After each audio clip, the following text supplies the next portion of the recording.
Hey, good morning, everybody, and welcome back. Good morning, Judy. Good morning, Amber. Welcome back to our live coverage of the Lindsay Clancy trial. So I'm excited to tell you, and by the way, I'm going to just introduce myself to some of you who don't know me.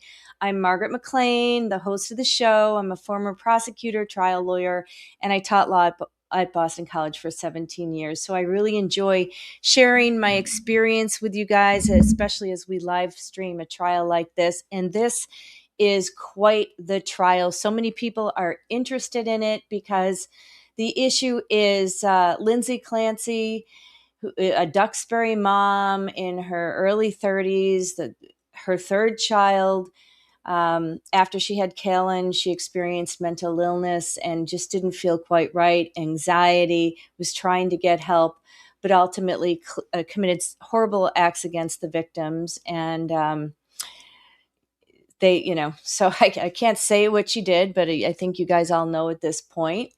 She stands trial for triple M in Plymouth Superior Court in Plymouth, and it's become a big case because nationally people are thinking, how could this happen to a loving mother? How could this happen to three beautiful victims? So as the trial continues, there's more and more interest because we have questions. It's just such a great trial. People are divided, and I really love this chat because people are open to express their opinions, and people go both ways. People feel that intent upon achieving justice for the three beautiful young victims who I feel for and I think about all the time. Many people think that these acts were deliberate and premeditated on behalf of Lindsay Clancy because she created a window of opportunity to be alone with the victims while her husband was out doing errands for her. On the flip side, all of this information has come out about postpartum depression and mental illness. So, what I'm very excited to share with you today is I've got a special guest joining us at lunch. Her name is Dr. Nicole Kumi. She's a PhD and a nationally recognized postpartum mental health expert. Her expertise is in the perinatal period. She's a perinatal transitional coach and founder of The Whole Mom. She's also been following this case, and we found her because she was quoted as an expert in The Guardian, and I thought what she had to say was very, very interesting, and I wanted to share it. So I'm happy that she's willing to come on at lunch. So make sure you think about some questions that you may have had throughout the trial. We've all had questions, and be ready to ask her, because I know that lunchtime period goes pretty fast, especially when we have great discussions on this case. So I'm very excited to have her. And please be sure to subscribe to the channel and press the like button. Pressing the like button actually helps with the algorithm. So that would be really, really awesome. And thank you. Thank you, Judy. I know you already pressed it. I appreciate it. We've had great chats, as I've mentioned. So just by recap, what happened yesterday? I thought yesterday was a very interesting day. It went by very quickly, in my opinion. We started out with the big argument over the TikToker and whether she should be allowed to testify. I really don't think so, because this woman wants to testify that McLean Hospital was understaffed at the time Lindsay Clancy was there because it was a holiday weekend. It was New Year's. But she didn't work there at the same time that Lindsay Clancy worked there, or was there. She was there about a year earlier. So I don't think it's really fair. I don't think it's relevant to the time period. So we'll see what the judge does with that. He may disagree with me, but he suggested find somebody who actually worked there at the time Lindsay was there, and then she could talk about this. He or she could talk about the staffing. So what I thought about yesterday, we had Rebecca Gelada on for most of the day. She shed some light on Lindsay Clancy because she saw her. She was a nurse practitioner. She saw her not long before these tragedies occurred. And I think that yesterday, Rebecca really helped the defense more than the prosecution.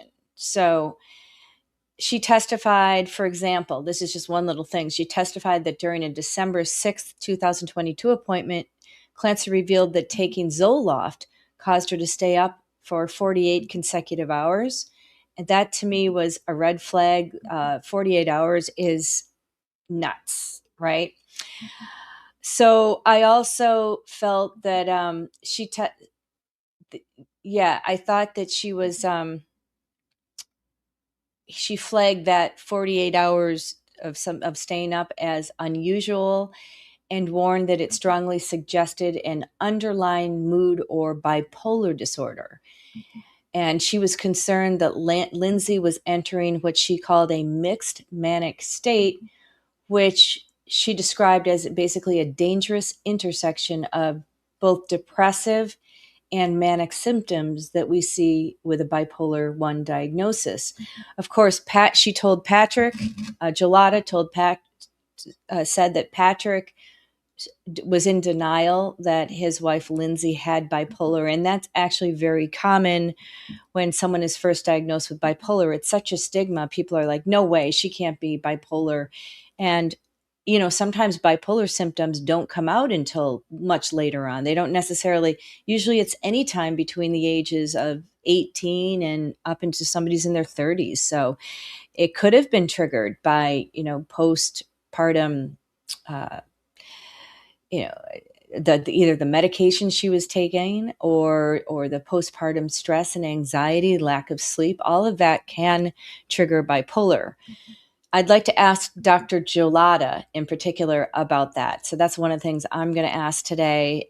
And I just want you guys to ask as many questions as possible. So Kevin Reddington, I thought yesterday, did an excellent job on cross-examination.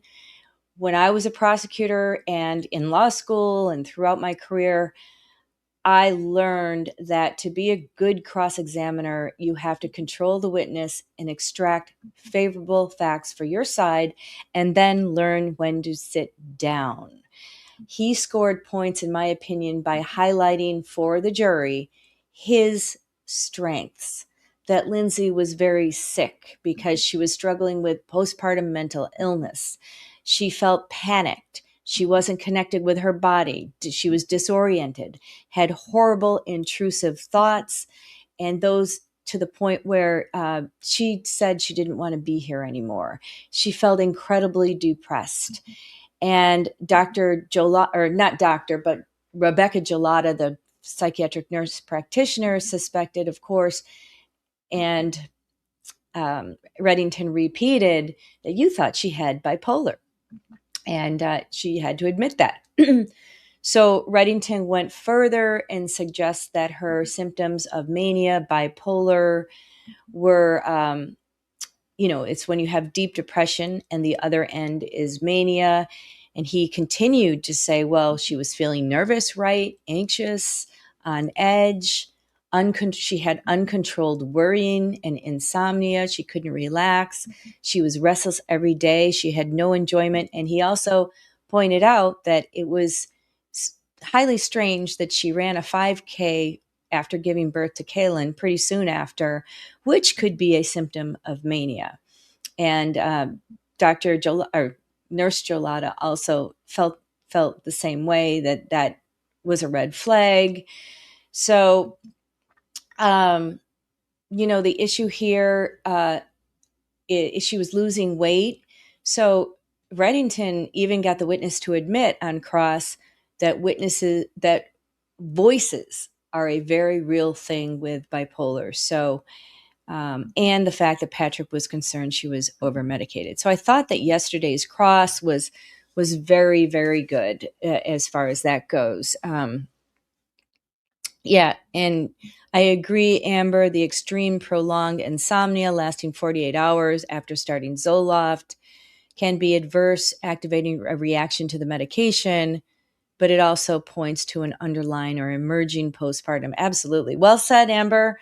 You had your coffee this morning. And good morning, Michelle. Not sure what Lindsay just So Michelle says, not sure why Lindsay couldn't stick to just one plan. She was bouncing around. The scales did tip a little for me to the defense yesterday, which is very interesting with the possible bipolar. So Michelle, I hope that you'll be around at 1 when I have the expert on, because I think she can really, you ask her something about that. I think that would be interesting to hear what she says. So, is since she's familiar, I mean, that's her thing, that's her job, is to guide women after they've had babies through that postpartum period. Um, is it is that a problem that Lindsay couldn't stick to just one plan of medication? Or do they often try different things to see what works? So I'd like an answer to that as well. So she want she wanted to be off the Seroquel, which would have helped with the bipolar. True, but I think she was experiencing terrible side effects and intrusive thoughts with the Seroquel, or at least in her mind, she thought she was. Maybe she wasn't. Maybe she thought it was a side effect, but it wasn't. No, just no witnesses about her having psychosis. Yeah, and how planned out it was to bring those kids. Right, right. I hear you. We're all having a difficult time with how rational she was prior to this the 3 acts of what she did to the victims. I can't say it on YouTube, but we all know what it is. I get it. I get it. And that's what I'm grappling with too. The fact that the prosecution has been doing a good job, but I wouldn't give them like an A plus. I would give them maybe a B, because I feel that at least last week, I thought they were over trying their case. I thought they put too many witnesses on to say the same thing, especially that Lindsay was such a loving mother. That goes to the defense side, because how could such a loving mother who was not abusive to her kids, not really, there's no evidence of marital problems, but how could this loving mother suddenly do this to her kids? So that goes to the defense argument. Well, the only possible explanation would be a psychotic break. So that is why I wouldn't give the prosecution like an A. I would give them a B. If remember, I was a professor and we had to grade on a tough bell curve. So according to Boston College's grading system, it'd probably be a C, believe it or not. But the defense is smart for stating she admitted to doing it because the jury won't see so many gruesome. Yeah, I agree. They had to admit to the acts so that the focus is all on the mind. I agree 100%. And I think it's smart that they stipulated to a lot of the evidence coming in, so we didn't have days and days and days of boring DNA testimony and chain of custody testimony. So we're really trying to focus on the issues at hand. Good morning. Malay 423. Good morning. She didn't give any long-term medication or any therapy a chance. Yep. So that's where I'm stuck. Even if she didn't have a serious mental illness, she was unwilling to help herself. So I hope you can stay. I hope you'll be here around 1:00. Something like that is a really good question for the expert, Dr. Kumi. Yeah, I mean, I do agree with that. I do agree with that. And of course, she's a nurse. We also heard evidence that she was Google doctoring. That's what I call it when you're Googling. She was like Googling all night, according to her attorney, Reddington. She'd be Googling all night about the side effects of certain medications. And that's, I remember when my family friend who had the bipolar 1, she was constantly Googling and looking at side effects. Sometimes they can get obsessive over the side effects and in the hyper focus, which they do anyway, but hyper focus on those side effects. And then it makes it hard for the practitioners as well. But that's a really good question. Judy, because she was being treated for the wrong illness. Oh, that's true. And was only making her worse. So Judy, that is what the defense is trying to tell us. And I think that's part of the theory of the case.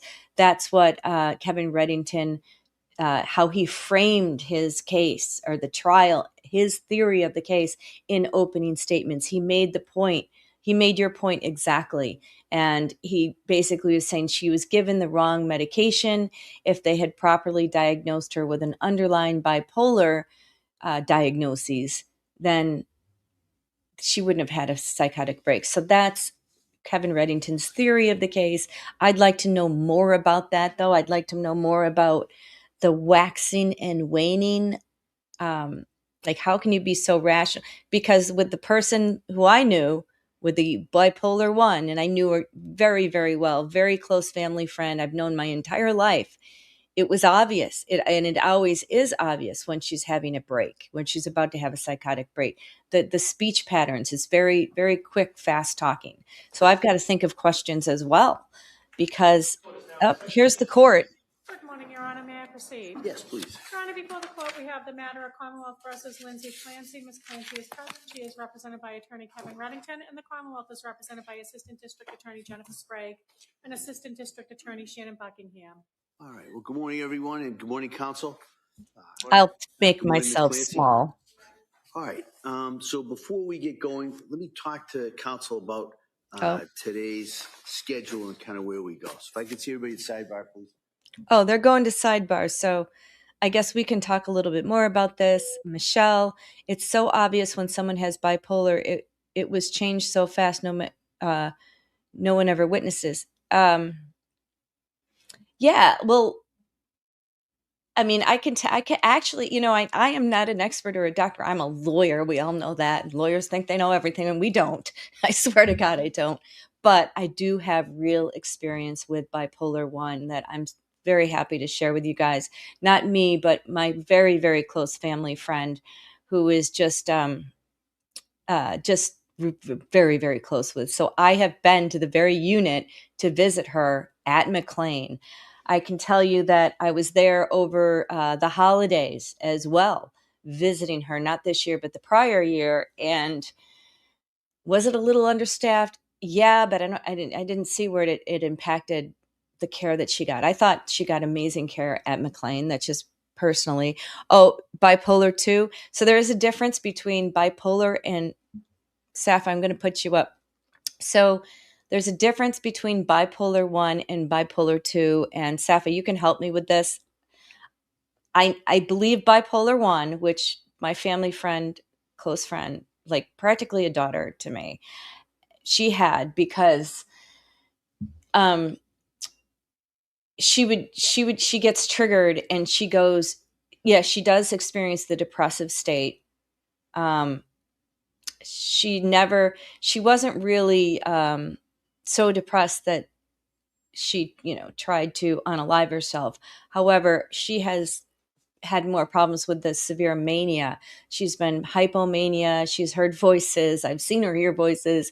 I've seen her think that someone was really in the room with us. In fact, this person who was in the room with us in the hospital room at McLean made her tell us kicked us out of the hospital, basically. So it's like, that was a real thing with bipolar 1, but you could see it coming. The signs, like the biggest thing that I see is when they talk really fast.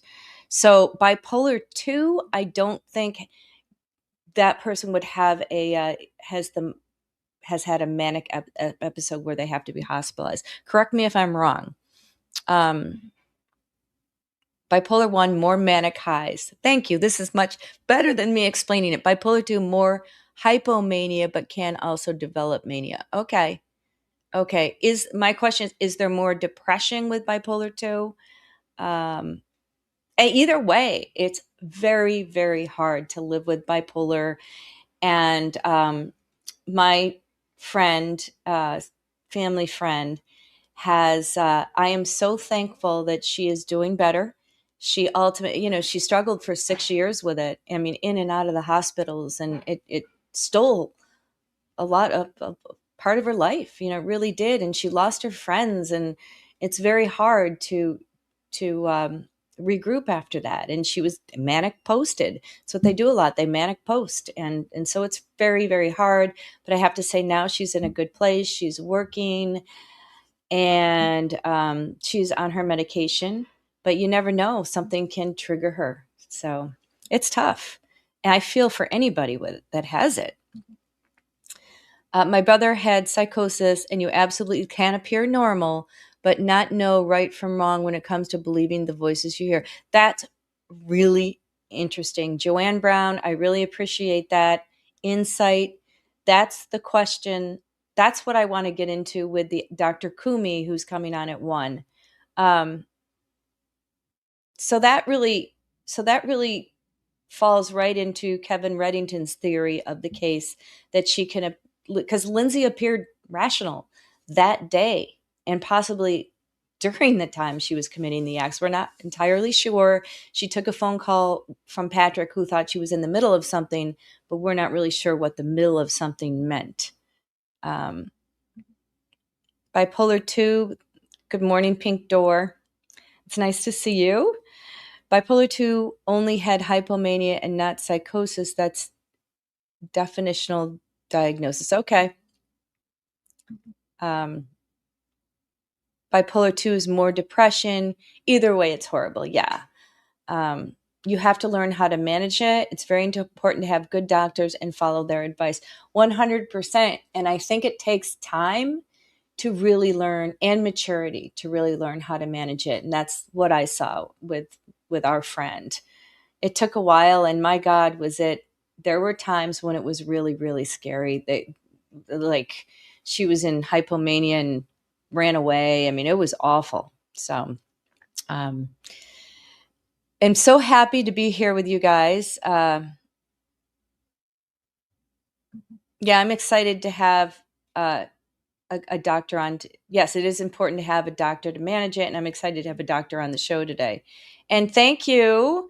Thank you. I appreciate you too. I appreciate this chat so much, because I have to say, I've been on other people's shows helping them live stream, but I've never live streamed a trial before from start to finish, where I'm on every day. And I really enjoy the discussion. Remember, I'm a new channel, somewhat new. I mean, I started out, I used to do a true crime radio show back in, I don't know, 2011. It was really cool. So I learned how to do this stuff, and then teaching at BC. So I feel like having the live stream and the show really brings everything that I've had in my past together.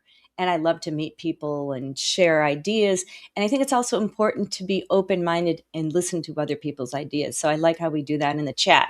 So, and I've also got some cool videos. So prior to doing live streaming, I've done a number of videos on like Karen Reed, or different, the David case. I did a lot on Rex Uriman. So it's all there in the videos, so check them out. But I think some of these cases are just fascinating, and I feel like you guys, you guys are thinking along the lines the same way that the jurors are going to be thinking and processing all the evidence that comes in. You guys are following the case just like the jury. I mean, the only difference is you guys we haven't seen any of the gruesome crime, or the gruesome photos of the autopsy of the children, which I really don't want to see. So I think it's been excellent. How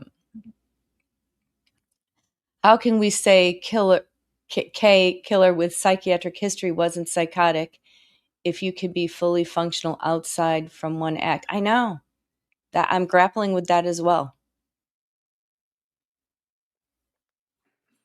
I don't get it. I think that's very hard, but oop, I forgot we were in sidebar. I got to make myself little. So the jury will come in. I'll make myself small. Joanne, she wasn't fully functional. She couldn't get out of bed and was begging for help. The psychotic episode was the end result. Yep, you can look at it that way. I thought Reddington did a really good job on cross-examination, bringing that out yesterday. So the jury's coming in.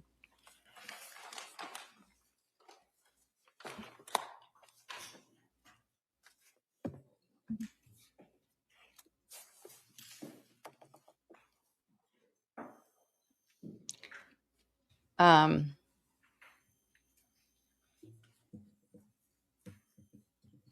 can't imagine being Lindsay Clancy. I can't imagine being Patrick and the family. I need a gavel. Hey, all persons having anything to do before the Honorable William Sullivan, Justice of the Superior Court, now sitting in Plymouth, within and for the Commonwealth. Draw near, give your attendance, and you shall be heard. God save the Commonwealth of Massachusetts. This court is now in session. Please be seated. Good morning, Your Honor. May I proceed? Yes, please. Your Honor, before the court today, we have the continuation of the jury trial in the matter of Commonwealth versus Lindsay Clancy. Ms. Clancy is present. She is represented by Attorney Kevin Reddington. The Commonwealth is represented by Assistant District Attorney Jennifer Sprague and Assistant District Attorney Shannon Buckingham. All right. Well, thank you, Madam Clerk. Good morning, everyone. What I'm going to do is, I'm going to ask you those questions to make sure everybody was able to follow my instructions. And then at that point, we'll talk a little bit about today's schedule. All right. Good morning. So we'll get to the questions. First question is, any member of the jury read, seen, heard, or overheard anything from any source about any aspect of this case that would affect your ability to be fair and impartial? Last question, is there any other serious matter or concern bearing on your service as a juror in this case that anybody needs to bring to my attention? All right, great. Thank you for following those instructions. Today, we're going to continue with the Commonwealth's presentation of evidence. The anticipation is that we will go probably similar to we had the last couple of days into the afternoon. All right, and then after that, before I send you home, I'll talk again with counsel in regards to the schedule for the rest of the week and kind of where we are. All right, so when you leave here today, you probably have a little bit better idea as the schedule for the rest of the week and into next week. All right, so so with that, I think we'll return to the Commonwealth's case. Attorney Buckingham. Commonwealth call Daniel Lawler to the stand.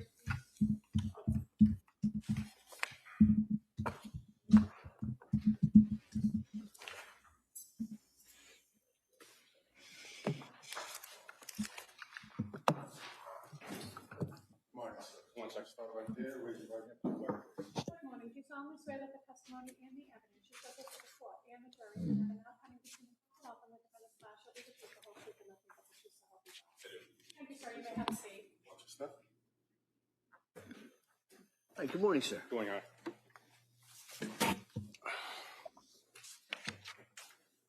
All right, counsel. Thank you. Good morning. Good morning, ma'am. Could you please tell the jurors your first and last name? Yes.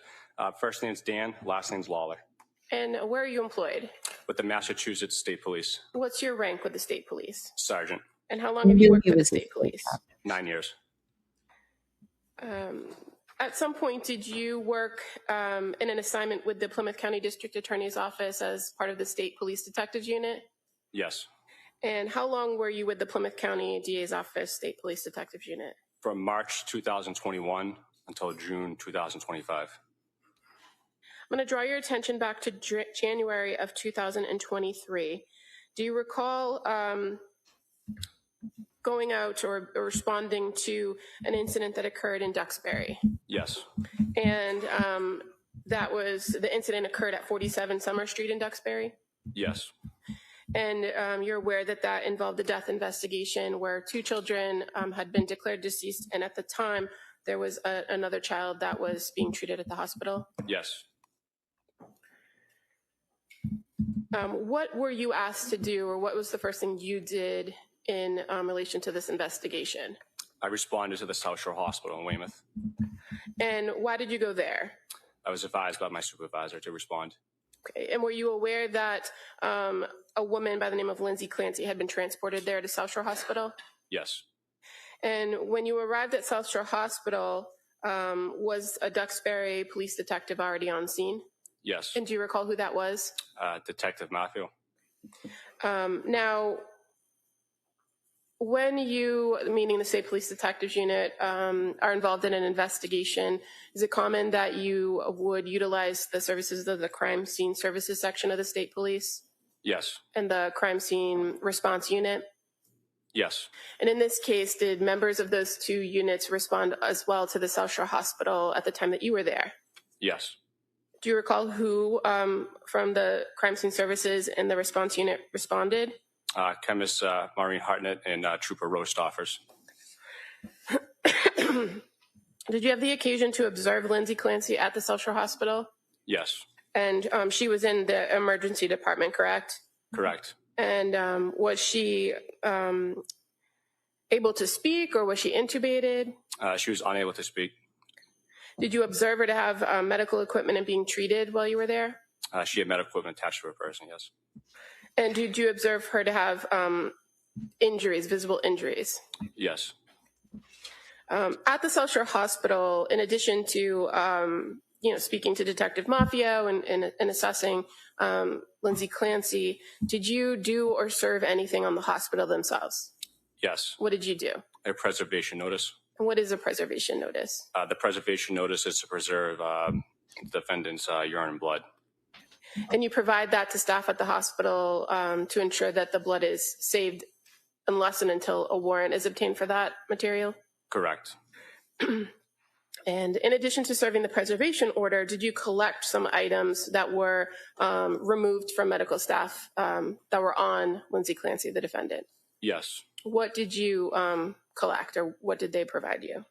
It was her clothing and wedding ring and wedding band.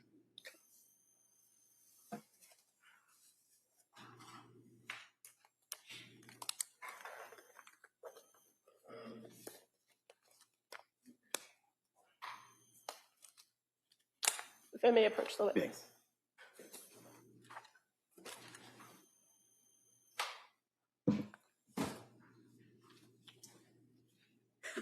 Well, she's putting her gloves on. I have no objection to any of this, Judge. Okay. All right. As far as, Sergeant Lola, as far as the items collected, when they're received from the hospital staff, what do you guys do with them? So it goes, originally went to Detective Maffio from Duxbury PD. Then it went to me, and then it was documented by Trooper Stoffers. And then some of it will go to the office, or will go to the crime lab. In this case, went to the crime lab. Okay. But as the state police trooper on scene, the investigator on scene, you at some point retain custody of the item. Correct. And I'm just showing you a paper bag. Is that familiar to you? Yes. And is this the bags that generally the detectives unit or crime scene uses to put particular pieces of evidence inside of it? Yes. Since I just struggled to put the gloves on, I'm just going to show you the item if that's okay.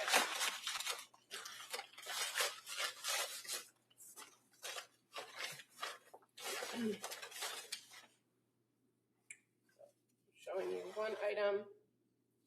Is that familiar to you? Yes. What do you know this item to be? Shirt. Is it a piece of clothing that you obtained from the hospital? Yes. Does it appear to be a woman's tank top? Yes. Right. And are you able to observe some staining on the front?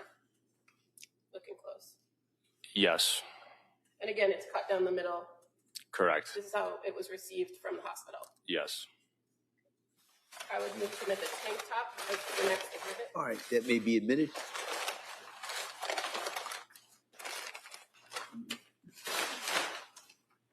Exhibit 223. Thank you. Showing you another item. Is that familiar to you? Yes. And what are these? Jeans.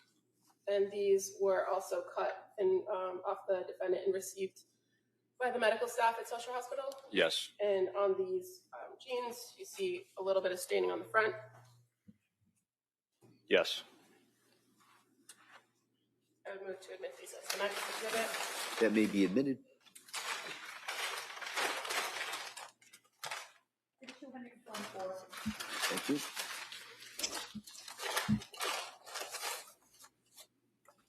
Just showing one more item. Is that familiar to you? Yes. Appears to be a woman's bra, correct? Correct. Cut down the middle, Yes. and it has some staining in the front, in the middle where the cuts are. Correct. And is this an item that was collected that was on Lindsay Clancy's body on January 24th, 2023? Yes. Move to admit this as an exhibit. That may be admitted. Thank you.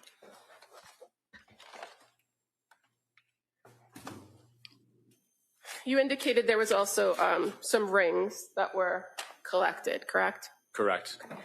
And eventually these items were then taken by forensic scientist Hartnett, and eventually they get returned to the State Police Detectives Unit in your experience. Is that fair to say? Fair to say. Now, in addition to going to the South Shore Hospital on January 24th, 2023, did you go to any other hospitals? Yes. Which hospital did you go to? Boston Children's Hospital. And why did you go there?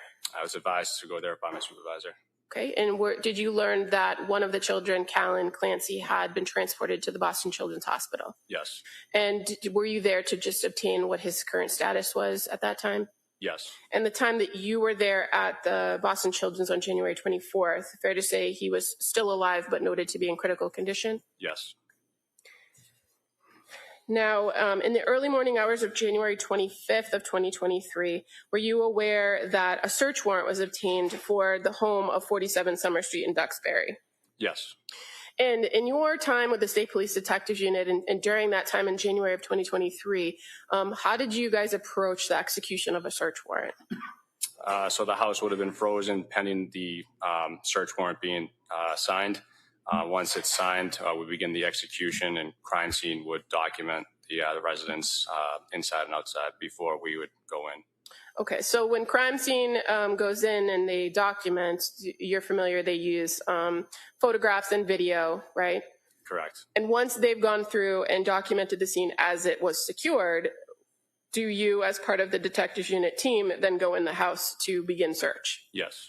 And fair to say there are a lot of hands on deck during something like this? Correct.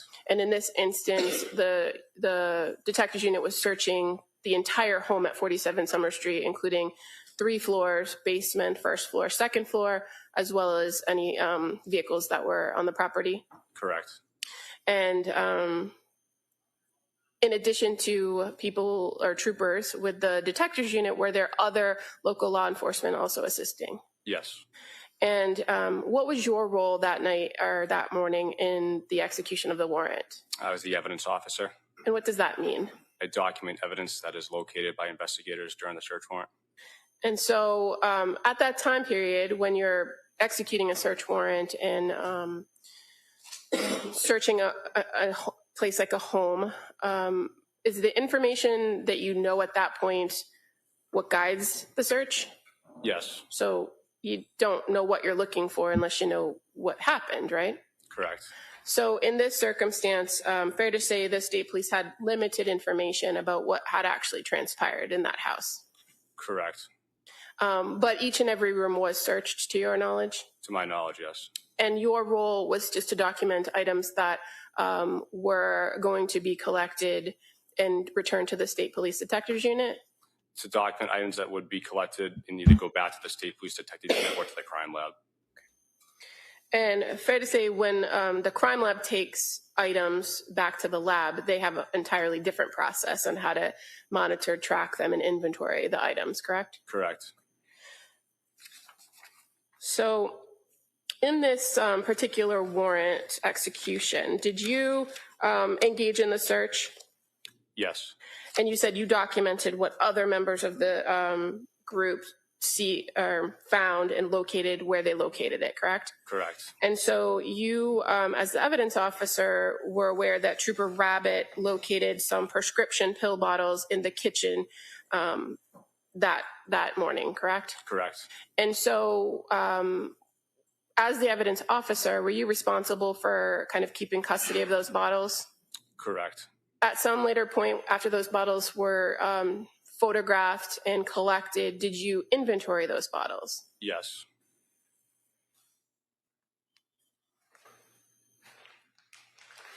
I'm going to just show you what's been marked as Exhibit 155, if I may approach the witness. You may.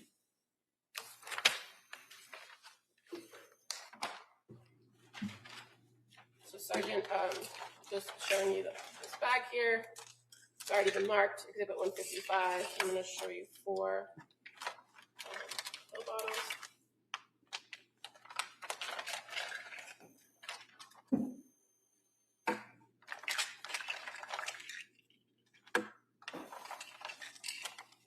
And you can take a look at them so they look familiar to you.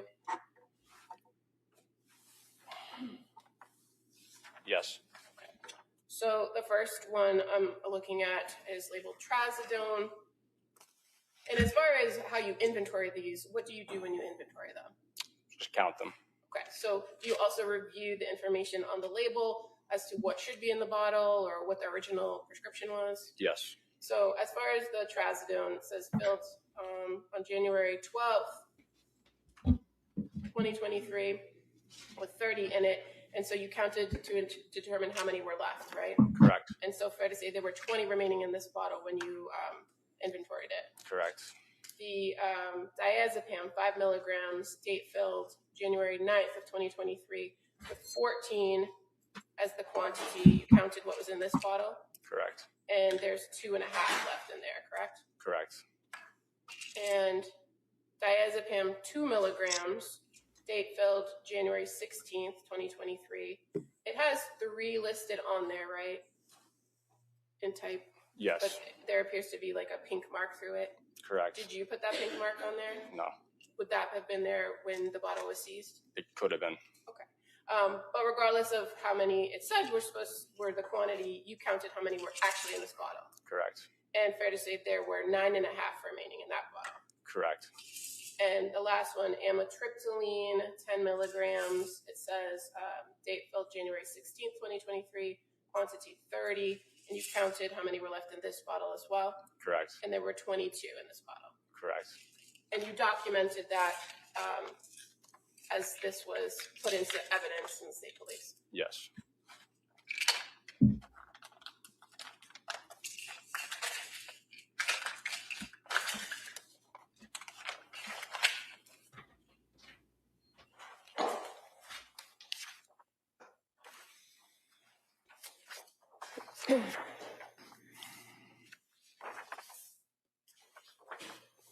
Did you search in the upstairs master bedroom of the house during the search warrant? Yes, I assisted with the search.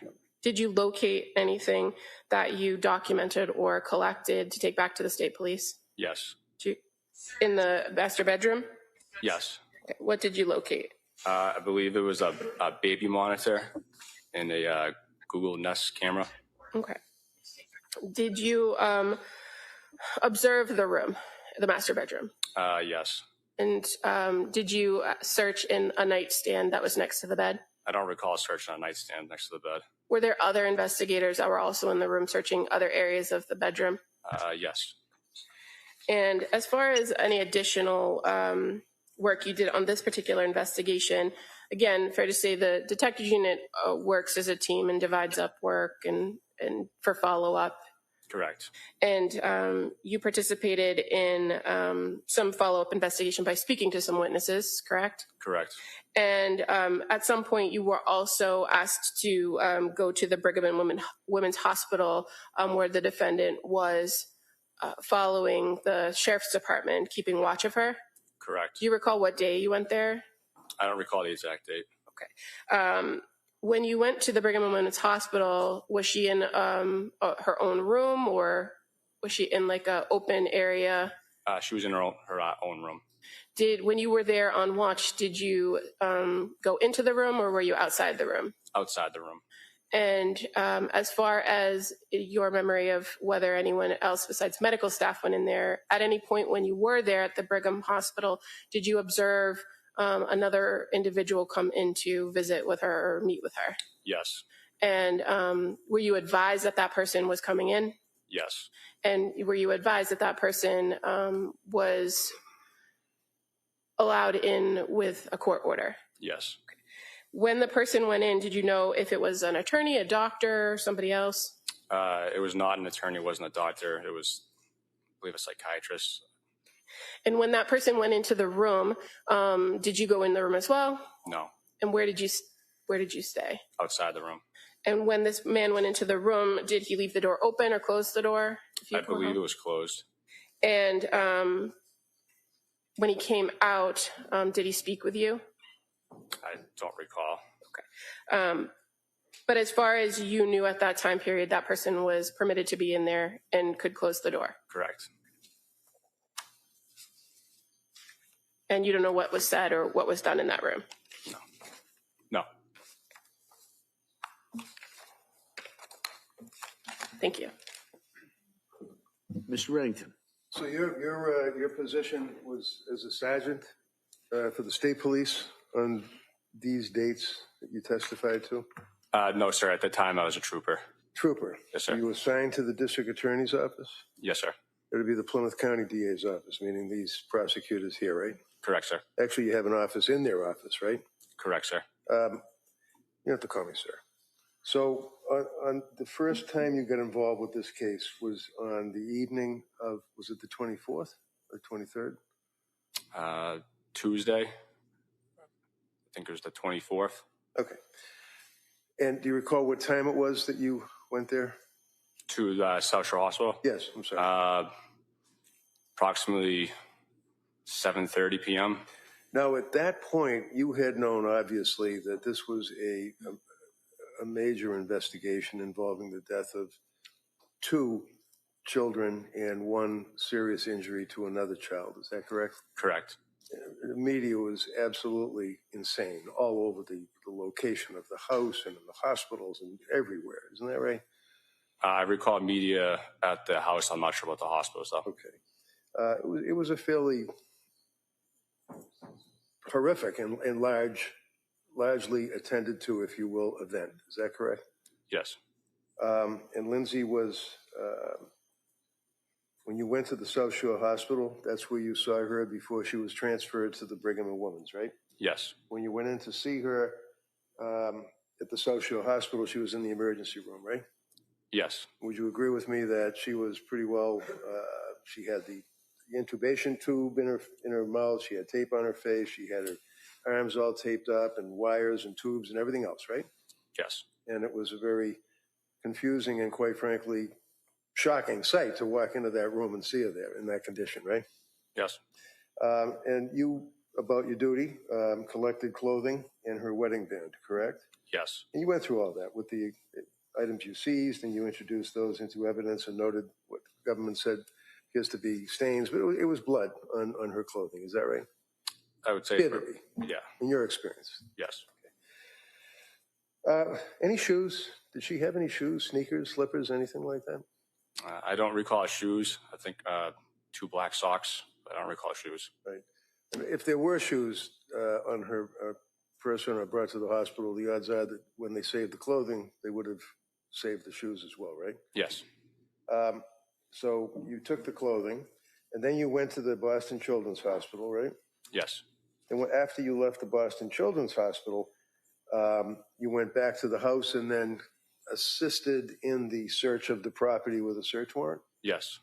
And were you the lead investigator at that point, or were you one of the guys just searching? I was not the lead investigator. But there was a court order, search warrant, right? Yes. And you, meaning collectively you, knew that you had a search warrant that authorized a search for a number of items, including medications or pills or pill bottles, right? Yes. I don't have to grab this and ask if you saw this. You never did see that, did you? I did not recall seeing that, sir. You don't know what, if anything, was inside that item, right? I don't know. And counsel asked you whether or not it's a collaborative effort on the part of the detective units, and that you all collaborate and work together. Can you explain that? Do you report to each other? Do you keep each other advised as to what you get for evidence? Yep. So when we go into a house, we're not familiar with the layout.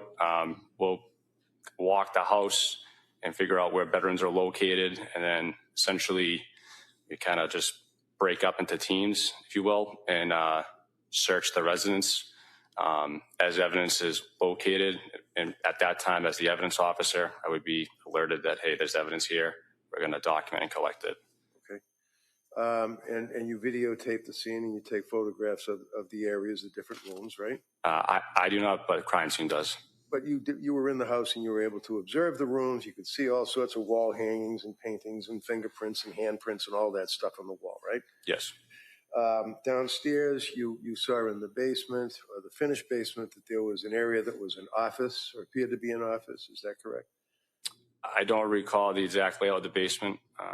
Do you remember that items were seized from the basement, like a Mac Pro laptop, something like I have right here? There were two of them that were seized. You remember that? Yes. And from your investigation, you're aware that those would have been Pat Clancy's laptops, his business and personal laptop, correct? At the time, I'm not sure who the laptops belonged to, but I know they were collected. Okay. And how about Lindsay Clancy's, her cell phone? Was that seized, if you know? I believe that was seized from the master bedroom. From the master bedroom. And do you remember, was it located on the bed? There was a phone located on the bed. I think there was another phone located in a dresser drawer. I'm not sure which phone was what, though. All right. So both of those phones, regardless which one was what, did either one of them have blood on them? I don't recall. But if you guys were seizing the items in the property, such as the cell phone that had blood on it, in your experience, you probably would have remembered that, right? Correct. And you don't remember that? I don't. Okay. You did notice a lot of blood on the floor and on the walls, on the mirror and the window ledge and that area. Is that fair? I recall blood on the floor by the mirror and then blood on the floor going towards that back right window. Okay. At no time did you ever come across or discover a, what do you call it, Apple Watch, right? No, sir. And after you all concluded your search of the home, and how long did that take? A couple of hours? Probably. I don't recall the exact time we concluded. Okay. The next thing you did was to go to the Brigham and Women's Hospital. Is that right? After the search warrant? Yeah, she had asked you a question about Brigham and Women's. I mean, did you do something else in between? I don't know. I don't recall exactly what I did after the search warrant, but at some point I did go to the Brigham. Okay. Can you tell us when you went to the Brigham? I don't recall the exact date. All right, so whatever date you went to the Brigham, you went there for what purpose? She was transferred to that facility, and it was to maintain custody of her at that point. So you were going to maintain custody of her? So the sheriffs, I believed, right, had custody of her, and then our unit was tasked to facilitate providing coverage over the next couple of days. Right, and she was actually in the bed with all, again, tubes and all sorts of things coming out of her body when you saw her, right? Yeah, she was in the hospital bed. And she was in like an emergency room. It was a little small room with a lot of machines in it that took up a lot of space, right? I don't think she was in the emergency room. She was in one of the floors. One of the floor rooms, but it was an intensive care unit, right? I believe it could have been the surgical intensive care unit. Surgical intensive care. And when you went there to facilitate custody, who were you facilitating custody for? The DA's office? Yes, essentially. Okay. And whatever, do you remember how many days? Was it like 2 days, a week, 2 weeks after the incident that brought you to the house in Duxbury? Do you recall how long it was before you went to the hospital to maintain custody, facilitate? I don't recall how many days, maybe 2 or 3. I'm not sure the exact count. All right, so she had been transferred out of South Shore Hospital. She was transferred to Brigham and Women's Hospital. You went to Brigham and Women's Hospital. I imagine you had to go through security to get in there, right? Well, your badge, right? At some point, yeah, we were probably assisted with security to get up there. Well, you know that nobody could get access to Lindsay Clancy in that hospital, and I mean nobody, right? Correct. And this went on for day after day after day, to your knowledge, facilitating, right? Correct. Her parents couldn't get in to see her, correct? I don't believe so. She had an attorney that had difficulty, not me, but another guy that had difficulty getting in to see her. Isn't that right? I'm not aware of that difficulty. I had to get a court order to get a doctor in there to see her, didn't I? Yes, it was a court order. And when I got the court order, a doctor came in and met with Lindsay pursuant to that judge's order, and that was Paul Zeisel, correct? I believe that's the name. I'm not sure if he was a doctor, but I believe that was the gentleman that came on the court order. Okay, because in your direct you said that he was not a doctor, but he was a psychiatrist. So I mean, it's just you knew that he had something to do with head doctor, psychiatrist, psychologist, something like that. Correct. Okay. Did he have to clear it with you to get into the room? He checked in with myself and the other trooper. We were advised that he was coming and to let him in on the court order. All right. Now, I wasn't there on that occasion, right? No. And when Dr. Zeisel, or whoever it was, went into the room to see her, it's your memory that he was allowed to shut the door. Is that correct? I believe he shut the door. Now, you were involved in this investigation pretty intensely, working with the DA's office, right? Correct. Isn't it fair to say that one of the contentions of the district attorneys is that Paul Zeisel, my doctor, that I got a court order to get in to see her, told her to call Pat and tell him that she heard voices? Can I see counsel sidebar in regards to this?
I had to step out and get a cup of coffee.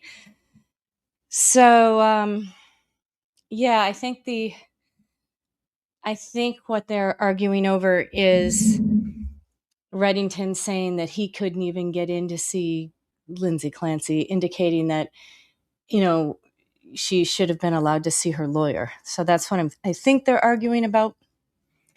What do you guys think? Oh man, I gotta buy more coffee. I ran out here in the apartment in New York City. It's so expensive. Killing me. So yeah, this seems like a long sidebar though, huh? It's kind of crazy. Let's see what you guys are saying about it. Judy, they cannot diagnose right away if a person has no family or previous history of mental illness. That was the first thing they asked my family friend, is if there was a family history.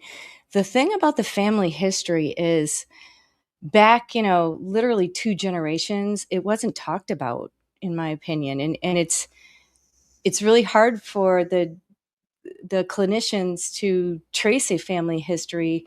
Like, let's say Lindsay's grandfather had it. I mean, let's just say maybe, or maybe somebody back, like the great grandfather. It wasn't talked about that back then.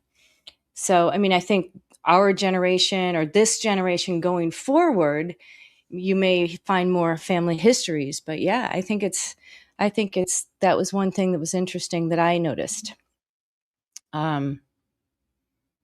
Yeah, Jolata said because of her reaction to the meds and also some of the symptoms as well that she was feeling, that she might have bipolar.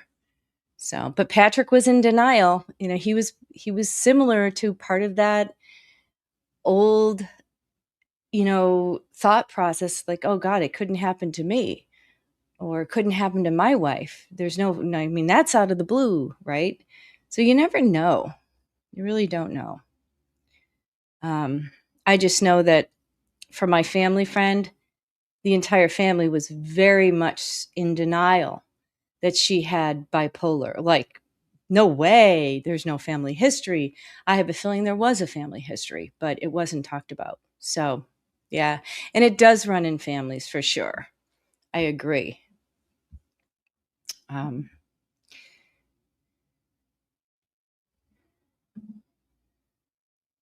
Yeah.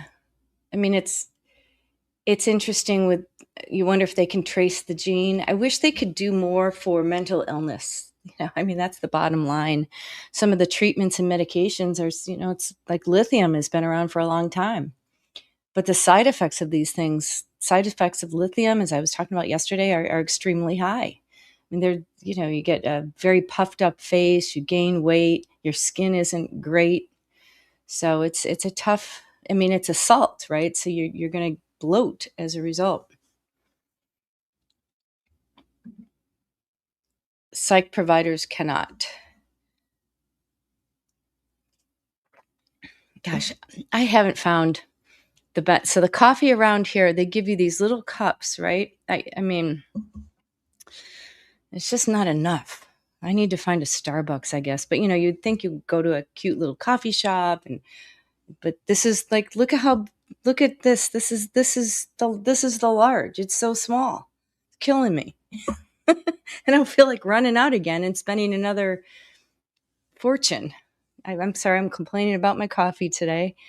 But so anyway, don't forget tonight today at 1:00, we're going to be hearing from an expert on mental health. So I think, save all your questions for that. I think it'll be really interesting to talk. This is a long sidebar. I'm surprised. They're really battling it out here. So, again,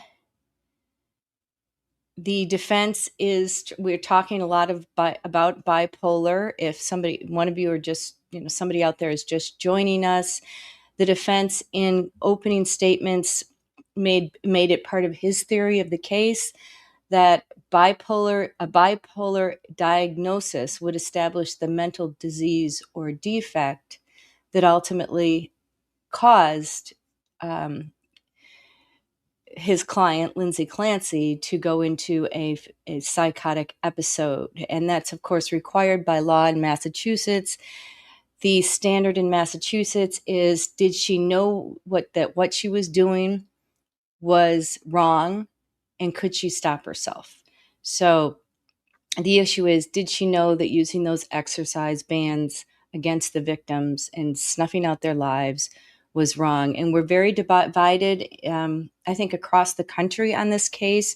On the one hand, you have mental illness, and on the other hand, you have the lives of these three beautiful victims, and it's just so incredibly sad. But going back to Reddington's opening statement, he argued that Clancy had an underlying undiagnosed case of bipolar disorder. So that was brought out from the beginning. He promised the jury that medical experts will testify that giving standard antidepressants like Zoloft to a bipolar patient without a mood stabilizer can severely alter someone's brain chemistry. So we can expect that from one of the defense experts. Right now, it's the Commonwealth's case in chief, where they're trying to prove the 3 M's were deliberate and premeditated, and they're trying to prove beyond a reasonable doubt that Lindsay Clancy was sane at the time the crimes were committed. So expect to hear Dr. Resnick and other doctors testify for the defense that, in their opinions, Lindsay had an underlying condition of bipolar, and by giving somebody who has bipolar a depressant can very well cause a severe psychotic break. So the defense is trying to create reasonable doubt.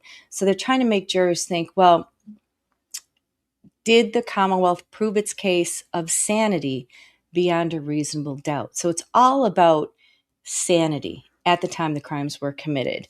And right now, I think a lot of people aren't sure. There are a lot of people that need to hear more. We'll have to put a poll up at some point on the show. But what I'm looking forward to is I do have a doctor coming on at 1 who is going to talk to us about postpartum psychosis. And I think one of the biggest things that we're concerned about is, can somebody be rational one moment, go into a psychotic break the next moment that lasts for 10 minutes, 15 minutes, and then sound rational on the other end? So can we have a waxing and a waning? So we all want to know more about that, and possibly more about bipolar. So get ready for your questions at 1 o'clock. They'll be my expert will be joining the show. So we'll have a special extra component to the live stream here. I also want to show you that I pulled a quote, for example, from the opening statement from Reddington, and he stated, "You will hear evidence that was one of the issues that was important because it can lead to bipolar. One of the things you don't do if someone is bipolar, you don't put them on an antidepressant, on Zoloft. It messes with your brain, and it was done in this case," unquote. So that is the theory of his case that he's carrying forward. But the prosecution, again, has produced evidence that Lindsay was rational right up until the acts were committed. We heard from witnesses who testified that she didn't have slurred speech patterns, or she didn't appear to be disoriented. She was able to speak and answer questions and reply because she had to order the food. So we heard from those witnesses, including Patrick Clancy, who didn't detect anything was wrong with her on that day. So she seemed rational. So it's a tough one. Again, the defense's theory, their main argument is to frame the tragedies not as a calculated acts of M, but as a catastrophic medical failure driven by an ever-changing cocktail of up to 13 improperly prescribed psychotic drugs, which triggered the psychosis. So He is also blaming the medical community. You can see it with the cross-examinations of the treating physicians or nurse practitioners. They didn't communicate with each other.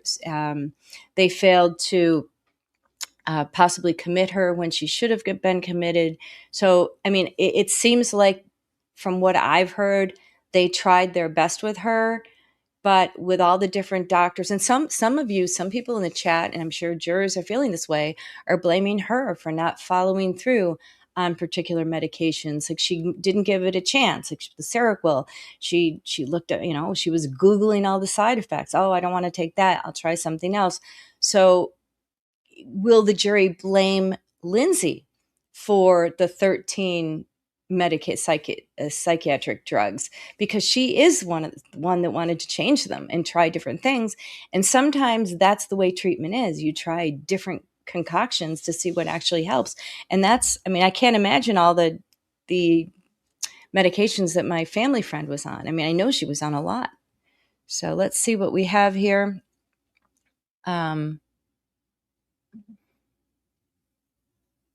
A mood stabilizer has to be given with the SSRIs if bipolar is involved. Yeah. And what would a mood stabilizer be? Can you give me an example of what kind of drug or the name of a drug that is a mood stabilizer? Because I'm not sure what that is. I'm on SSRIs, but I'm also on, is that Lamictal?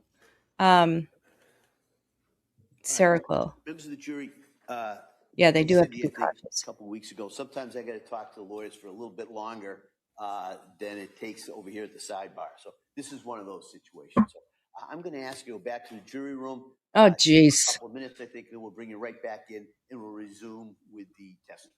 Okay. Wow. Let's see what's going on here. All right.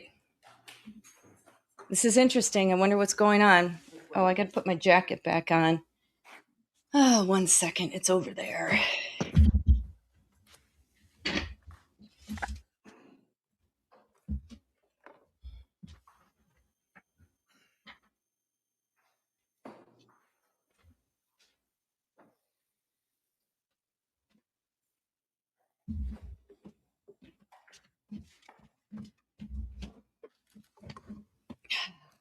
I have a chair on wheels, so sometimes if I sit too hard, I fly across the office.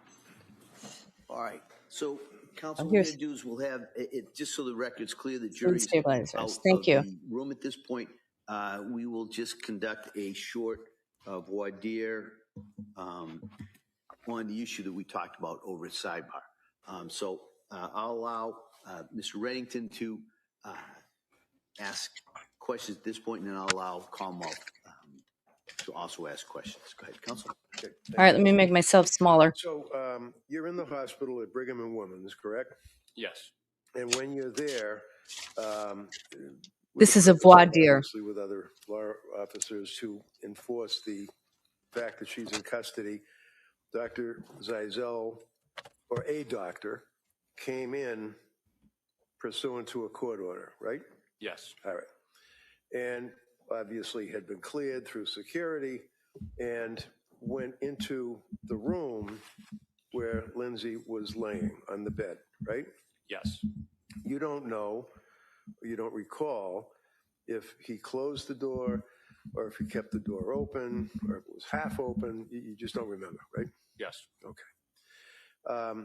Would you agree with me that in the course of preparing this case for trial, that you have worked and collaborated with the prosecutors, the two district attorneys, correct? Yes. And you guys would talk about theories of the case and evidence that they want you to run down, perhaps as an investigator, or try to obtain, or interviews and things of that nature, right? Yes. And one of the theories that they had indicated to you is that Patrick Clancy had indicated to the investigators and to the grand jury, I believe, that Lindsay called him from the hospital, right? I recall that. And that Lindsay used that doctor's cell phone to call him from the hospital, right? Yes. And they basically had a theory that they wanted to run with, that Zeisel told her, Lindsay, to say that she heard voices, right? I don't know if it's a theory or not. I just recall that conversation at some point. Okay, so when was the conversation? I don't recall exactly when. You remember where the conversation was?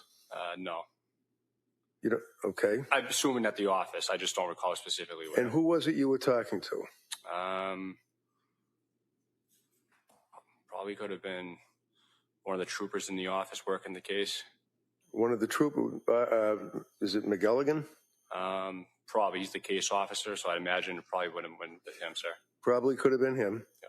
How about any of the prosecutors? You talked to the DAs about that? I don't recall specifically speaking to a prosecutor about this. Well, how about not necessarily specifically, but do you have any memory of talking to the prosecutor about, quote, this, end quote? No. So what is it that your memory is that the trooper, whoever it may have been, or the investigator for the state police may have been, what did that person tell you? That at some point when Lindsay was in the hospital with the doctor and the court order, that she made a phone call to Patrick and they discussed circumstances of the case, and then he was interviewed later on and communicated this phone call to, I believe, Trooper McElligan. And what did McElligan tell you about the conversation? What the theory or the understanding was that during the conversation, Lindsay communicated to Patrick that she had heard voices in her head. And there was also the conversation regarding the psychologist is basically the one that planted that idea in her head, right? The conversation between Trooper McElligan and I? Yeah. I don't recall that specifically. I just recall the facts that communicated to me that there was a phone call between Lindsay and Patrick. Okay, you already said that. I know, and I apologize. I don't mean to cut you off, but let's cut to the chase. Yeah. What I'm asking you are voices. You know what that means when someone hears voices, right? Yes. You may not hear voices. I may not hear voices, but some people might hear voices, right? Yeah. That was discussed with McElligan, wasn't it? Yes. And what is it that he discussed with you about Lindsay hearing voices? That's what she had told Patrick on the phone call, that she heard voices. And when she told Patrick that she heard that on the phone call, the prosecution determined that it was Zeisel, or whoever that doctor was, you don't recall, that told her to say that for some type of a defense, right? I don't know what the prosecution determined. All I can say, that's what I recall, the conversation between Lindsay and Patrick. Okay. About when the voices. The voices. Yeah. And the conversation also included the fact that it was the psychologist that planted that idea in her mind. That's the theory, isn't it? That would be the theory, but I don't recall having... Wait. Your answer is that would be the theory, right? Correct. Okay. Agreeing with you that that's what was discussed. All right. And this would be you and is it McElligan? McElligan. McElligan. Yes, sir. And you're unable to assist us, though, with any of the detail. You do recall that there was a conversation about that. Correct. And in the conversation, it was about the conversation that Lindsay had with her husband, indicating about voices, right? Correct. Using the psychologist's cell phone, right? Correct. And there was an indication that the psychologist told her to basically say that. You just told us, yes? Yes. Okay. Yeah. That's all I have. Attorney Buckingham. Sergeant Lawler, at the time that you were at the Brigham Hospital and at the time the doctor came in, you didn't know anything about a theory of the case, correct? No. And you didn't know or overhear anything in outside that room about conversations between the doctor and the defendant, did you? Correct. And you indicated that you never had a conversation with the prosecution about their theory of the case, did you? Did not. So anything that you recall was simply conversation with another trooper in the unit. Correct. And as you sit here in your testimony today and testify about your memory of that particular night, is anything about that conversation with Sergeant McElligan guiding your testimony? No. You changed, or has your memory changed as to that incident after you had this conversation with Trooper McElligan, no. Sergeant McElligan? And in fact, you don't know anything about whether there's any evidence about Dr. Zeisel giving or prompting the defendant to have that conversation with her husband, do you? No. All you know factually is what came out of the investigation from what Patrick said the call was and who he said the call was from and how the call occurred, correct? Correct. Thank you. So, Judge? Yeah, please. So basically, my contention is that you're obviously up here testifying as honestly as you can. It's pretty apparent, right? Yes. And you're very consistent with your oath, and you understand that it's important. And you're trying to, it may be difficult, but you're trying to explain what your memory is about conversation with the lead investigator, McElligott, right? I mean, you're trying to tell us what your memory is, right? Yes. So your testimony pertains to your conversation with the lead investigator, McElligott. It's got nothing to do with the fact that you don't recall this or you don't recall that. What you've testified to is for the judge to consider, right? Yes.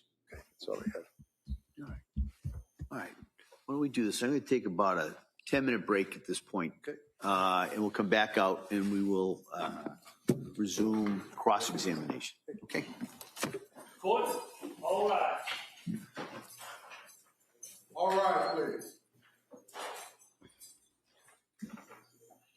Well, that was very, very interesting because if the jury hears any evidence, if they're on the fence about this and the concept of hearing voices, and if they hear any evidence that a doctor planted the concept of hearing voices into Lindsay Clancy's head, and then she said she heard voices, that could be a game changer, in my opinion. Oh, thanks. I appreciate you guys in the chat. I really do. Wow. That's why there was a voir dire on this, and a voir dire in French derives from speak the truth. And this is really interesting because the jury can't hear that right now, because that would have been, what we just heard would have been too prejudicial to the defense's case, to Lindsay Clancy's case. So that's why the judge heard a long sidebar, and I remember I was sitting there talking, and then the jury was sent out for a bit so that they could conduct the voir dire. And I'm really curious as to what's going on here with I wonder if they have any evidence that a doctor suggested this to Lindsay Clancy, or was this just the troopers talking amongst themselves? I think that was the whole point of the voir dire. Very, very interesting. So, Joanne, nice to see you again. I'm genuinely interested to hear people's theories on why she did this to her children if it wasn't a mental health response. By all accounts, she loved her kids. Yeah.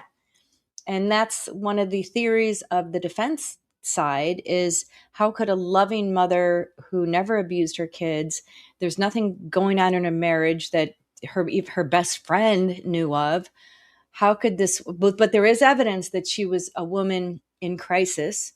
So how could this loving mother do this to her kids? I mean, it's so tragic. It's just,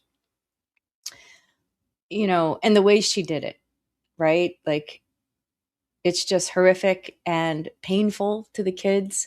So what loving mother would do that to her kids? So that's the flip side of this whole thing. It just boggles my mind as a mother, right? I can't imagine. People are capable. Yeah, I agree. People are capable of doing horrific things. I guess it boggles us, right, when we really don't see it coming. When we see, for example, when I followed the Brian Walsh case. Brian Walsh, who he's in jail now for the rest of his life for, it was a nobody case for ending the life of his beautiful wife, Anna. But you could see it prior to, I mean, maybe that he wouldn't do that, but he had a history. He had a history of fraud. He had a history of, ripping people off And, he had the stolen art, this whole thing. So you could see he was a major narcissist. And so you could see the narcissist who loses control, and they might have gotten in a big fight. Who knows? She ends up dead, so he gets rid of the body. But to me, yeah, I can justify. I mean, I can see him doing something bad because I saw narcissistic behavior. But with her, all I'm hearing is testimony over and over from the prosecution that she was a loving mother. So that's why I think we're all just boggled by this case. That's my question too. And their house looked like a regular house filled with happy, healthy kids. Yeah, I agree. From the pictures we've seen, the carousel and hall. I know some of the people. I know a person she worked with at Mass General very recently, and they paint her the same way. My friend paints her, loved her, and doesn't. And my friend thinks she did have a mental break because otherwise she wouldn't have done this to her children. So it's just crazy. I do my horrific acts on stage, having that safety net. Yes. And me as a writer, same thing. Oh my gosh. I'd be in trouble if between following true crime, right, and writing my legal thrillers, I'd be in a lot of trouble with the Google searches. So you have no idea where I can go. No one would see that in my real life as an acting teacher. Yeah, I hear you. Well, but that's also a creative outlet, right? It's same with painting. So I love to oil paint. And I haven't painted anything crazy, but I like the landscapes and things like that. But creative outlets are also a very good thing to have for somebody suffering from mental illness, in my opinion. So but sometimes, my friend who's got the bipolar 1 diagnosis, she has a hard time with creative outlets because even still that she's medicated and all that, it's harder for her to sit and concentrate for long periods of time. So, oh, yes, I'm a writer. Yeah. So let me tell you one really cool thing. I wrote a book called Under Oath. It was about Charlestown and the Code of Silence. And a producer named Avram Ludwig, whose parents were Broadway actors, and his dad taught acting. If you look him up, Avram Ludwig, right? Look him up. We co-wrote a play based on my book, and it was in the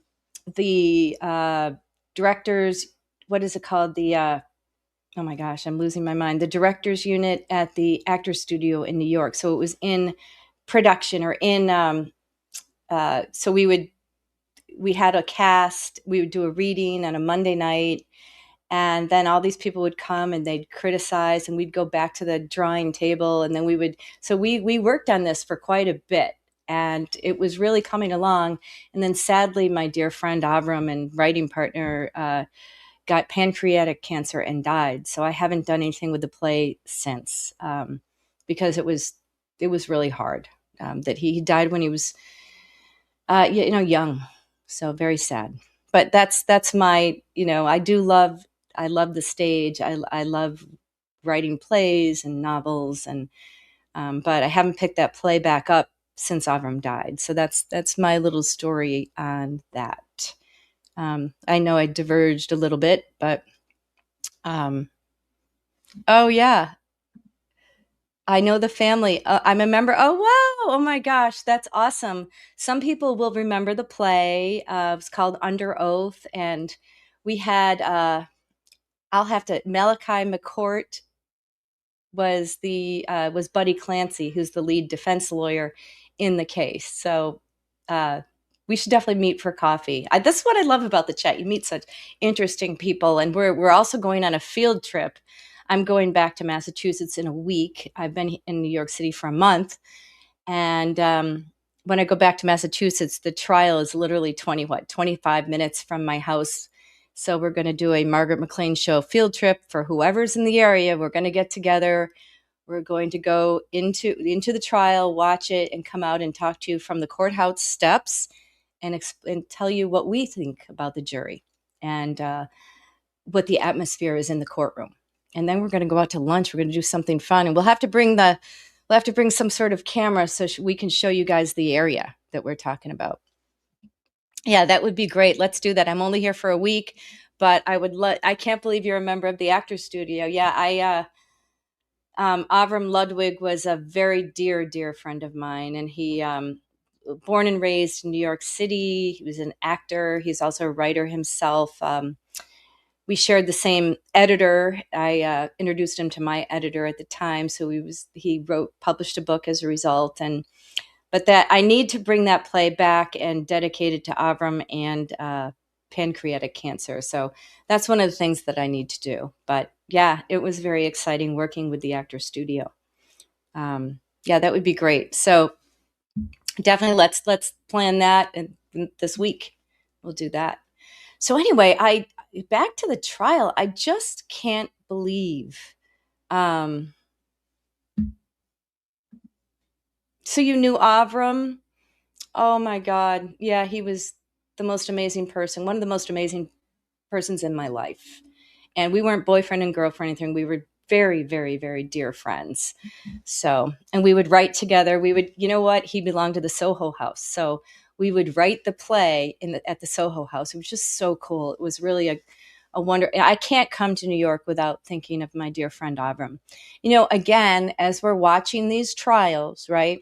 And we're thinking about the victims, these 3 young victims, what a life they had ahead of them. And the same with Avram, what a life he had that was cut short by pancreatic cancer. So, I feel grateful all the time that I'm still here. Even during a bad day, I am still here. But it's really cool that you knew Avram. I think that's amazing. I should bring the play back. I should. I'll get the cast again. It was cool. I mean, believe it or not, that we had some pretty major directors and actors come in, and they liked it. They were tough, but they liked it. So I'll have to do that. And then we had Billy Malone, who was the bad guy in the play, was played by I know you know him. I have to think about it for a second. By Michael Balger. It was his name, I believe. Michael Balger. Yeah. So he was good. Anyway, I can't believe this is taking quite a bit of time. But if the jury hears evidence that someone at the hospital planted seeds in Lindsay Clancy's head to hear voices, then the defense has a problem. I think that will really tip the scales in the other direction. Yep, that's him. Sorry, I got it. You know what? We have to talk about the acting another time because everybody in the show is going to say Margaret is just off on some tangent. But well, I guess it shows you how rich life can be, and you can do all sorts of things with life. Oh, here we are. But this could be a turning point in the trial, so that's why I think it's very interesting.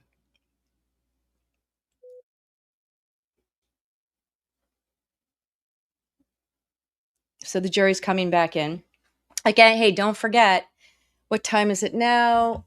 At 1, I'm going to have that expert in here. So make sure you come up with some really good questions about postpartum psychosis and waxing and waning and all the questions that we are just grappling with here, because I'm grappling. I know you're grappling with it. The jury's grappling with it. Some people are black and white, one side or the other, and that's okay, because I like to hear all the different opinions, because what we represent here is exactly what's being represented in the jury. I'm convinced, pretty much. I'm convinced. Don't forget, they had that long questionnaire. So, they hopefully were able to show both sides and the judge that they could be open-minded and not make their minds up right away and wait until the end, because this is a case that you really can't make your mind up now. I think you have to wait and balance all of the evidence, from the evidence of premeditation all the way to the experts that I'm sure the defense will have at the end. So this is just one of those cases that I don't think it can be won or lost in opening statements, and that's usually what they say. So let's see what's happening here.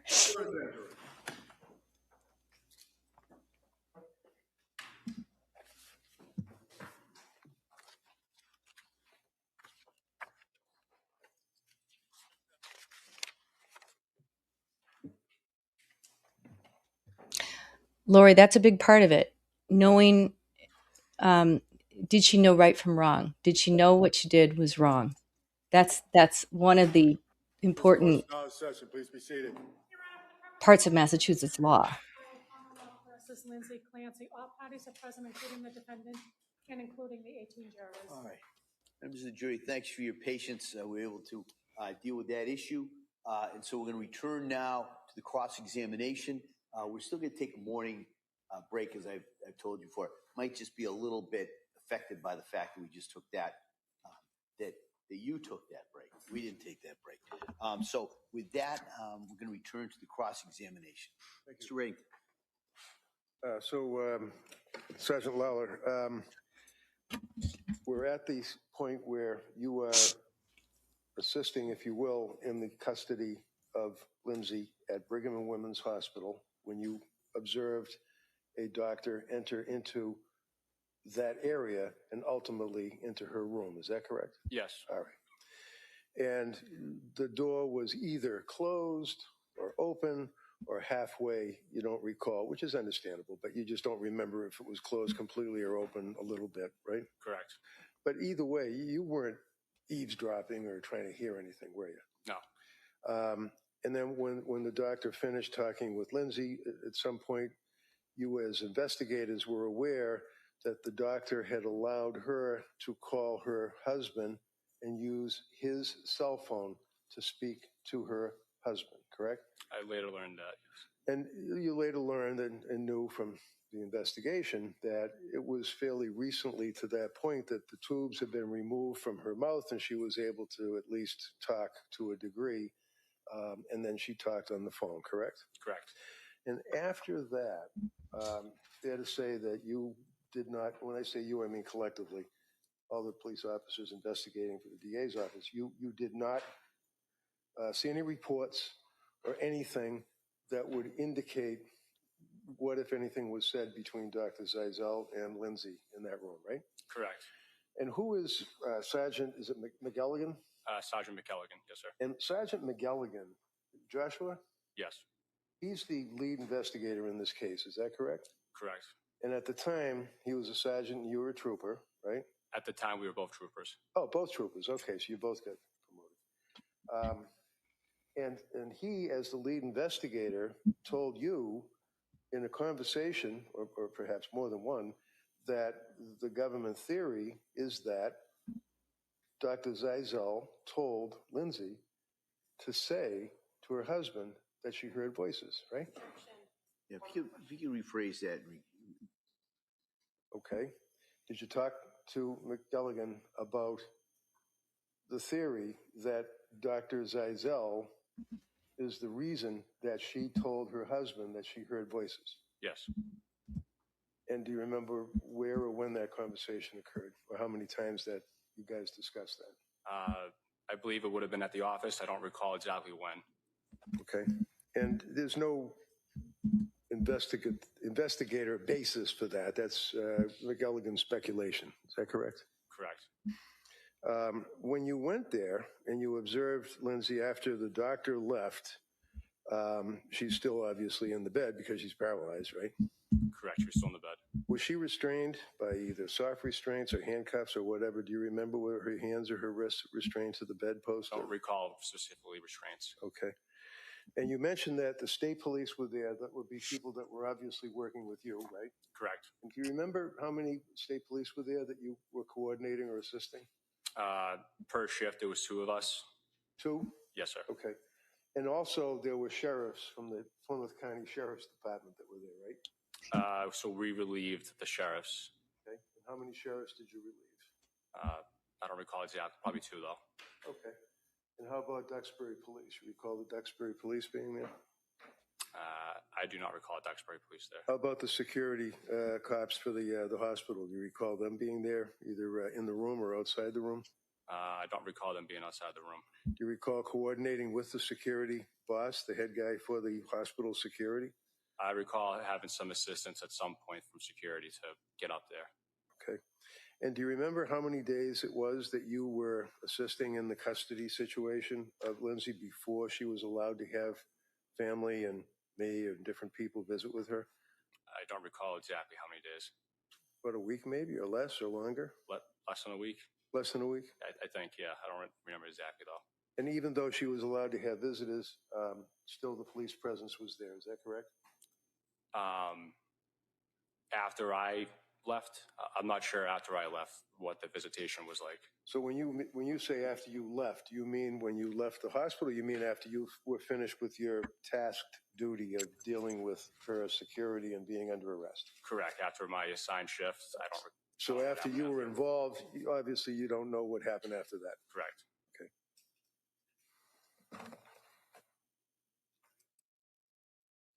That's all I have. Thank you, sir. Thanks, sir. Right. Redirect, Ms. Buckingham. Sergeant Lawler, in your experience working in the detectives unit as a trooper, is it fair to say you oftentimes will have conversations as investigations are unfolding with other investigators that you're working on a case with about the case, potential evidence, theories of the case? Yes. And it's also fair to say that theories change over time based on your investigation and what evidence you find? Correct. Was there anything about a conversation that you had with Trooper McGilligan about this theory that affects your testimony as you stand here today? No. And you didn't hear anything that occurred in that room that day that you were there when Dr. Zeisel was there, did you? I did not hear anything. Nothing further. Just briefly, well, your testimony, basically, unobjected to, is talking about clothes that were seized at the house and the other investigation going to the hospital. That's it, right? Objection. Beyond Sustained. All right. All right, anything further? All right, thank you, sir. Thanks, Your Honor. Thank you.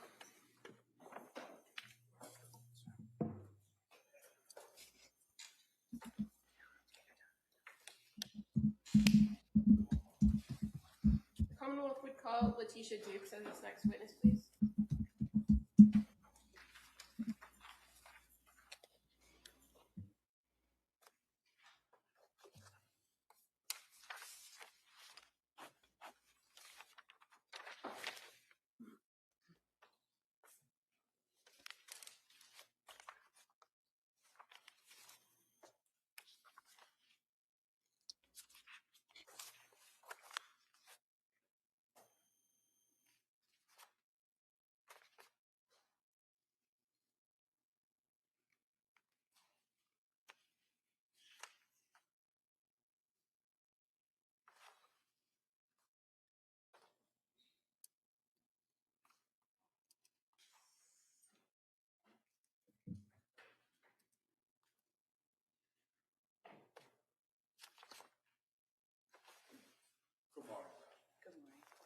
Good morning. Do you solemnly swear that the testimony you give and the jury shall be the truth, the whole truth, and nothing but the truth? You may have a seat.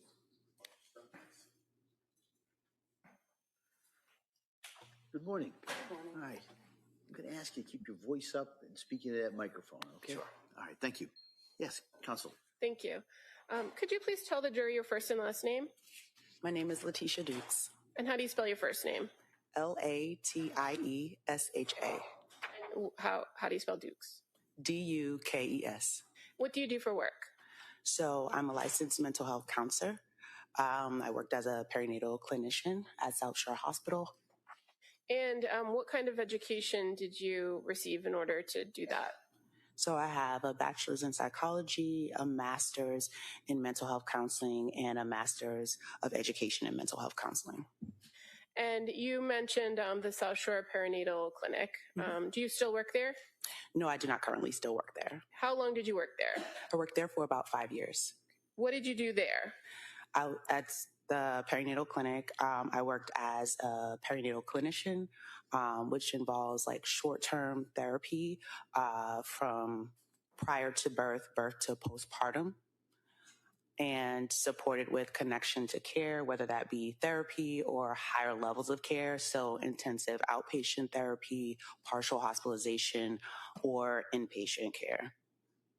And do you often collaborate with patients and other clinicians at the clinic or nurses about treatment plans for patients? Yes. And do you help to manage the treatment plans with the patient? Yes. How do patients, or strike that, for your role at the clinic, doing the therapy and being the clinician, are you often referred patients by the nurse practitioners or somebody else who had seen the patient or did an intake with the patient? Yes. And do you work with that prescriber or practitioner over the course of the treatment with that patient? Yes. And as far as your role and what you do with patients, is it fair to say that a large amount of your ability to work with the patient is based on your relationship and rapport that you develop with the patient? Yes. And do you rely heavily on things that they report to you when you're assessing them diagnostically and trying to help them come up with a treatment plan and offering therapy? Yes. And one of the things that might be important in that is to assess a patient's presentation each and every time you meet with them, right? Yes. So do you do that in each appointment or each interaction with a patient, assess them for various things? Yes. And what kinds of assessments do you perform? So I typically perform a psychosocial assessment, which is getting their behavioral health history, as well as their current presentation and reason for coming in for therapy. So whether that be a specific diagnosis or current concern, or recent like crisis or trauma, and also a risk assessment that assesses how they're doing in that moment. Okay. And as far as the therapy component of your interactions, is that largely based on the patient? Yes. And what kinds of therapy can you offer in that short-term therapy? In that short-term therapy, we offer cognitive behavioral therapy, dialectical behavioral therapy. I also offer something called EMDR, eye movement desensitization and reprocessing therapy for patients that have gone through trauma, as well as it could be even short-term support, like a couple of weeks until they're transferred to the appropriate level of care. And in your sessions with patients, is there a minimum or a maximum time limit? Typically, our program would go from birth to postpartum up to 2 years.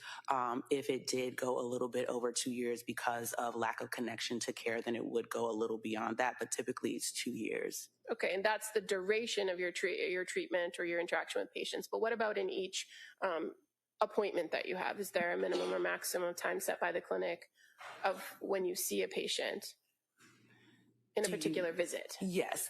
So do you mean as far as like weekly or like hour, half an hour? Well, I guess the question is, if a patient's coming into you because they were referred and you're meeting with them on a regular basis, how long are the appointments in duration? An hour, half an hour? So appointments could be anywhere from a half an hour to an hour based on the patient need at that time. And when you're interacting with a patient and you're making all those assessments, are there tools available to you if you feel or you experience that a patient needs a higher level of care or is heading or is in some sort of crisis? What tools are available to you for that? So tools that are available to me is connection to my direct supervisor, as well as crisis coordination, as well as like the crisis support numbers that are in that area. So I could either call with the patient or sit with the family, create a safety plan, and the patient can call later on if they feel like they're safe to go home and they have supports at home. Okay. And at some points, could it be that you would need to involve authorities like the police? Yes. And you also are familiar with the Section 12? Yes. And then it's an involuntary procedure where the court gets involved? Yes. Now, as far as when you do meet with patients on that regular basis, either for a follow-up or an intake, Is it a telehealth situation, an in-person situation? It depends on what the patient is comfortable with and what the patient is able to do as far as like access. So we offer both in-person and virtual appointments. Okay. As far as when you first meet with a patient, when they've been referred to you, that first intake procedure, is there a recommendation for whether that be in person or telehealth?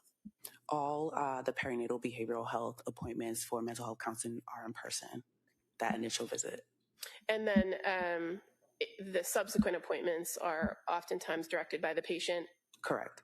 Would there be instances where you would insist or prefer that the patient actually come in person if they've elected for telehealth? Typically, you prefer someone to come in person because they have either like fallen out of care or there are concerns for their safety for some reason. Okay. And if you don't have those immediate concerns and it's the preference of the patient, do you often engage via telehealth? Yes. I'm going to draw your attention to a particular patient by the name of Lindsay Clancy. Do you remember when your first contact was with her? I remember it was around late November, early December. Okay. And you're aware that she came to the perinatal clinic and was being initially treated by Julie Paul? Yes.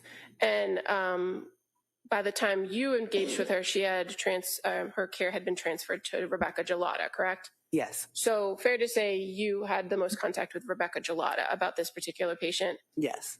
And if I mentioned December 2nd, does that sound familiar as the first intake with Lindsay Clancy? Yes, as I said, around late November, early December. So that sounds about right. Okay. And the intake appointment, was it in person with Lindsay Clancy? Yes, it was in person. And what were the services that were being offered for her? Why was she referred to you? So she was referred to me for postpartum anxiety and depression symptoms. That's what she was referred for. And in this first intake, did you go through that psychosocial history with Lindsay Clancy? Yes. And did you have some previous information from an intake with with Julie Paul, or did you do it fresh on your own? Fresh on my own. Okay.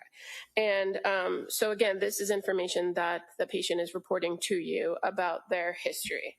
Yes. And so in this instance, you noted that the defendant told you, or Lindsay Clancy told you, that she had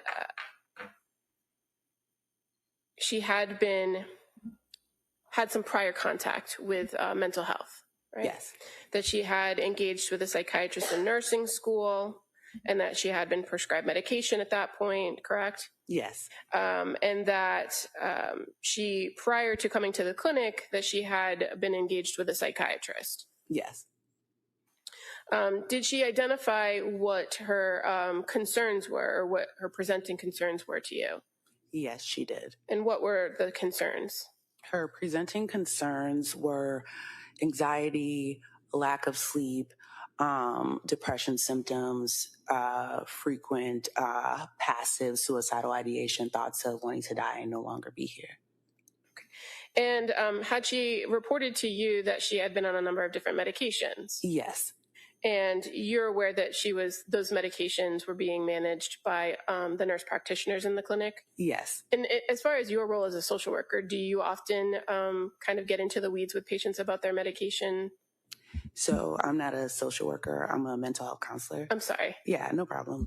But I typically have an overview of medications, but I don't particularly get into prescribing or how to take medications. Okay. And so what's the focus of your role in offering counseling services to women with postpartum anxiety and depression at the clinic? So my role would be to create a treatment plan to address the concerns, which would be like the anxiety and depression symptoms, and work on coping skills and building community supports around that. Or if she needed a referral to a higher level of care, I would do that. And do you come to your own conclusions as far as diagnosis goes based on your interaction with the patient? Yes. And in this first interaction with Ms. Clancy, you got her history, you also did some of those assessments, correct? Mm-hmm. And so as far as assessing her present condition, kind of how she presented to you, did you make observations of her mood? Yes. And do you recall her mood being low, that she felt numb and unable to laugh? I apologize. If it's medical record, I don't have any objection, but I'd prefer not the leading. I have no problem if she reads from the record, though. All right.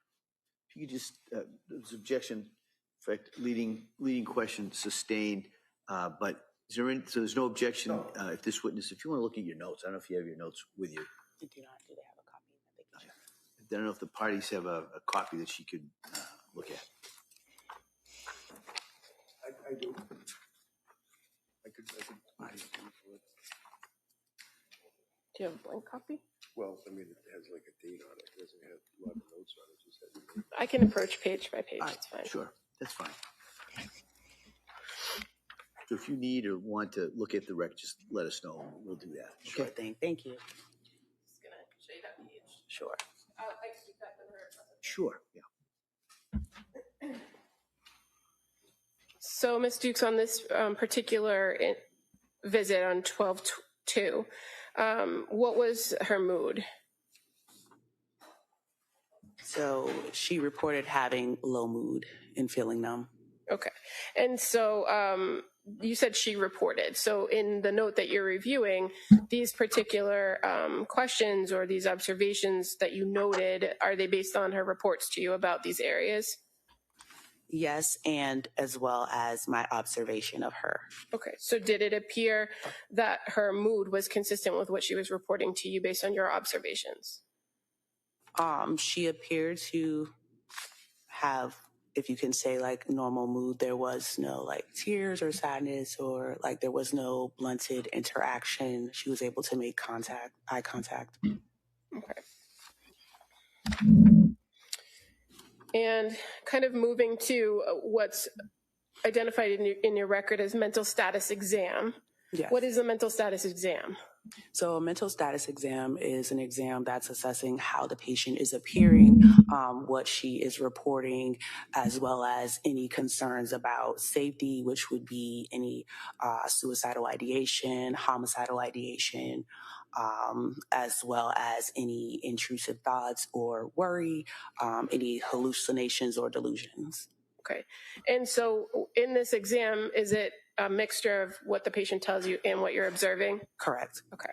And if I can approach you with another page. Page 53.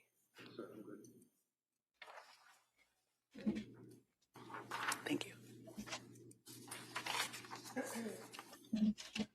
In regards to, on this particular first encounter on December 2nd, when it comes to the mental status exam, were you able to observe her facial expressions? Yes. And what were your observations of her facial expressions?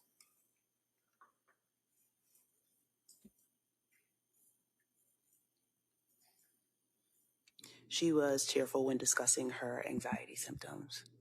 Okay. And did you also ask those questions about thought content?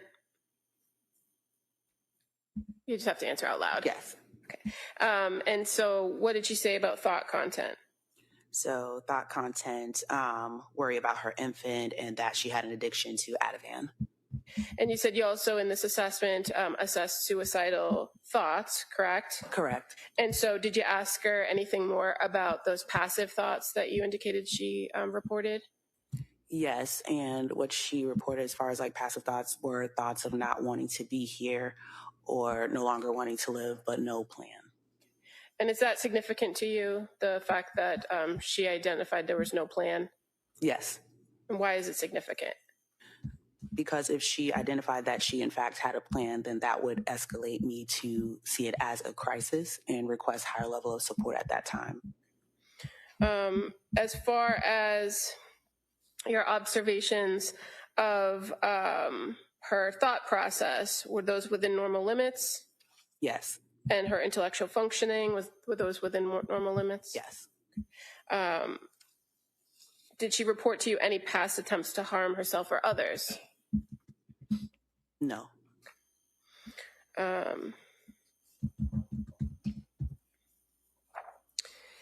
Did you go through with her her behavioral health history? Yes.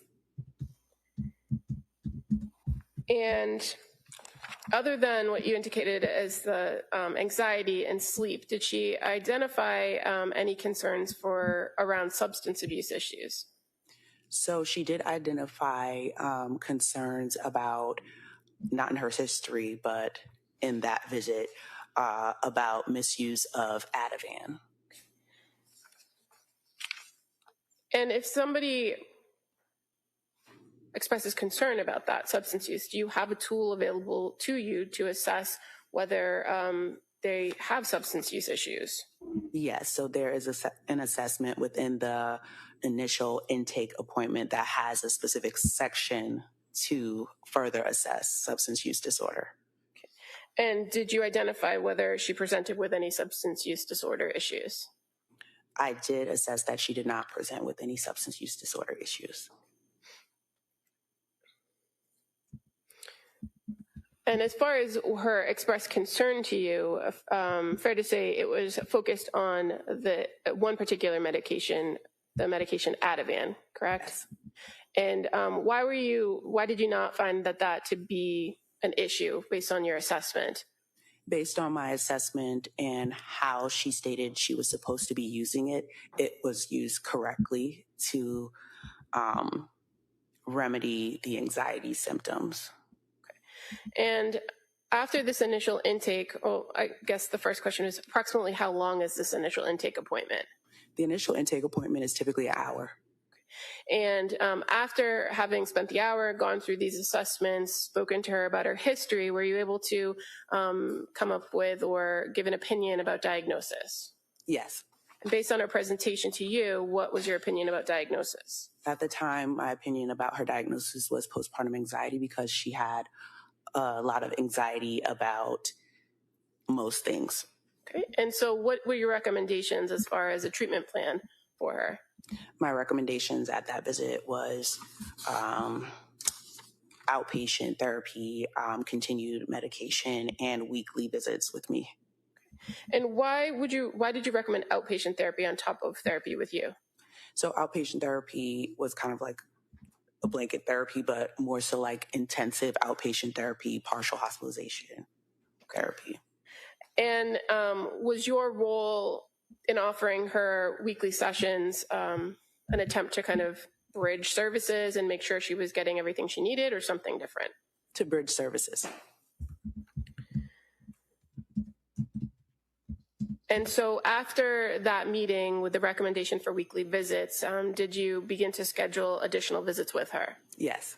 And after that particular visit on December 12th, did you send her any particular information? Yes. And how do you do that? How do you send patients information if you're not able to give it to them? I can send it through my chart messaging. And on this particular day, after your meeting with her, you sent her some resources about cognitive behavioral therapy, did you not? Yes. Your next contact with her was December 5th. Why December 5th, if you had just met with her on the 2nd? That may have been the soonest available appointment that week for her. Okay. And it was shy of the 1 week, right? Mm-hmm. Was there anything in your meeting with her on the 2nd that made it necessary to have a shorter appointment? No. This next contact on the 5th, was that in person or telehealth? Telehealth. And on this day, on the 5th, when you met with her, did she report some additional information or report how things had gone over the weekend to you? May I see my notes? Sure.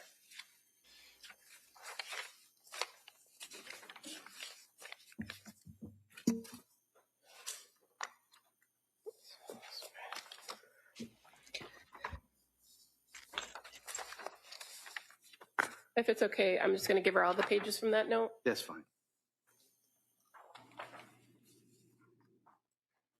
Thank you. Yep. Thank you. Okay.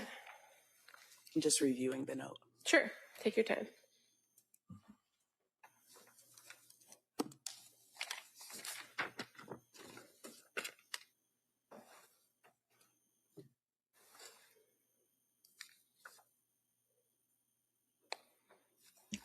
And can you repeat the question?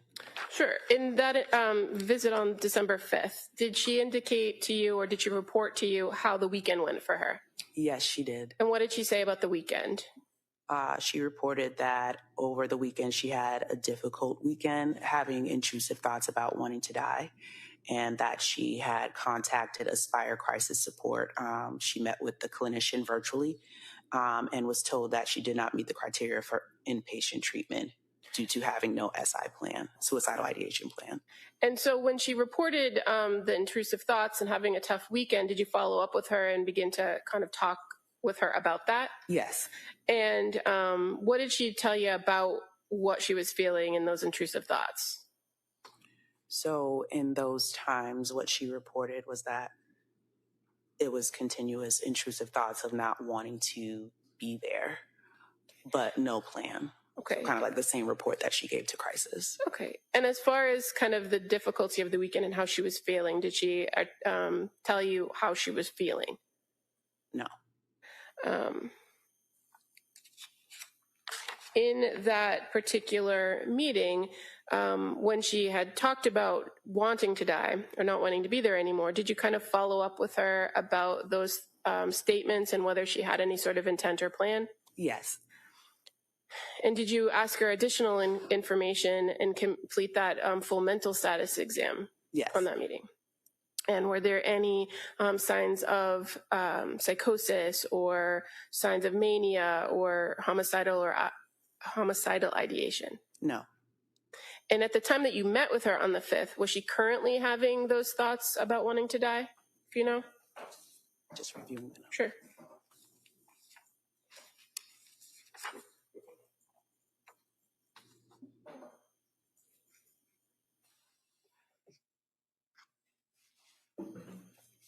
In that visit, she had no suicidal ideation. And on this particular visit on the 5th via telehealth, did somebody else participate in the visit as well?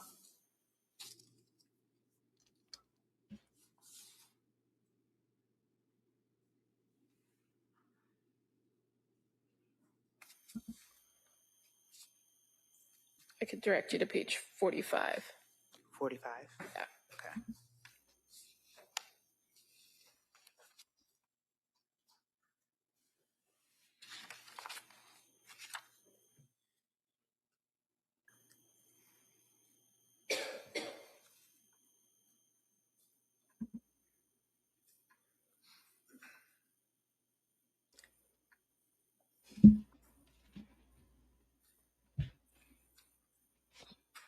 Yes, her husband joined the visit.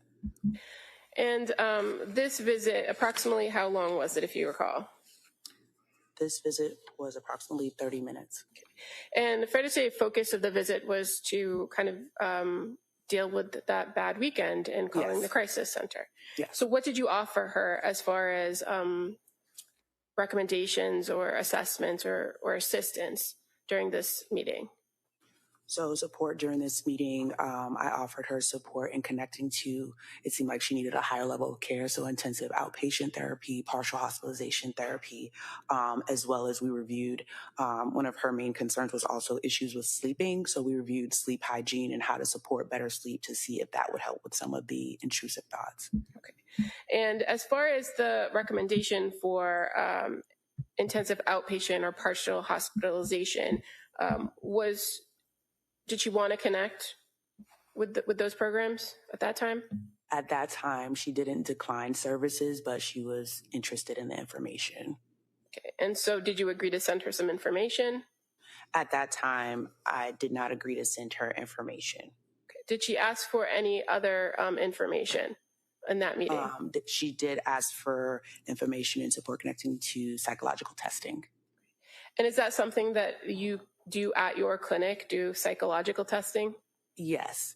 Okay. And so did you make a referral for her to see somebody else in the clinic, or did you provide her other information? So I discussed this information with a provider at the time, which was the psychiatrist and medication provider at the time. And would that have been Rebecca Gelada? Yes. And so did you subsequently send Lindsay Clancy some information about psychological testing? Yes. But there was no recommendation for it to be done at the clinic? No. Do you know why?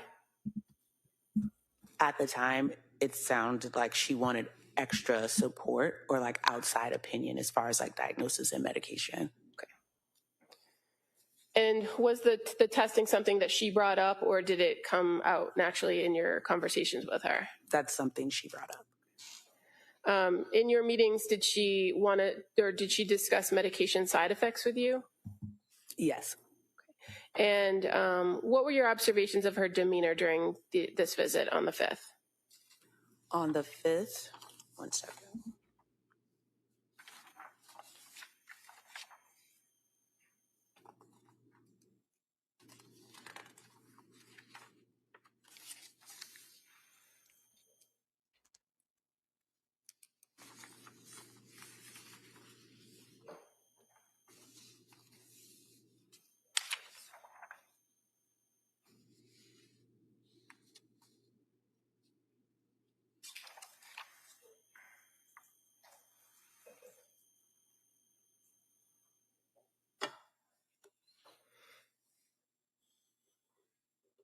Her presentation overall was within normal limits. She didn't appear like anxious or different than any other visit I had with her. And this is kind of your second meeting with her, right? Yes. And how many meetings did you have overall with her during the time she's at the clinic, if you know? 4. So, but you had spent an hour with her on that intake where there's a lot of information exchange, right? Yes. So was there anything different about how she presented, how she spoke to you or answered questions during this follow-up on the 5th? No. And as far as the conversations about the bad weekend and calling crisis, did you have any concern that she was in crisis? No. And you made those recommendations for a higher level of care, correct? Yes. But nothing that would have prompted you for those other interventions that you've previously described to us, right? Right. Did you ever in this visit see signs of mania? No. And is that something you look for? Yes. And did you ever see signs of delusions or paranoia? No. How about psychosis? No. Now, your next contact with her was December 12th, correct? Yes.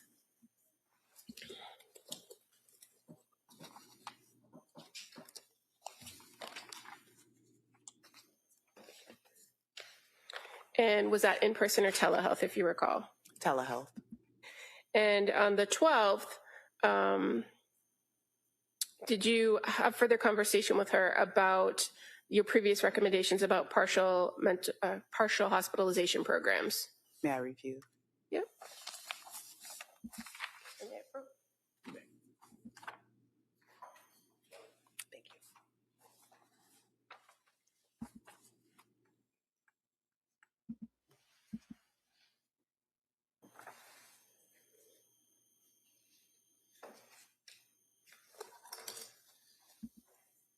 Yes, we did have further conversation about recommendations. Okay. And did she indicate to you that she would be starting a program soon? Yes, she indicated that she would be starting a partial hospitalization program in Norwell on December 20th, 2022. Did she provide you any details about that program? Do you know? No, just that she would be starting a program in Norwell. Had you referred her to any programs in Norwell? No. And in this meeting with her, did you continue to talk about her need for higher level of care? Yes. And did you make recommendations on a different program?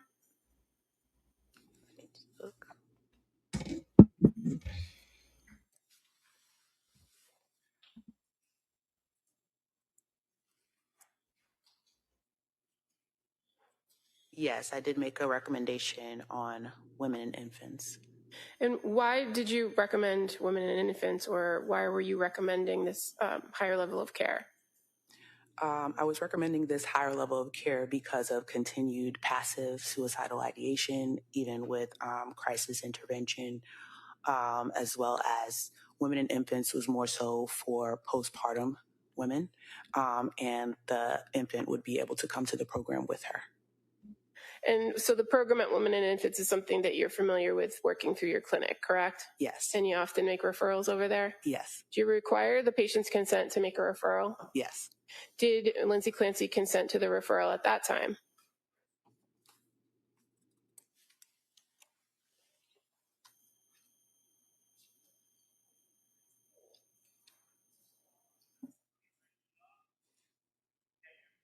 Yes. And so did you work to make that referral after that visit? Yes. Now, you mentioned that she had continued passive suicidal ideation. In this meeting that you had with her, did you assess that? Her suicidal ideation? In this visit particularly, did she have passive suicidal ideation? Well, do you ask if they still have that? Yes. Or if they currently have thoughts of suicide? Yes. And in this instance, did she have thoughts of suicide or wanting to die? Just reviewing. Hold on.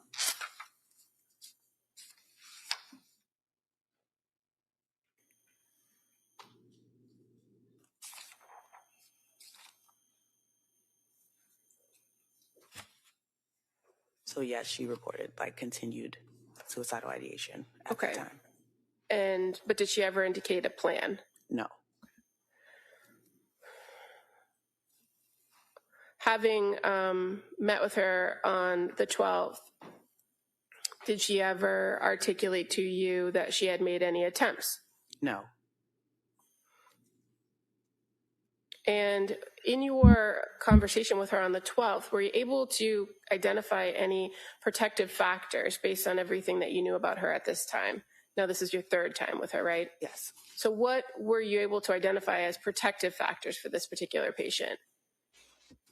At this time, she had supports, which were her husband and her mother-in-law. At this time, she was able to, from the past visit I had with her, able to contact crisis when she felt like she needed extra support. So she was able to follow through with suggestions that I had given her in the previous visit. Okay. And based on your visit with her on the 12th, she accepted a willingness to go to one of those programs, right? Yes. Or at least be referred. Yes. So was there anything about your interaction with her on December 12th that warranted any of those higher levels of intervention from you? No. Now, the next time you met with her was on December 19th, correct? Yes. And was that the final time that you met with her? Yes. On that day of December 19th, was that in person or a telehealth? May I review the note? Sure.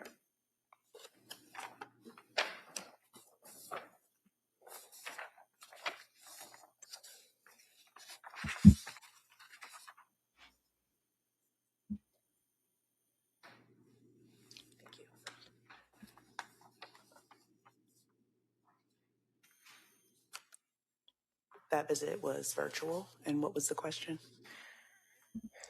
That was the question. Okay. Thank you. So on this particular visit on the December 19th, did she report any further issues or anything that had happened between the 12th and the 19th that were of concern? So she was continuing to have low mood and numbness. She did not have any SI and had no need for crisis intervention over that weekend. Okay. And did she indicate to you that she had been doing things at home to try to help with her mood? Yes. And what was she doing? Let's see. She was spending time with family and her children and exercising. Now, at this point, as the December 19th rolled around, had you already put in that referral to women and infants? Yes. And did you know if she engaged with women and infants by that point? By that point, women and infants had reached out to her, but she had missed the call, but said she would contact them back.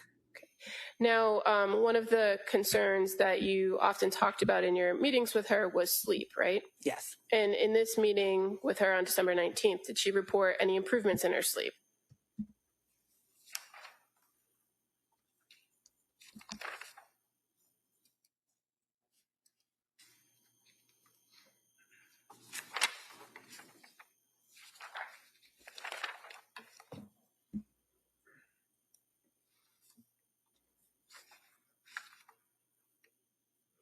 No.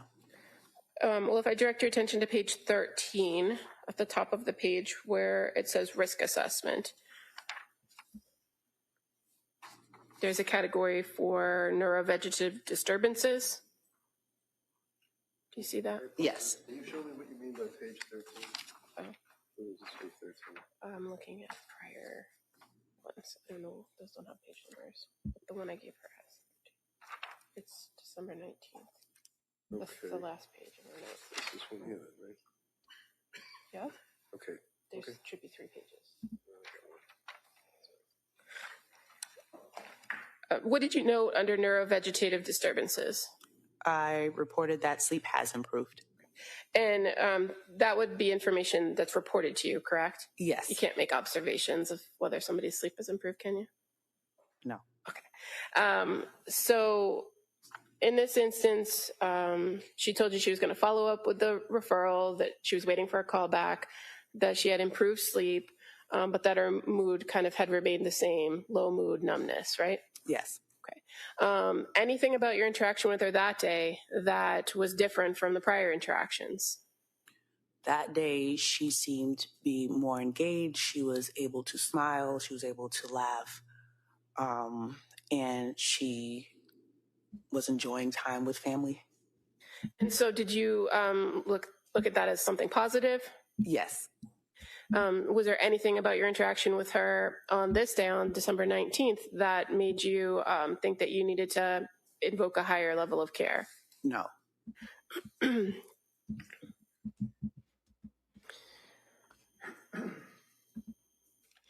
As far as in-person visits, did you have any other in-person visits with Lindsay Clancy after the 19th? No. Fair to say your contact with her was very limited after that point? Yes. And on December 27th, did you have some interaction with her and her husband? Yes. And why did you have interaction with them? May I see the note? Sure.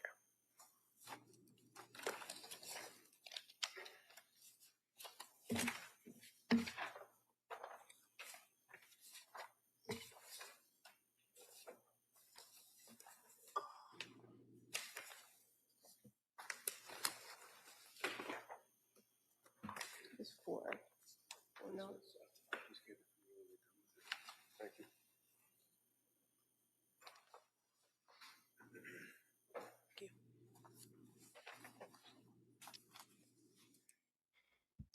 Can you repeat the question? On December 27th, why did you have contact with her? Why did you make contact with Lindsay? I was calling her to inform her that her referral had been completed. Okay.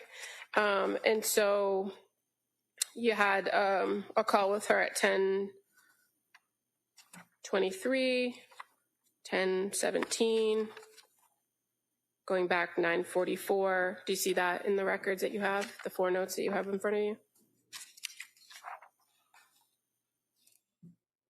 They kind of go in reverse order. Yes. But prior to the contact about the referral being completed and just reaching out to her and letting her know, did you have a conversation with her husband? Yes. And was that at Lindsay's request? Did she give consent for that? She did give consent for that. Okay.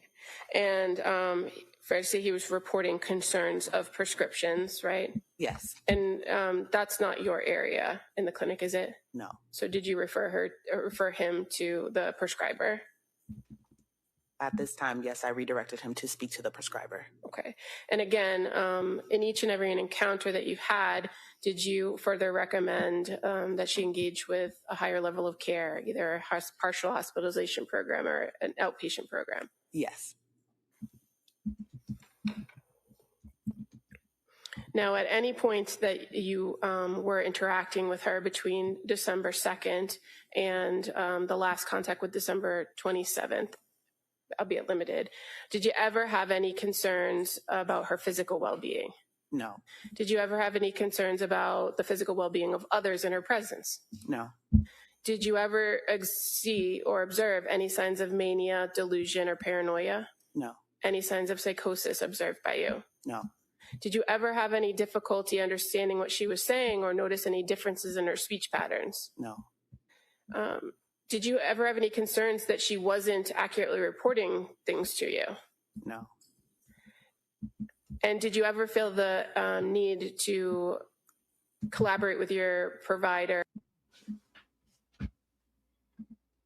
for a higher level of care or an additional intervention? When I did, yes. And so would that be for the calling the police section 12 or safety? Hold on. Go ahead. We'll ask that and then we'll. My question was, in any of the times that you engaged with her, did you ever engage with your provider to come up with a plan for safety planning, section 12, or any other of those interventions you discussed before? No safety or section 12, no. So as far as recommendations, would you agree that those were the recommendations for higher level of care? Yes, for IOP or PHP services. Okay. And on that last visit that you had with her, she reported doing things outside of the home, right? Yes. And that stood out to you? Yes. As what? As an improvement in mood and ability to connect with others. Thank you. If I may have a moment to put these back together. Why don't we take the delayed morning break at this point? So hopefully be a little bit shorter than normal, but we'll get you, we can stretch your legs. We'll have you back here in a couple of minutes. Okay? Court, all rise, please.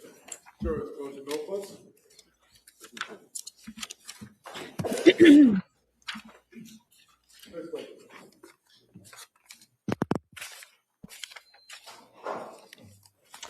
All right.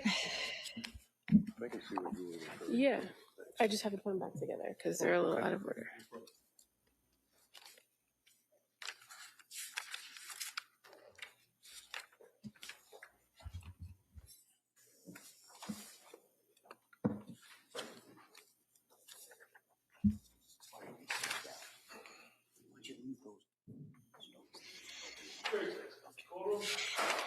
So we'll be in a short recess at this time. Thank you.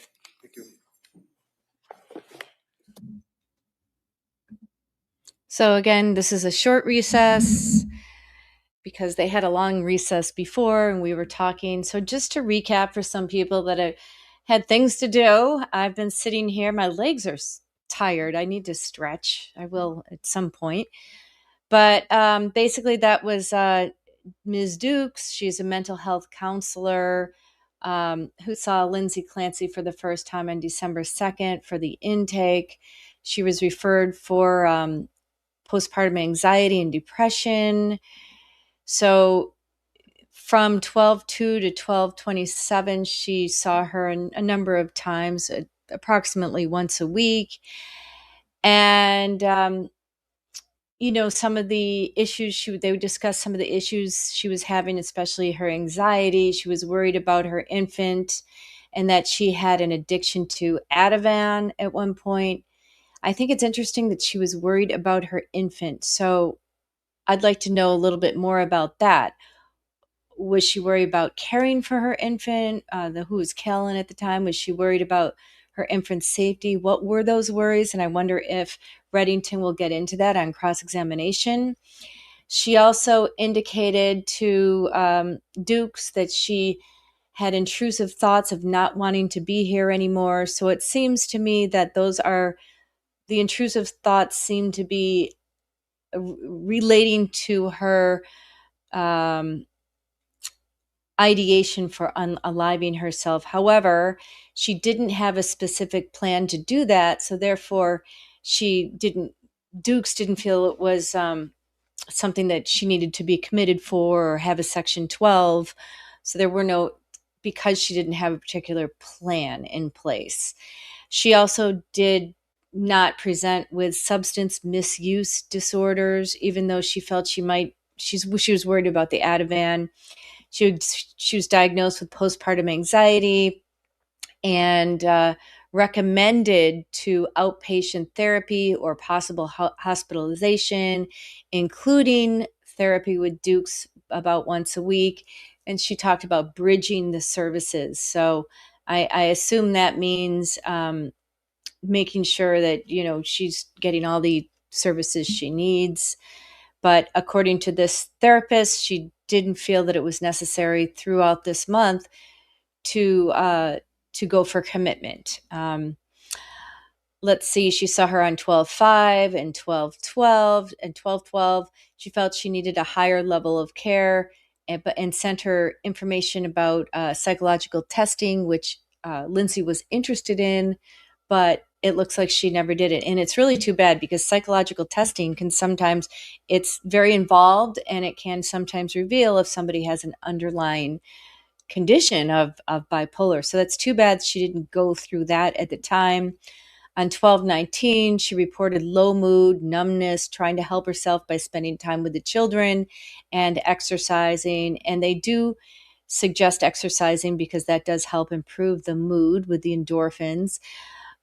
Dukes also recommended women and infants for for the program for Lindsay. But then ultimately, by the end of it, by 12/27, it seemed that Lindsay was more engaged. So Dukes was not as concerned. There were no signs of mania or psychosis, no issue with speech patterns, and that's a big one for bipolar. There were no safety or Section 12 planning at this time. She recommended ILP or PHP services, and she seemed to be improving and having better moods, and that's on 12/27. So that's less than a month from when these acts of violence were committed on the children. So I'm sure that during cross-examination, Kevin Reddington will do what he's done before and bring out all the issues that Lindsay was having, because that goes to the theory of the case that this was a woman in crisis who some of these warnings should have been, warning flags should have gone off and bells should have rung, and she should have received a higher level of care from these various providers. However, I'm also getting the picture, and I think people in the chat are also getting a picture, that Lindsay, maybe she was the one who wanted the telehealth from Dr. Tufts. Maybe she's the one that thought she could get better if she exercised and did things at home. Maybe she was in denial about some of her symptoms as well. But on the flip side, she did seem to be researching and Googling and trying different medications and trying different providers. But clearly, I believe that she was a woman in crisis. And another thing that I think will be interesting to talk about at 1:00 with my expert, Dr. Duma, would be, I think it'll be interesting that a lot of focus is in postpartum is placed upon when you have your first child, not your third. So she's going to talk a little bit about that. But when I was researching what she did, I read that a paragraph about that. And I thought, oh, that's really interesting. By the time the third one comes around, and remember, I had 3 kids. By the third one comes around, it should. I don't know. Maybe there isn't as much of a chance. If you didn't have postpartum before, you might not have it again. I don't know. That's another good question we need to ask her. So I made a little banner here. No, there it is. So Dr. Nicole Kumi, I'm sorry I pronounced her name wrong. She is the one that's going to be on today at 1:00. So get your questions ready, because I think it's really great that we have somebody to answer some of these questions. We all seem to be, not all of us, but a majority of us seem to be having an issue with the fact that Lindsay seemed rational prior to and after these tragic events took place. So, but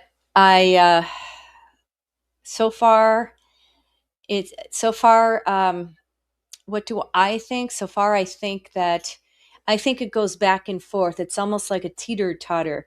Right now, it seems to me a little bit pro-prosecution, but then after some of the defense cross-examination, I kind of get tipped to the other side a little bit. And that's the way it should be, because again, the defense is trying to raise the the overall picture that this is a woman in crisis that was failed by the medical system, or that she just, maybe people didn't see it coming. You don't really have to prove that people saw it coming or not. The issue is, did she have this psychotic break at the time the crimes were committed? So that's really the narrow issue that needs to be decided. Was she insane at the time? Did she know right from wrong? Did she know what she was doing was wrong? And again, it's a two-prong analysis. So did she know what she was doing was wrong?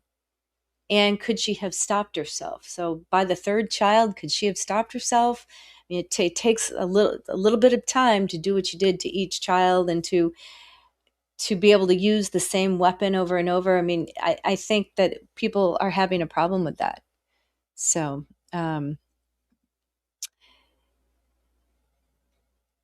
let's see. Do we have facts she's actually done it? I don't. Let's see. Do we have facts? Oh, we do. She's admitting. If I'm answering your question right, Lindsay Clancy is admitting to the acts that she committed upon the 3 children. She's admitting to the acts, but she's not admitting to her mental state. If that's the answer to the question, ask it again if I'm mixed up. Sometimes I can be. All right. Agreed with Joanne. Judy says, and I as a parent and grandparent of 3 would have stepped in immediately to help in any way possible. Yeah. Of course, hindsight is 2020 here. I'd like to hear. Well, we did hear from from Patrick Clancy's dad. Again, he reinforced that she seemed to be a good mother. He seemed to love her, and he didn't see it coming. So, I think that's why this case is so important to analyze, and so important that people really are following this case around the world, because if we see somebody in crisis, now we know what can happen. I mean, this is the worst of cases, obviously. But if somebody is struggling, whether it's postpartum or man or woman, seems to be not doing okay, they really need some help. The various things can trigger somebody into a psychotic state, or even if you don't reach the psychotic state, you might need help, some counseling or a partial program. But and again, it's hard to get into some of these partial programs. It's hard to get into hospitals like McLean. Trust me, because a family friend had a hard time. And sometimes you wait in the ER for a bed to open up. So there is a crisis. We need more people in the field. And she did sound desperate. I agree. And that's exactly what Attorney Reddington is trying to get across here, that she was a woman in crisis and she was desperate for help. She had hoped that she was going to get help, but those hopes were dashed when ultimately she went into a psychotic state of mind. And that's the defense's argument. Pam, it is not hard to believe that she seemed fine just before the event. We've all heard stories about someone spending time with someone who seemed happy, who unalived themselves an hour later. That's actually true. That's absolutely true. Yeah. Yeah. So sad. It's just, and again, that person went into crisis, right? Pink Door, I think it's important to remember the context. Patrick said she made a comment to him, and then it was more concerned something would happen to the children. Yeah, something very common in postpartum depression. So I think, of course, hindsight is 2020, but the instance, whenever she said she was worried that she could harm the children, I'm not blaming Patrick, but she should have been committed for a longer time. And I think in the future, after this case, when someone feels that they can cause harm to themselves or especially their children, people are really going to listen now, really listen to those calls for help. Because, I mean, I never had intrusive thoughts like that. Like I remember being frustrated with the kids at times, but my God, the thought of actually, I was never worried that I'd harm them. I mean, that takes it to a different level if you think about it. So they do have to know what they are doing at the time of the act, and that is really important. That's Massachusetts law. They have, what did she know what she was doing at the time she committed this terrible act?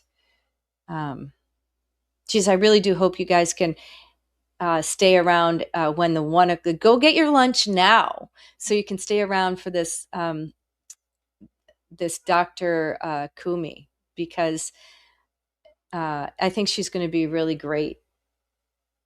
Oh no, Lori, you have a class. Well, you can rewind and watch the rest of it later. But Lori, if you have any questions that you want, throw them out there now, for sure, because I'm happy to ask the question for you.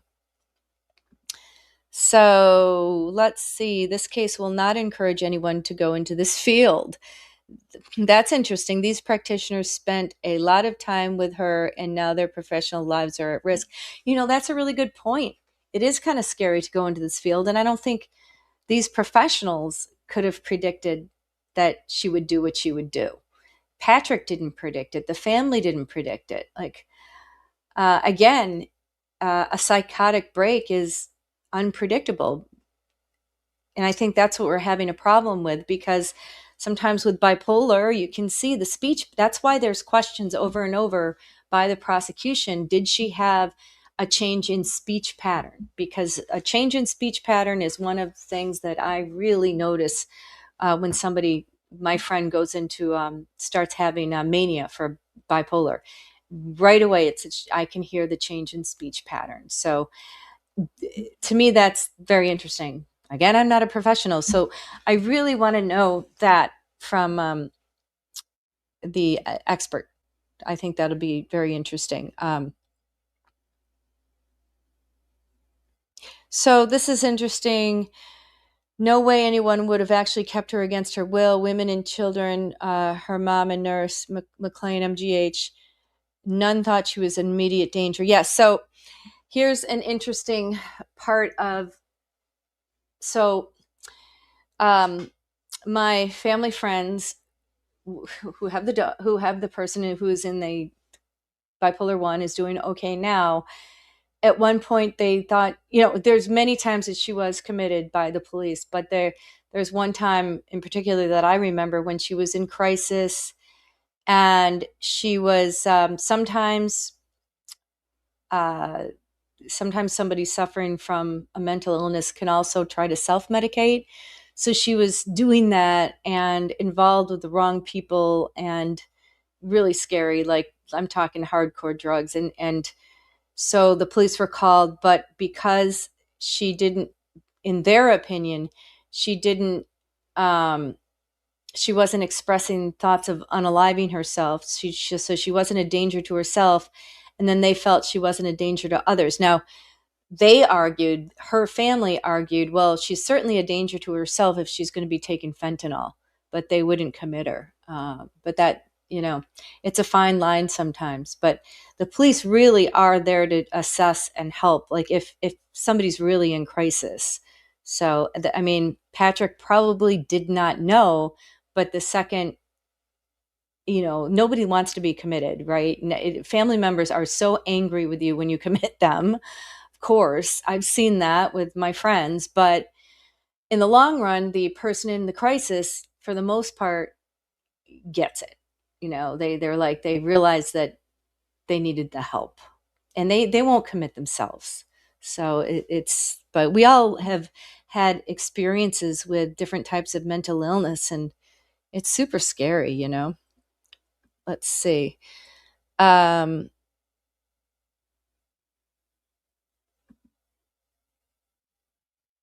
right. That banner's annoying me after a while here.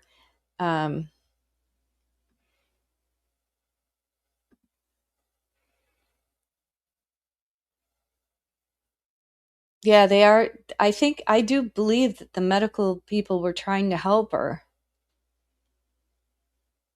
And Monday, this trial, it is a lot of Monday morning quarterbacking. Maybe you should have done this. Maybe you should have done that.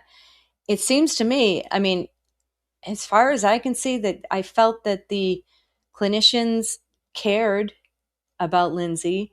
They wanted to help her. They offered her certain programs. So the question is, will the jury take it out on Lindsay for not following through in some of these cases, or for not completing courses of medication, or for not, when she had the intrusive thoughts. See, here's the other issue too. When she was having intrusive thoughts, she told Patrick she was worried about possibly harming her children. But do you notice that she didn't tell any of the other medical people who treated her psychiatrists or nurse practitioners or this therapist? I think because she didn't want the children taken away. The second you say something like that, there's a chance your children will be taken away, or she would be committed, and she might not have wanted that. So that I think that's very possible that she didn't share that information with them.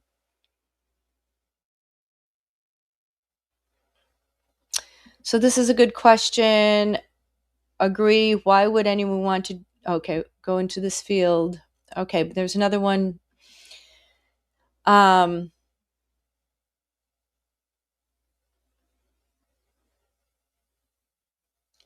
Yeah, so Pam, so this is pro shot at Pam.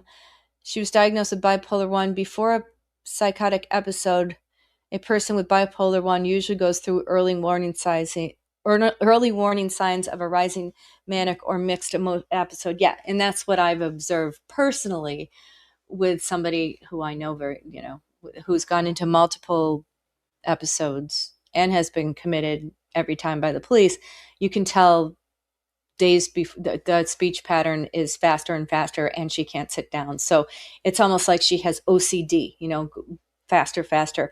And, Lindsay did kind of have symptoms, I would say, of OCD. So that might be something to ask the expert when she comes on at 1. Does mania overlap with OCD, or something that appears to be OCD? Gosh, I feel like we're learning so much. That's an interesting, they needed to hold her for however long it took her to get better. Simple as that. Yeah. But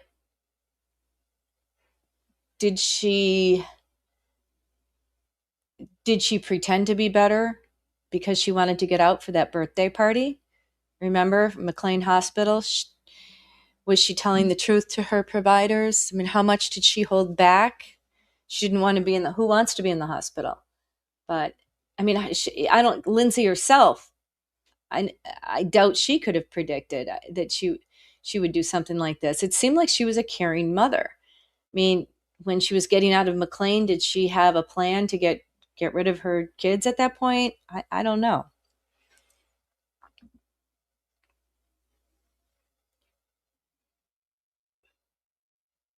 Yeah, so the one of the clinicians, Gelada, told her husband, Patrick, that she may, probably both of them together, that she thought she might have bipolar disorder, but Patrick disagreed with it. What can providers do if the patient disagrees with a possible diagnosis? Yeah. Denial. I mean, of course, like, who wants to be diagnosed with bipolar? Anybody would deny that at first. No, that can't be, not me. That can't happen to me. And that's, I think, what happened. And Patrick's the same way. He was probably, no, she doesn't have bipolar. No, she's never had symptoms before. Patrick probably didn't know what bipolar was. Honestly, before my close family friend had it, I didn't know I had a concept, a generalized concept, a blurry concept of what bipolar was all about. I just thought it was mood swings, but it's a lot more than that. And Patrick probably had no clue what it was. So, yeah, you almost can't even blame him or her. So this is interesting. OCD can be a comorbidity to bipolar, as well as ADHD. Yeah. It's similar symptoms, that's for sure.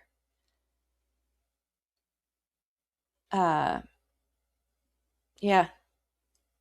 But she did seem a bit OCD, that like the concept of doing that 5K race right after Kaylin was born, the baby, keeping to all the schedules. I mean, I don't know. So a lot of new mothers do that, especially if you have 3, because you've got, napping schedules, you have feeding schedules, especially with a new baby. Then you've got to make everybody else lunch. I mean, there's a lot to handle. So I don't know, but I guess the argument could be made that she seemed a little OCD. I like armchair detective. I believe that both her and the system failed. Yeah, and her family, her I believe that both her and the system failed, and her family to an extent, but I can't get past the premeditation at this point without hearing from the defense. Hey, at least you're open-minded, right? I think a lot of jurors are agreeing with you, armchair detective 7. I really do. But let's ask. I hope you can stay around for 1 o'clock. Get your lunch now, and so you can ask some questions. Oh, the break's over. All right. I've got to stretch my Counsel for legs. the jury? Oh, this is a good one, Joanne. If a dementia patient denies they have it, they would be forced to have treatment because of how dangerous it is. Yeah, that's true. Maybe we should do more about that. That's a good point. She was a high performer. Another good point. All right, here we go. Thanks, everybody, for being in the chat, and thank you for sharing all of your wonderful insights here, because this case is so interesting to talk about. Gosh, I'm going to make myself small, but I'm here. Let's see. Court, all rise. Jurors entering.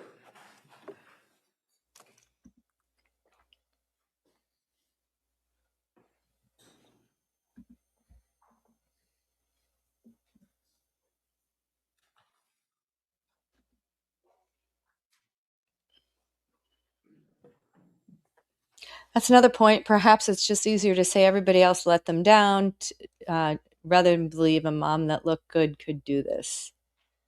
It's hard to believe that a mom can do this to her kids. It really is. For the record, we return back to the trial of Commonwealth versus Lindsay Clancy. All parties are present, including the defendant and including the 18 jurors. All right. Counsel? Thank you, Your Honor. Morning. Good morning. So, can you tell me, is it 4 times that you yourself actually met with Lindsay or more? Can you repeat that? I'm sorry. Was it 4 times that you actually met with Lindsay or more? And that would include telehealth. 4. 4 yes. times. Okay. You met with her on the 2nd of December, right? Yes. And you met with her on the 12th of December, is that right? Yes. You met with her on the 19th of December, right? Yes. And is it the 27th as well? Was there another one? Do you remember when that was? That was by phone. By phone. Would that be the 27th? Yes. Okay. I thought she met with her on the 12-5 So as well. what I'm going to do Huh. is give you the documents that the district attorney is questioning you from, so that you can actually have them in front of you, okay? Thank you. And you can slide up and just... There he is, being quiet again. And if I get confused or something, just let me know that you're on a different page than me. Couple of background questions. When you met with Lindsay, for example, on the 2nd of December, you were at least able to look at the records of Nurse Paul as well as Nurse Gelada, right? No. Oh. I mean, you guys work in the same place though, right? Yes. Okay. So when a woman is in postpartum and comes to social health for help, when you're trying to help them, you can't see the medical records from what the other people like Nurse Paul and Nurse Gelada have written down? You can see the records, yes. You can? Yes. Okay, so you did look at the records? I did not look at the records. Okay. On the 2nd of December, and you can look along with it if you wish, looking under what would be referred to as behavioral health intake. Your pages are numbered, mine are not, so if you can find that one page, behavioral health intake on December 2nd. And the jurors will have this as an exhibit, but just going through the pages. You have it? 1 second.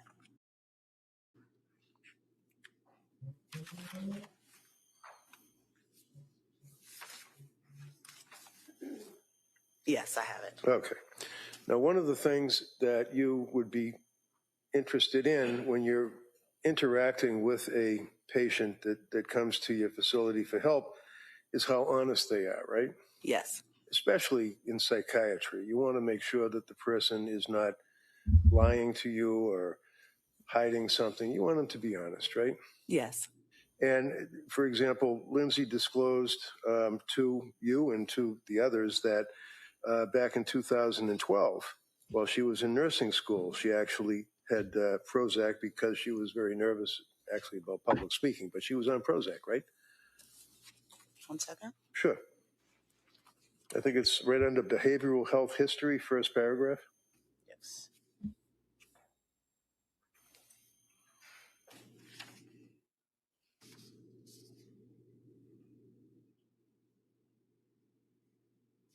Yes. Okay.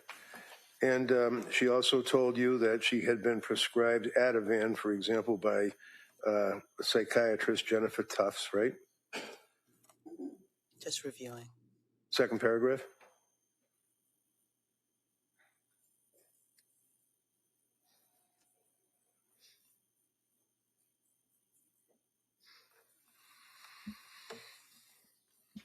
So, no, that's not what I see here. Okay, do you see where it says prior to attending the SHORE program, sentence, second paragraph? Yes. Patient was prescribed Ativan by psychiatrist Jennifer Tufts. It says here she was prescribed Zoloft. Well, I must be misreading something. I apologize. Let me approach you.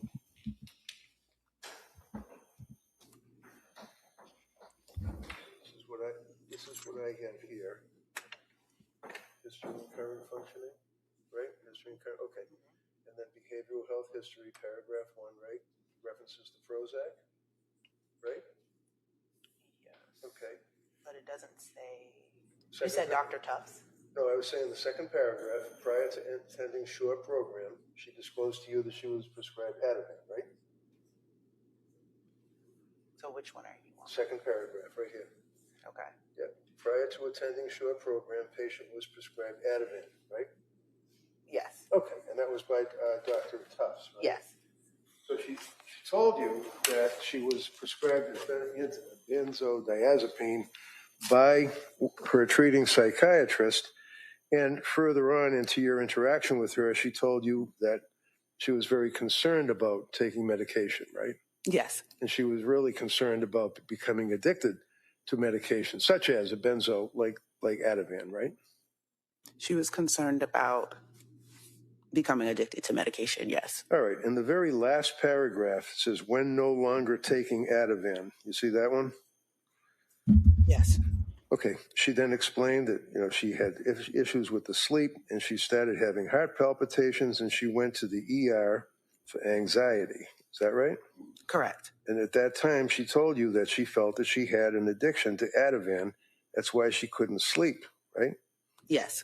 And she was stressing about that, was really concerned about that, right? Yes. She then said that she had weight loss, right? Yes. No appetite, right? Correct. Panic attacks, right? Right. Couldn't sleep, right? Yes. Next page, December 2nd, office visit, the same visit. First paragraph, she was prescribed Remeron and Seroquel in the past 4 days, right? Sorry, this is a different date on this one. What date do you have? Okay. So the next page. Mine, it goes to 12/5. Okay, all right, let's look at this one then. Would you agree that this is a record from South Shore Health that talks about continuing your appointment December 2nd? Yes. Okay. If you can find I think that. they were just out of order. Here it is. Okay. Okay. That's fine. No problem. That's not your fault. So are you with me on that she was prescribed Remeron and Seroquel? Yes. Okay. And that was within the last 4 days. Is that right? Yes. So when you saw her on December 2nd, after telling you about the Ativan and telling you about her weight loss and her anxiety and everything else, she told you that she had been prescribed Remeron and Seroquel. And I understand you don't do the drugs, so you don't really have. No, I don't do medication. Very difficult to get the brand names and the other names, but we have a chat for that. So she started Remeron and Seroquel, and then she told you that since starting the medication, she's had thoughts that she no longer wants to be here, meaning, I guess, what, on the earth? No longer wanting to be here could mean anything. But in that instance, when assessing for suicidal ideation, no longer want to be here qualifies as passive suicidal ideation. Okay.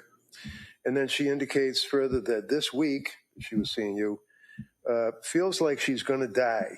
That's what the DA read to you, right? Yes. But then it goes on and says, but she doesn't care if she dies, basically. She feels like she's going to die, but she doesn't care. She said that, right? Yes. She then talked about how the Remeron and Seroquel were not helping her sleep. Yesterday, she took Ativan, she told you, right? Yes. Due to intrusive SI, suicidal ideation thoughts, right? Yes. Did she indicate what the intrusive suicidal ideation thoughts were yesterday, which would be December 1st? Did she tell you what that meant? Did you ask her what she meant by that? I did ask her what she meant, and that would mean that she had the thoughts that she told me about no longer wanting to be here. Okay. And you then told her that she could go to the ER and that you then sent her local crisis contact information. Is that right? Yes. And then talks about onset. Says 3 months after the baby was born, she had unmanageable anxiety, correct? Correct. And what did she tell you the anxiety was about? 1 second. Yep. It's under onset.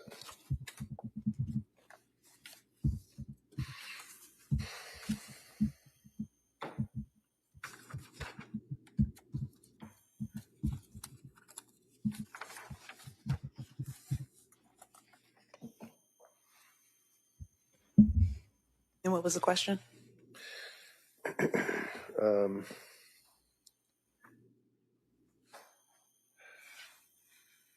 Under onset, she indicated 3 months after the baby was born, she had unmanageable anxiety, is what Yes. the district attorney asked you. And then it continued on with a sentence. What was her anxiety about? About her children, especially the baby. And what does that mean? That she was having unmanageable anxiety? Do you know, what does unmanageable mean? So constantly worried that something was going to happen to her children or something bad was going to happen to the baby. And at that time, the children were 4, 3, and 6 months, right? Correct. Under social, the notes indicate that she talks about her anxiety all the time with her mom, husband, and mother-in-law, correct? Correct.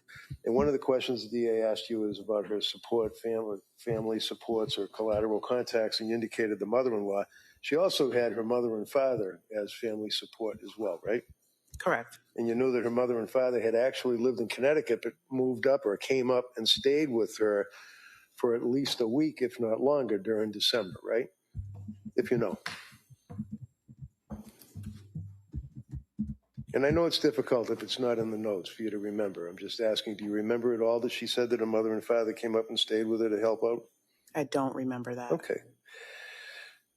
She further went on and said that she's uninterested in other topics from friends. What did that mean? She just didn't want to talk to her friends about anything? Just had a lack of interest in conversation with friends.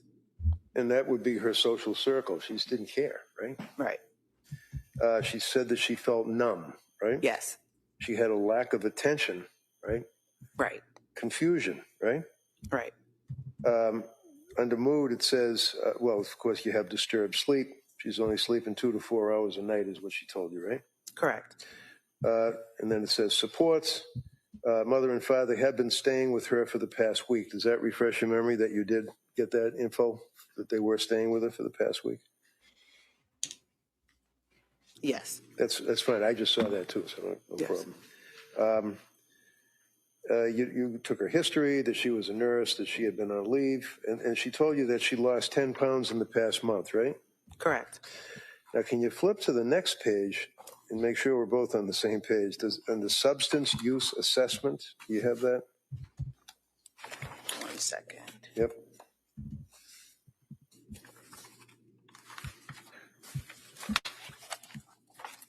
Yes. Okay. So one of the things that you're concerned about is whether or not your patient has a substance abuse problem, like drugs or alcohol or something like that, right? Correct. And you've already told us that your opinion was that Lindsay did not have any substance abuse problems other than her fear about the prescribed Ativan, right? Correct. So did you ask her about alcohol? Yes. Can you tell me what she said about alcohol? She said the last time she drank alcohol was in October of 2019. Go ahead. Yeah. Did she tell you how much, what it is that her alcohol of choice was? She said her alcohol of choice was wine. She would have 1 to 2 glasses. Did she say why she would do that? To cope with anxiety. Okay, and this is back in 2019, right? Correct. That would be 3 years before you actually met with her in December of 22, right? Correct. Cannabis, the Yes. weed, the devil's lettuce. How about that? The devil's lettuce. Did she confess that she was using marijuana? Yes, she said she did use marijuana. When? Last use was November 15th, 2022. Why? I'm sorry? Why did she say that she used it? It's under comments? Yes, I'm taking it. That's okay. She said she tried a marijuana gummy to help with sleep. And that was on November 15th of 22, right? Yes. Go to the next page, assessment and recommendation. If you have that, make sure we have it.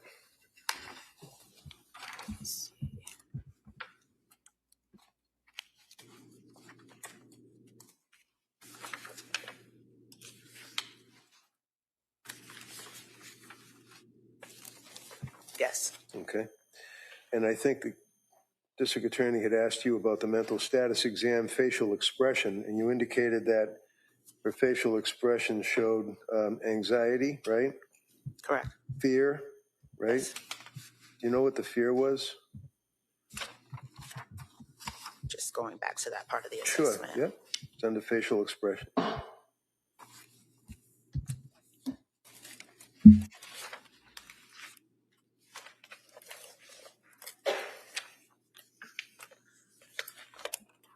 And you said facial expressions, Yes, right? please, yeah. Anxiety, fear, apprehension, sadness. Okay, so if I can, I apologize. If you just keep you're very soft-spoken. Yes, I'll walk. Voice up so the jurors can hear you. Yeah. Thank you. And you said that her facial expression exported to you anxiety, right? Correct. Fear of something, right? Yes. Apprehension, right? Yes. Sadness, Yes. depression. Yes. And she expressed that she was having anxiety and numbness, right? Yes. And she was crying when she was telling you this, right? Yes. And again, indicated that her thoughts were worried about her baby, the new baby she had, the infant, as well as if she's being addicted to Ativan, is what she told you, right? Yes. And again, thoughts of wanting to die, but there was no plan. Correct. Next page, risk assessment. There's a whole lot of stuff on it, these pages. I'm just trying to cut to the chase here. So you see where it says risk assessment? I am trying to find Okay. it. 1 second. Yep.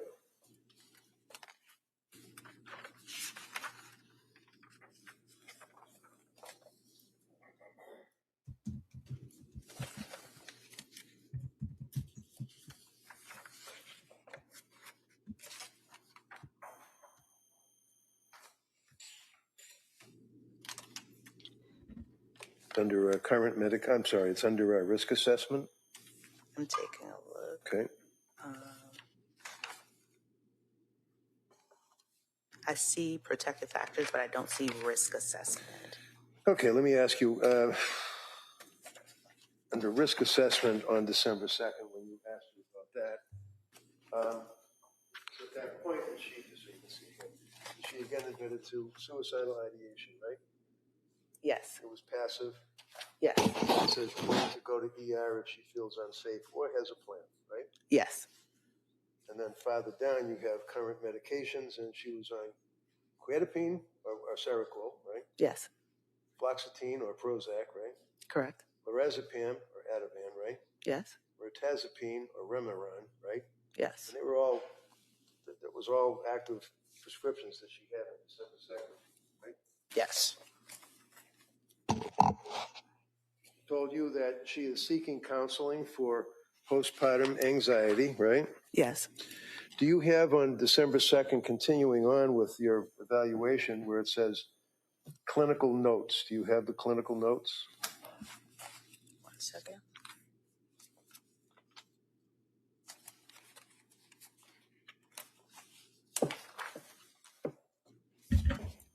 What I could do is read what I have rather than stand next to you. And if you trust me that I'm not misrepresenting it, I mean, I'm just reading off of this to make it quicker for you. If Okay. it refreshes your memory.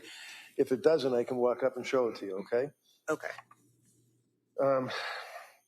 On that day, your notes say patient requested addiction support services. Do you recall that? Yes.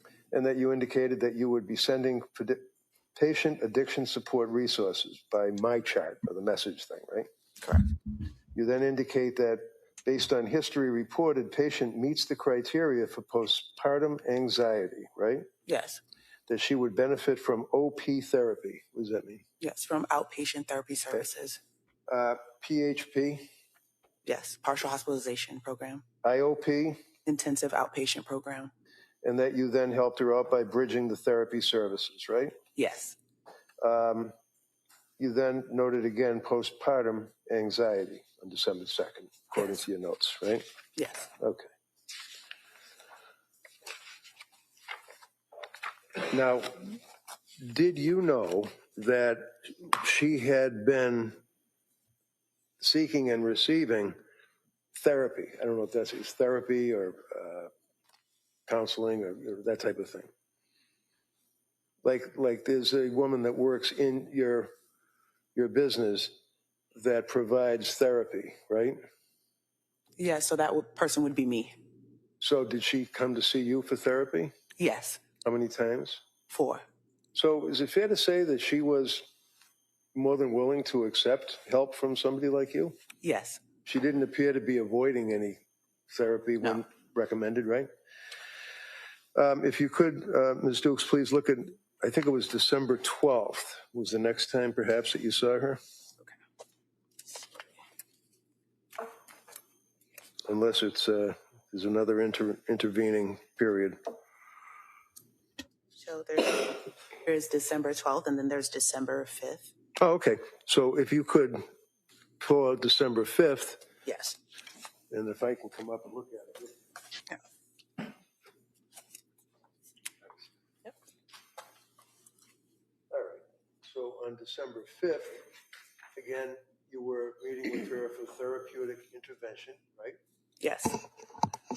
And on this occasion, she reported she had a difficult weekend, right? Yes. Intrusive thoughts of wanting to die, right? Yes. That she contacted Aspire Crisis Support, right? Yes. She met with an Aspire clinician, right? Yes. And what happened when she met with the Aspire clinician? She met with the clinician virtually and was told that she did not meet the criteria for inpatient treatment due to not having any suicidal ideation plan. So if she said, in addition to the fact that she's been in counseling and therapy and seeing psychiatrists and on medications for the past 3 months or whatever the period ultimately would be, and that she wanted to kill herself, didn't want to be here, couldn't care if she died, they told her because she didn't have a plan that they couldn't help her? Correct. Did they, to your knowledge, make any recommendations? Or did they recommended that she attend a day program? Yes. All right. And that person from Aspire then said he would send her patient resources, right? Correct. But nothing ever happened. He never sent her any. You did, but he never sent her any patient resources, right? If you know. Not to my knowledge. Okay. All right. So she had you at least to talk to and counsel and advise her. You continued on to make your observations. Fair to say that pretty much things stayed the same as far as her appearance, appearing anxious, appearing sad, unable to relate to people, that type of thing. Correct. Okay.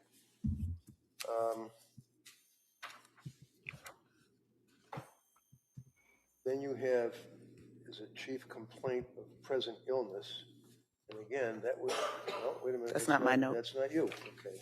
All right, so you can hold on to that. Yep, thank you.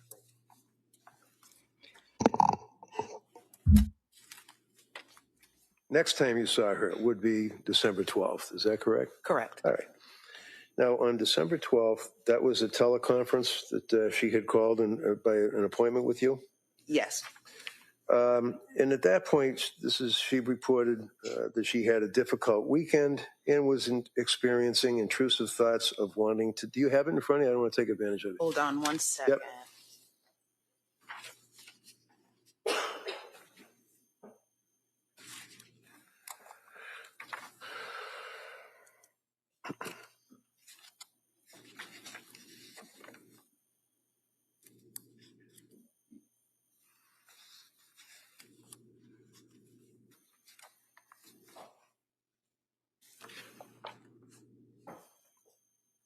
I don't see the 12th in here.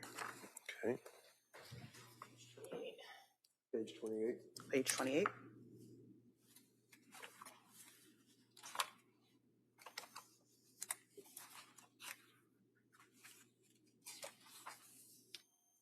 And just for the record, I think, Your Honor, that she's looking at the actual exhibit. Am I right? That's the exhibit? That's in evidence? No, it's not. Okay.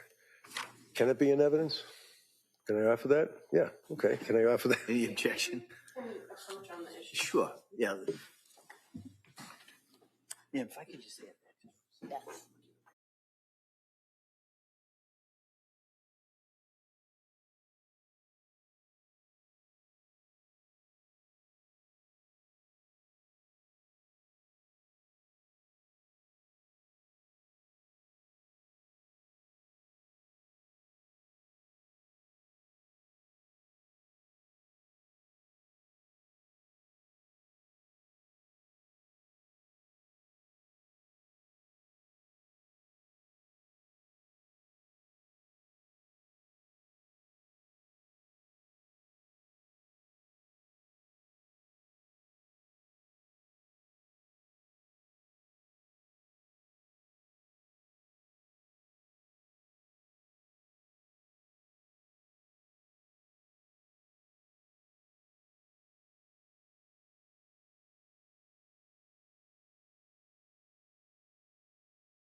So let's see. It's 12:20. Again, I'd say Reddington is shifting the narrative. He's very good at cross-examination. In my opinion, as a lawyer, he highlights the strengths of his case and extracts favorable facts during cross-examination, which he's painting the picture of a woman, his client, Lindsay Clancy. She's a woman in crisis. He brings out things like Lindsay had thoughts that she no longer wanted to be here, which Dukes calls passive S, ideation, because she didn't have a particular plan.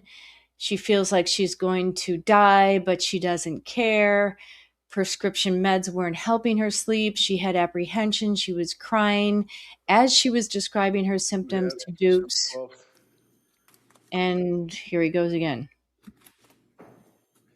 Again, I could do what I did before. She probably had it before. Right, yeah. It references providers' interventions, and that would that be you, provider? Correct. Okay. And you're talking about symptom management, and yet again, she's reporting she had a difficult weekend, experienced intrusive thoughts, wanted to die, didn't have a plan for suicidal plan, but she contacted Crisis over the weekend, and that would be, again, Aspire, apparently, right? Because there were Right. 2 times she contacted Aspire, not once. Correct. Twice. Both times they told her that there's nothing they could do for her, right? Correct. And she told you that she was going to start a PHP in Norwell on December 20th, right? Correct. But in fact, you were able to, knowing people that you may have and pull strings, you were able to try to get her into the Rhode Island Women and Infants program, right? Correct. Which is a really pretty good program. Correct. And did you know that she did, in fact, go to Women and Infants on December 20th? She didn't go to the Norwell program. She went to Women and Infants program, and that she was there for the day and that they basically turned her away. I did know that she went to the Women and Infants program. I was not sure of the date. Okay. So if I suggest to you it was the same date that she had told you that she was going to go to the program in Norwell on December 20th, and then that you and Nicole Harden Francis reviewed various options, one of which was that, which made sense, to attend the Women and Infants program, IOP or PHP program, right? Correct. And that she, patient, provided you with verbal consent. Correct. To sign whatever had to be signed and get her into that program, right? Correct.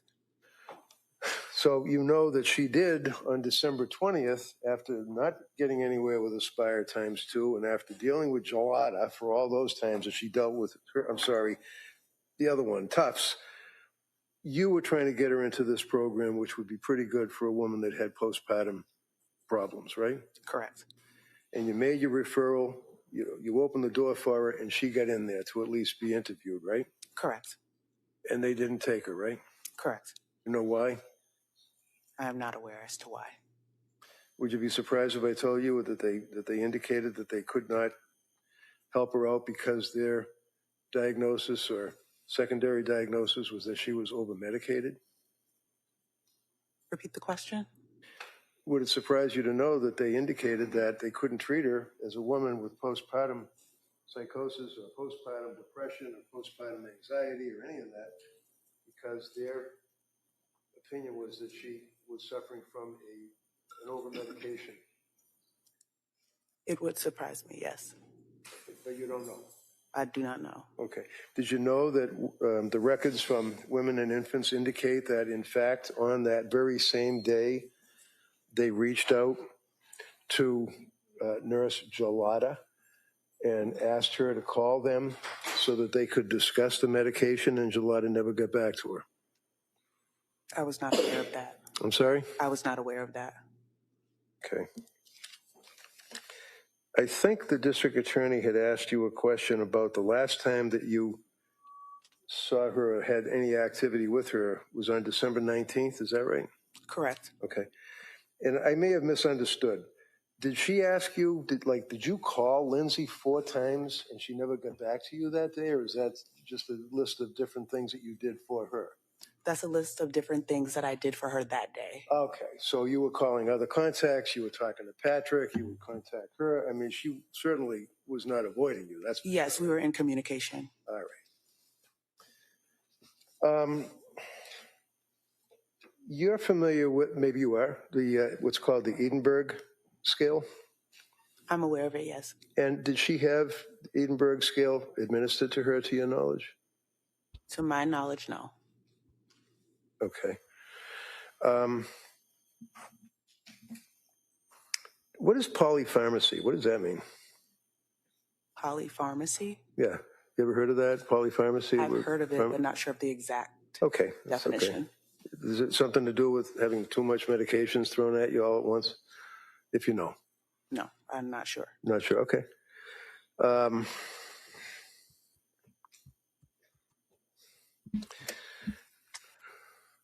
Excuse me for 1 minute.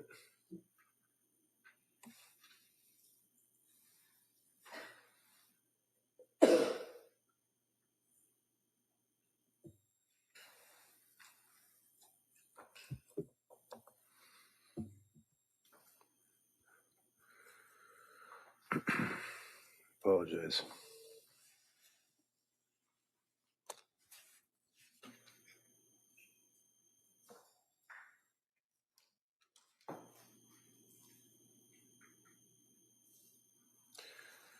I just had something pulled up and it just went back to default on me. So I just need a second. I apologize.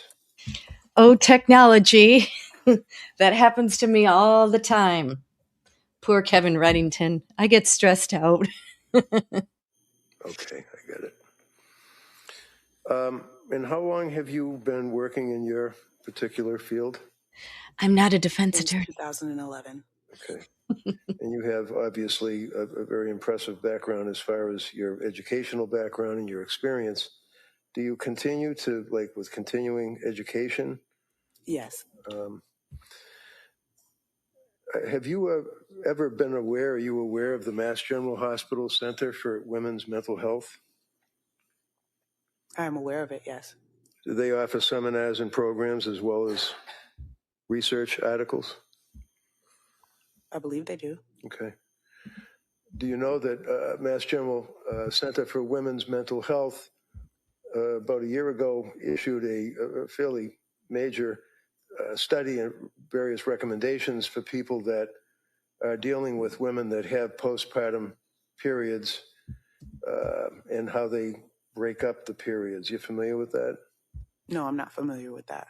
So if I suggest to you that in that particular Mass General Hospital article, it goes on about postpartum period, and do you agree that the postpartum period, 85% of women that are pregnant or after pregnancy experience some type of mood disturbance? Would you agree with that? No, I wouldn't agree with that. All right. Would you agree that 10 to 15% of women develop more significant symptoms of depression or anxiety? I agree. Okay. And then postpartum psychiatric illness is then divided into 3 categories. One sounds like something out of the 50s, postpartum blues. Would you agree with that? Yes. You've heard that expression before, Correct. right? And it can be bothersome, it can be aggravating, it can be intrusive, but it's not threatening the life of the mother or baby or anybody else, right? Correct. And it's fairly common, right? Correct. Number 2 would be postpartum depression. Now, that's a different issue, correct? Yes. And number 3 would be postpartum psychosis. Is that right? Yes. All right. Now, postpartum depression, prior to morphing, if you will, into postpartum psychosis, consists of a number of symptomology, right? For you to diagnose a woman, whether she's pregnant, has the baby, or after having the baby, with postpartum depression, there are certain things that are symptoms that you look for, right? Correct. Okay. One of which would be depressed or sad mood, right? Yes. Lindsay had that, right? Yes. Next would be tearfulness, right? Yes. Lindsay had that, right? Correct. Next one would be loss of interest in social activities or usual activities or friends. She had that, right? Correct. Feelings of guilt. She had that, right? She didn't express feelings of guilt. Okay. Feelings of worthlessness. Did she express that she felt worthless? She did not express that. How about fatigue? Did she have that? She did not express fatigue, but lack of sleep. I know lack of sleep. Were you aware that in fact, that she had indicated that she was so wiped out that she couldn't even get out of bed, couldn't put her feet on the ground, and if she did, she felt heavy? I did not hear that from her. Okay. How about, you mentioned it, you got it, sleep disturbance is another issue, correct? Correct. She had that, right? Yes. Change in appetite, she had that, lost 10, 15 pounds, right? Yes. Poor concentration, she had that, right? She said she was numb, she could not focus. Suicidal thoughts, Yes. we know she didn't have a plan, but she had suicidal thoughts, right? Correct. So under the Mass General Hospital research project for women that are suffering from postpartum issues, she pretty much hit every one of the postpartum depression symptoms, correct? Correct. And then it talks about if it increases in severity, significant anxiety symptoms may occur. Not generalized anxiety. Significant anxiety symptoms can occur. Is that right? Correct. And one of the ways that you determine that is by the test that it can be administered to a person who is in a postpartum status. And that would be what we talked about, the Edinburgh test, right? Correct. And you're aware that she was given the Edinburgh test and had a 23 out of 30, I think it was. I was not aware. Okay. And some women develop panic attacks referred to as hypochondriasis. You'd agree with that, right? Agree with that in reference to. Lindsay, she had panic attacks and complained of having panic attacks. Yes. Okay. And then you can get into the various diagnoses of which on a postpartum person in that time frame, obsessive compulsive disorder, OCD, right? Correct. Or bipolar 1 or bipolar 2, right? Are you using them interchangeably or could develop? Trust me, let's say bipolar 1, Yeah. okay? So that would be one mental disease, correct? Correct. And it's pretty serious stuff, right? Yes. And if a person is diagnosed as bipolar, one of the things that you shouldn't, if you know, is prescribe SSRIs such as Prozac or Zoloft, right? If you know. I'm not sure of that. Okay.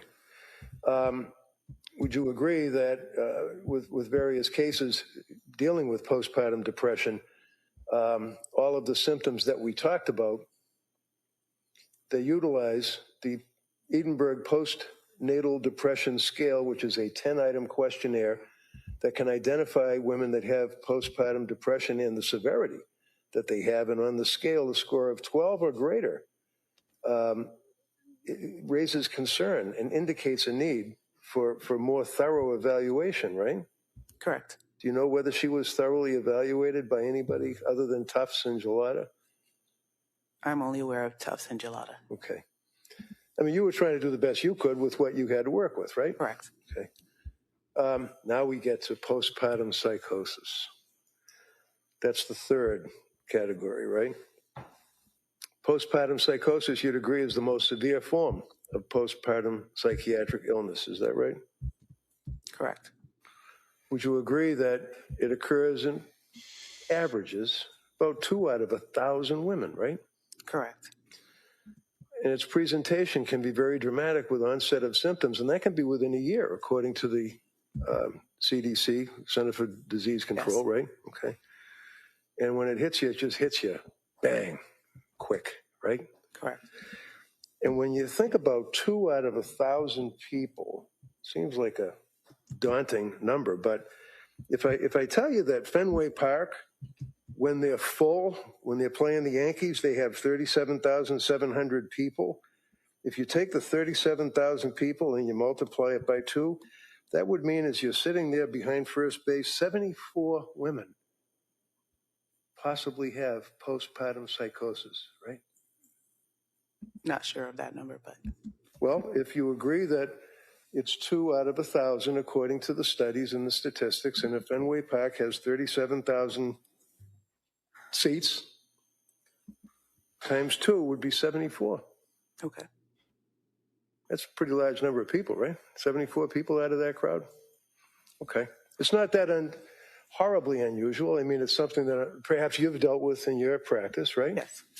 And when you're dealing with people with postpartum psychosis, do you agree that generally they present with an episode of bipolar illness? If you know. No. No, they don't, or no, you don't know? No, I don't know. Okay.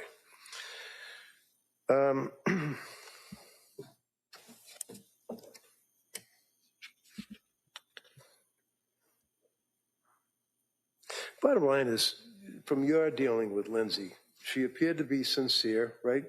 Correct. She appeared to be looking for help, right? Correct. She appeared to be hurting, right? Yes. Turning in every direction she could for help, right? Correct. And the last time you saw her was when? December 19th. Okay, thank you very much. That was pretty good. Pretty I mean, lucky. I know it came up in the chat, but I never was a criminal. Ms. Dukes, you indicated that you didn't review the records of Nurse Paul or Nurse Gelada. Correct. Why?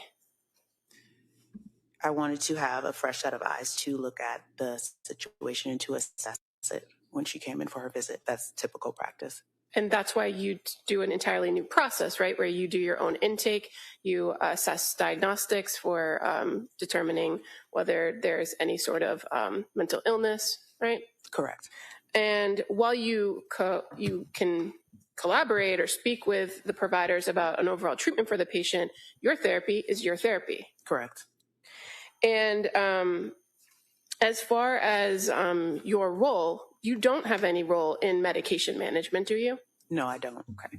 And so when the note read current medications, is that just based on what pre-fills for the patient based on their historical records for the clinic? Yes. And so you don't know what she was prescribed and when, and if all of those prescriptions were active. You just know what's in the computer. Correct. And as far as the timeline here for the recommendations for partial hospitalization, I just want to make sure that we're clear.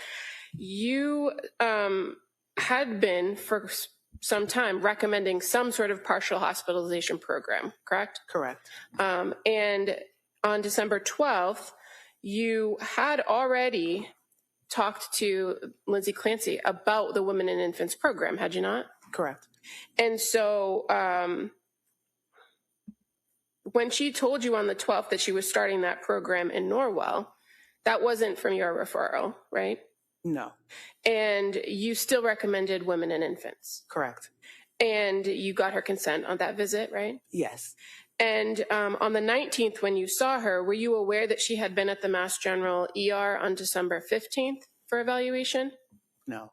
And that she had reported then to them that she opted for an outpatient program at Women and Infants as opposed to going inpatient to McLean? Did you know that? I wasn't aware of that. Okay. And when you met with her on the 19th, after the visit to the ER, she still hadn't engaged with Women and Infants, had she? No. And so you had to re-refer her. Yes. But you weren't aware that she had already gotten a referral from Mass General? No. And so you did later learn she went on December 20th, correct? Correct. And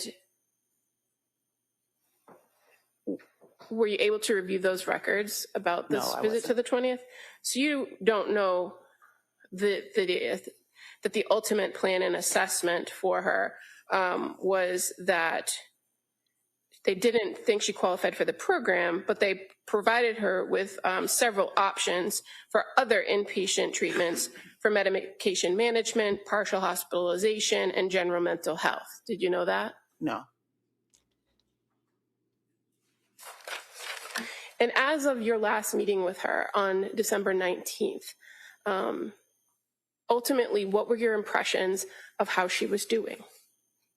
My impression was that her symptoms were improving because of the social aspects, spending time with family and friends and able to exercise when before it was difficult for her to engage or pay attention. And your observations of her while you were interacting with her, were they more positive than on previous occasions? Yes, she was able to smile and laugh. Okay, thank you. What were you laughing about? When was it she was laughing with you?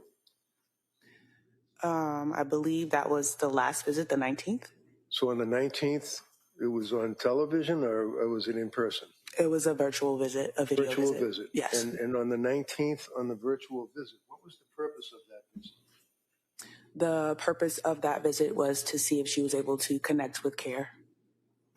Okay. So you would have, I guess, in your notes or reference to the fact that on the 19th of December that she was laughing. Not that she was laughing, but that she was able to laugh. Able to laugh. Yeah. Okay, because I'm looking here on December 19th, telemedicine. Letitia, I apologize, Dukes, perinatal behavior health program, and you talk in that form about the date of the service, December 19th, psychotherapy, PCP, Margaret, that would be the primary care, Margaret Anastasi. Perinatal behavioral health program, you talk with the quote, if this is telehealth visit, please dot the phrase video visit, whatever. Therapeutic intervention, she's 32 years old, married, female, presents for postpartum anxiety. Symptom management, patient continues to have low mood and numbness. Numbness. Was she laughing when she had numbness? What date are you looking at? December 19th, the last day you saw her, or the last time you had any contact with her. She didn't appear to have that, no.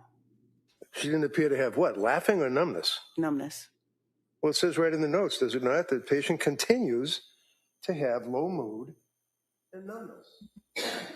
Yes. Okay. I don't want you to say yes unless I can show it to you. So, patient continues to have low mood and numbness, right? Correct. Patient has not had suicidal ideation and did not need crisis intervention over the weekend. In other words, she didn't kill herself, right? Correct. To help with the mood, patient has been spending time with her husband, children, and exercising, right? Yes. And exercise is one of the things that you would generally, your people would generally recommend that the mother do, right? Correct. That's a good thing to try to do, is to exercise, right? Correct. So the fact that the government has records that show that she would take her kids or her husband would take her kids, that they would go to a local gym and exercise or swim, that's consistent with what she was advised, right? Correct. It doesn't mean that she's just out there having a good time exercising, right? Objection. No, overall. She was told that that's a good thing to do, right? She was told that that was a good thing to do, but the fact that she's able to follow through and do it shows improvement. Oh, okay. So when did she go to the gym? She didn't give me exact dates. These are things that she told me she did. Did you ever ask her, if you're telling me that, this is showing improvement, is it in the records? Does it indicate that you asked her if she was exercising, and if so, where and when? So we don't write down everything that we talk about in the meeting. Is particularly a summary of that visit. Okay. And all I did was ask you about patient was spending time with her husband, children, and exercising, and then you said that that's an indication that she's improving. Correct. Okay. And then I asked you if she's going to a gym. That's not a bad thing, is it? No, it's not. Okay. And then it says that she received a call, and counsel asked you about this. She received a call from women and infants, but missed the call. Do you remember that? Remember the DA asking you that question? You said that she missed the call. Yes. She didn't continue to read that the reason she missed the call is that she was at another medical appointment, right? Correct. And she called you back, right? Yeah. Okay. Clinician, you, provided contact information for women and infants. Patient reported that she would contact them today, being December 19th, but in fact, she did, and you did with, back it up. She did with your help, and she then went the following day on the 20th, right? Correct. Okay. And finally, fair to say that nowhere in here does it say that she was laughing? You would have to go to the assessment, the risk assessment. Okay. Got it? Let me see, please.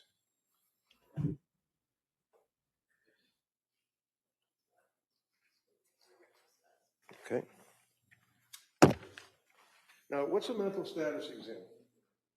So a mental status exam is to assess how the person is appearing that day, their mood and their interaction with you in that visit and how you perceive them.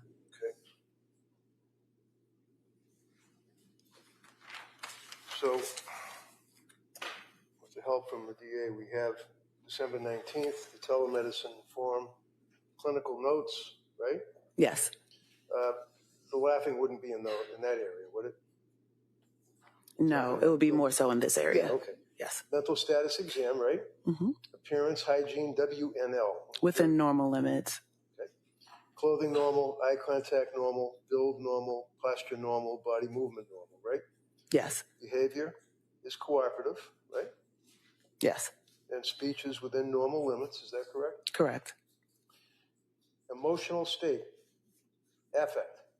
Patient reports feeling numb and having low mood for most of the day, right? Yes. Facial expression, other. Facial expression, calm, was able to laugh and smile, right? Yes. Would that be in response to you saying something funny, or why was she laughing? That would be in response to me saying something funny. So you guys were kind of bonding a little bit. Yes. All right. But she basically still continued to report that she was numb, having low mood, and basically the symptomology that she had already reported, right? Correct. Okay. Thank you, ma'am. I appreciate it.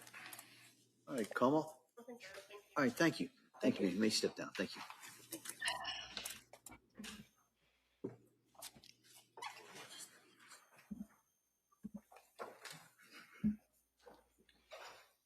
All right, Como, do you want to call your next witness? I'm also call Cameron Daly as its next witness, please.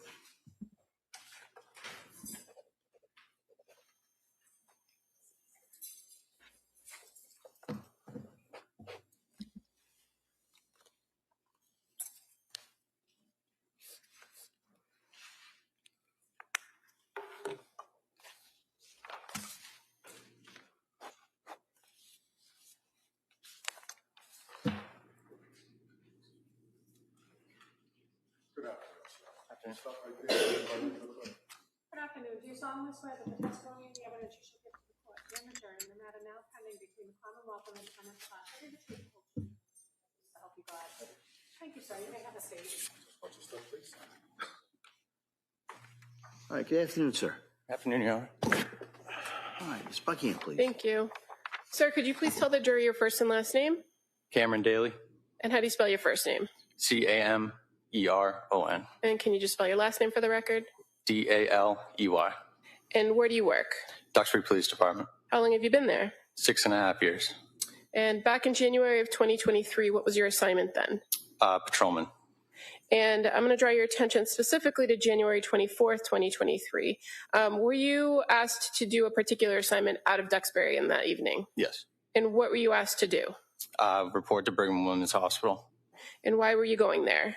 For hospital watch of the suspect. And that individual was Lindsay Clancy? Correct. Was there already a Duxbury officer on scene at Brigham and Women's when you got there? Yes, two. Two? Yes. And who were they? Officer Lepard and Officer Broderick.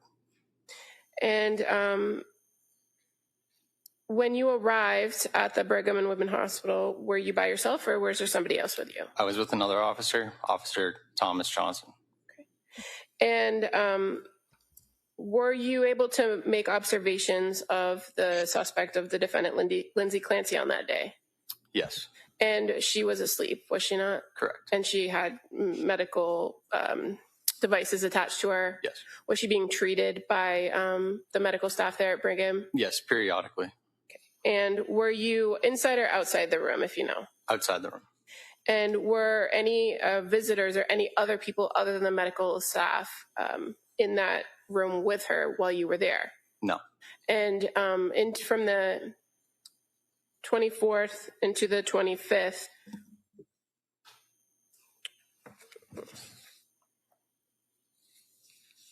what time did you leave the next day on the 25th? So I reported to the hospital on the 25th. Oh, okay. I was there. I arrived at 10 a.m. So your shift there at the hospital was what? I got there at 10 a.m. I left about 7 p.m. that night, but it was an 8 to 4 scheduled patrol shift Okay, and you said that was on the 25th. Correct. And you took over for Officer Lepard. Correct. Who were there on the overnight previous. Okay, thank you for clarifying. And when you left that next evening on the 25th at 7 p.m., was there another Duxbury officer who came to relieve you, or who came to relieve you? No, at that time, State Police Detective McDonald arrived on scene with his crime scene team, and then Plymouth County Sheriff deputies came to take over the hospital watch. And during that entire shift that you were there, were any attorneys or any other individuals in the room to see Ms. Clancy? No. And did you go back to the hospital for any shifts after that day? No. Thank you. Nothing further. Were you in uniform? Yes. Had your gun on? Correct. Had your badge? Yes, sir. The other guy too? Yes, sir. You were gonna what? Guide the woman that was tied to the bed? Correct. That's all we have. Anything? Nothing further. All right, thank you, sir. Let me step down. Thank you.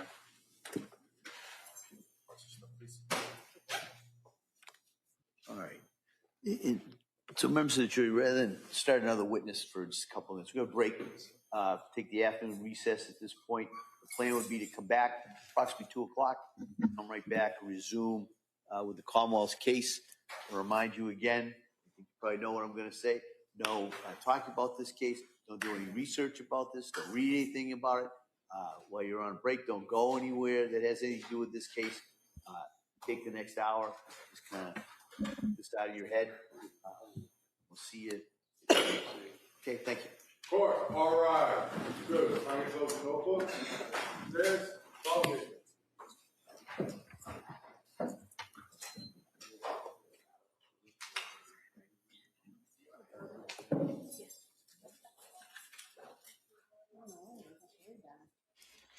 So let me get, so you can see me. So we're going to lunch break a little bit early. Dr. Kumi is not here yet. She will be here soon. I told her 1 o'clock since that's when we usually break. We're 8 minutes early. So I'm going to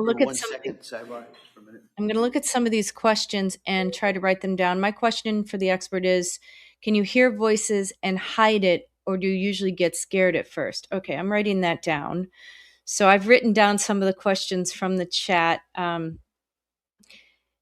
think that's a really good question. Can you hear voices and hide it?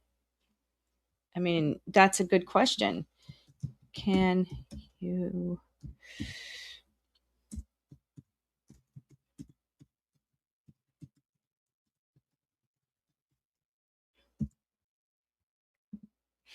Yeah, so, all right, let me put myself up here. Okay, they're at a brief sidebar, early lunch break, and I'm waiting for the expert, Dr. Kumi, to join us. I'm very excited about it. I said 1 o'clock because I didn't want to have her waiting there.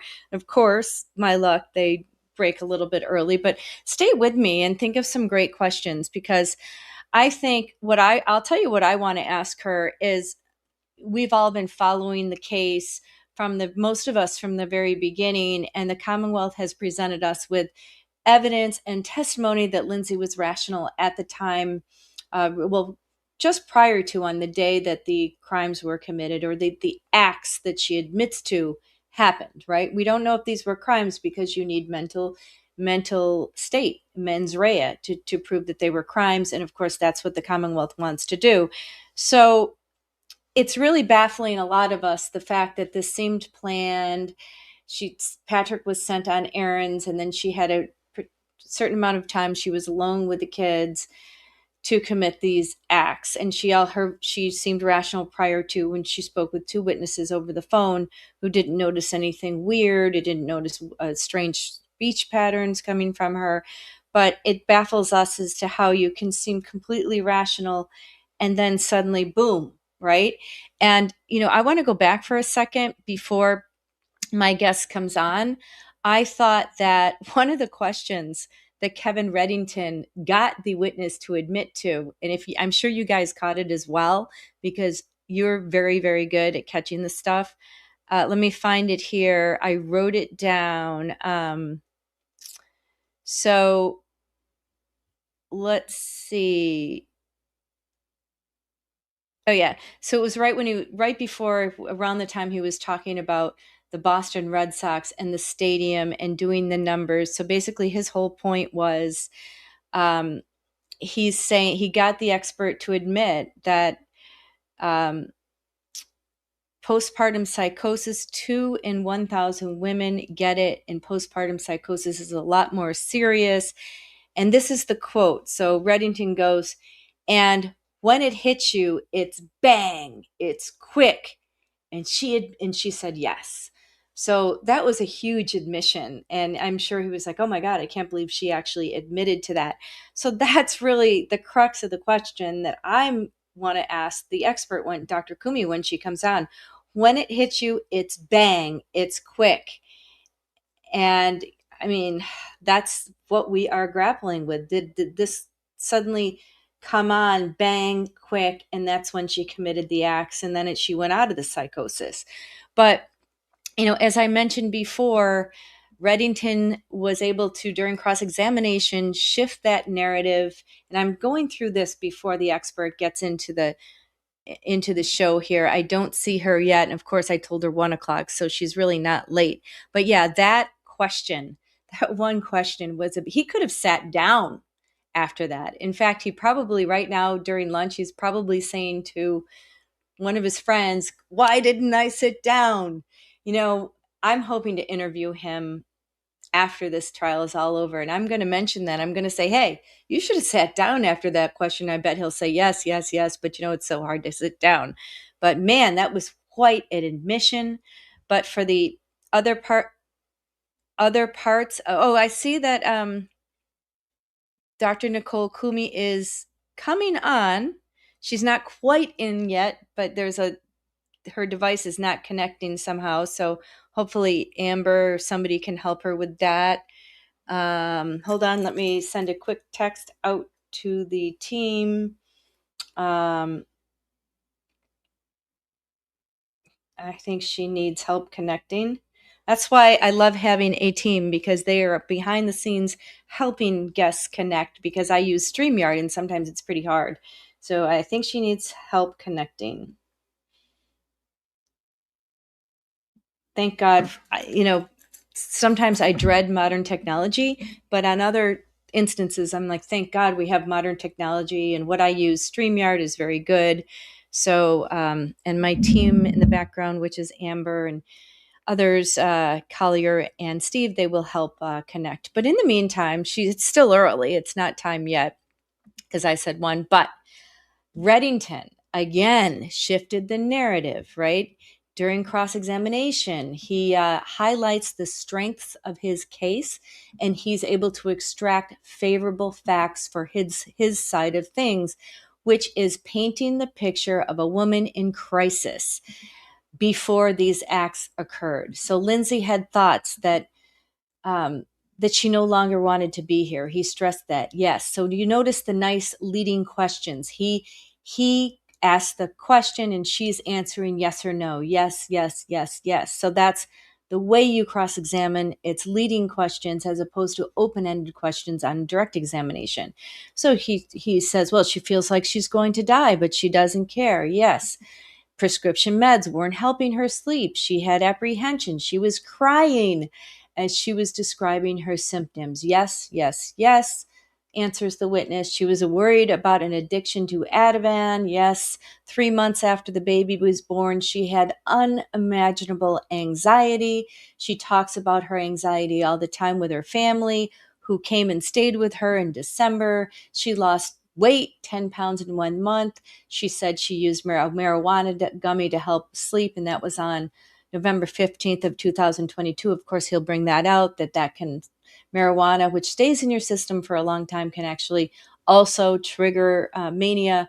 So I thought it was interesting that he said on 12/20, Lindsay went to women and infants and they turned her away. I didn't realize they had turned her away. I don't understand what that's all about. But overall, then he gets into the statistics, which we just talked about. He said 85% of women have some mood disorder after giving birth. She agreed to that. Up to now, I didn't catch this whole statistic, but a certain percentage, I think it was 15 to 20, not sure, but they have more serious medical issues. Postpartum mental health issues include depressed moods, tearfulness, loss of interest, lack of sleep, sleep disturbance, poor concentrations, feelings of anxiety, feelings of hopelessness, and it can increase. And then he went on with his statistics. So I still do not have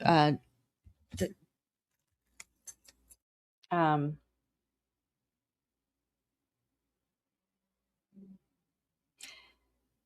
all right. Somebody's got to help her get in to the system. But she will be in sure. Oh, it is 1 o'clock already. Oh, you guys are going to kill me if she doesn't come on. I promised. See, I'm like a prosecutor, right? Over promising in my opening statements and not being able to deliver. But she is trying to get into the system. I don't know if it's her computer. Sometimes if somebody on the other end isn't connected to the internet, or their internet connection isn't very good, then they can't connect to my StreamYard, which is my streaming service. And StreamYard is supposed to be the best around, and that's exactly why we have it here. That's why I use it. But for some reason, she is having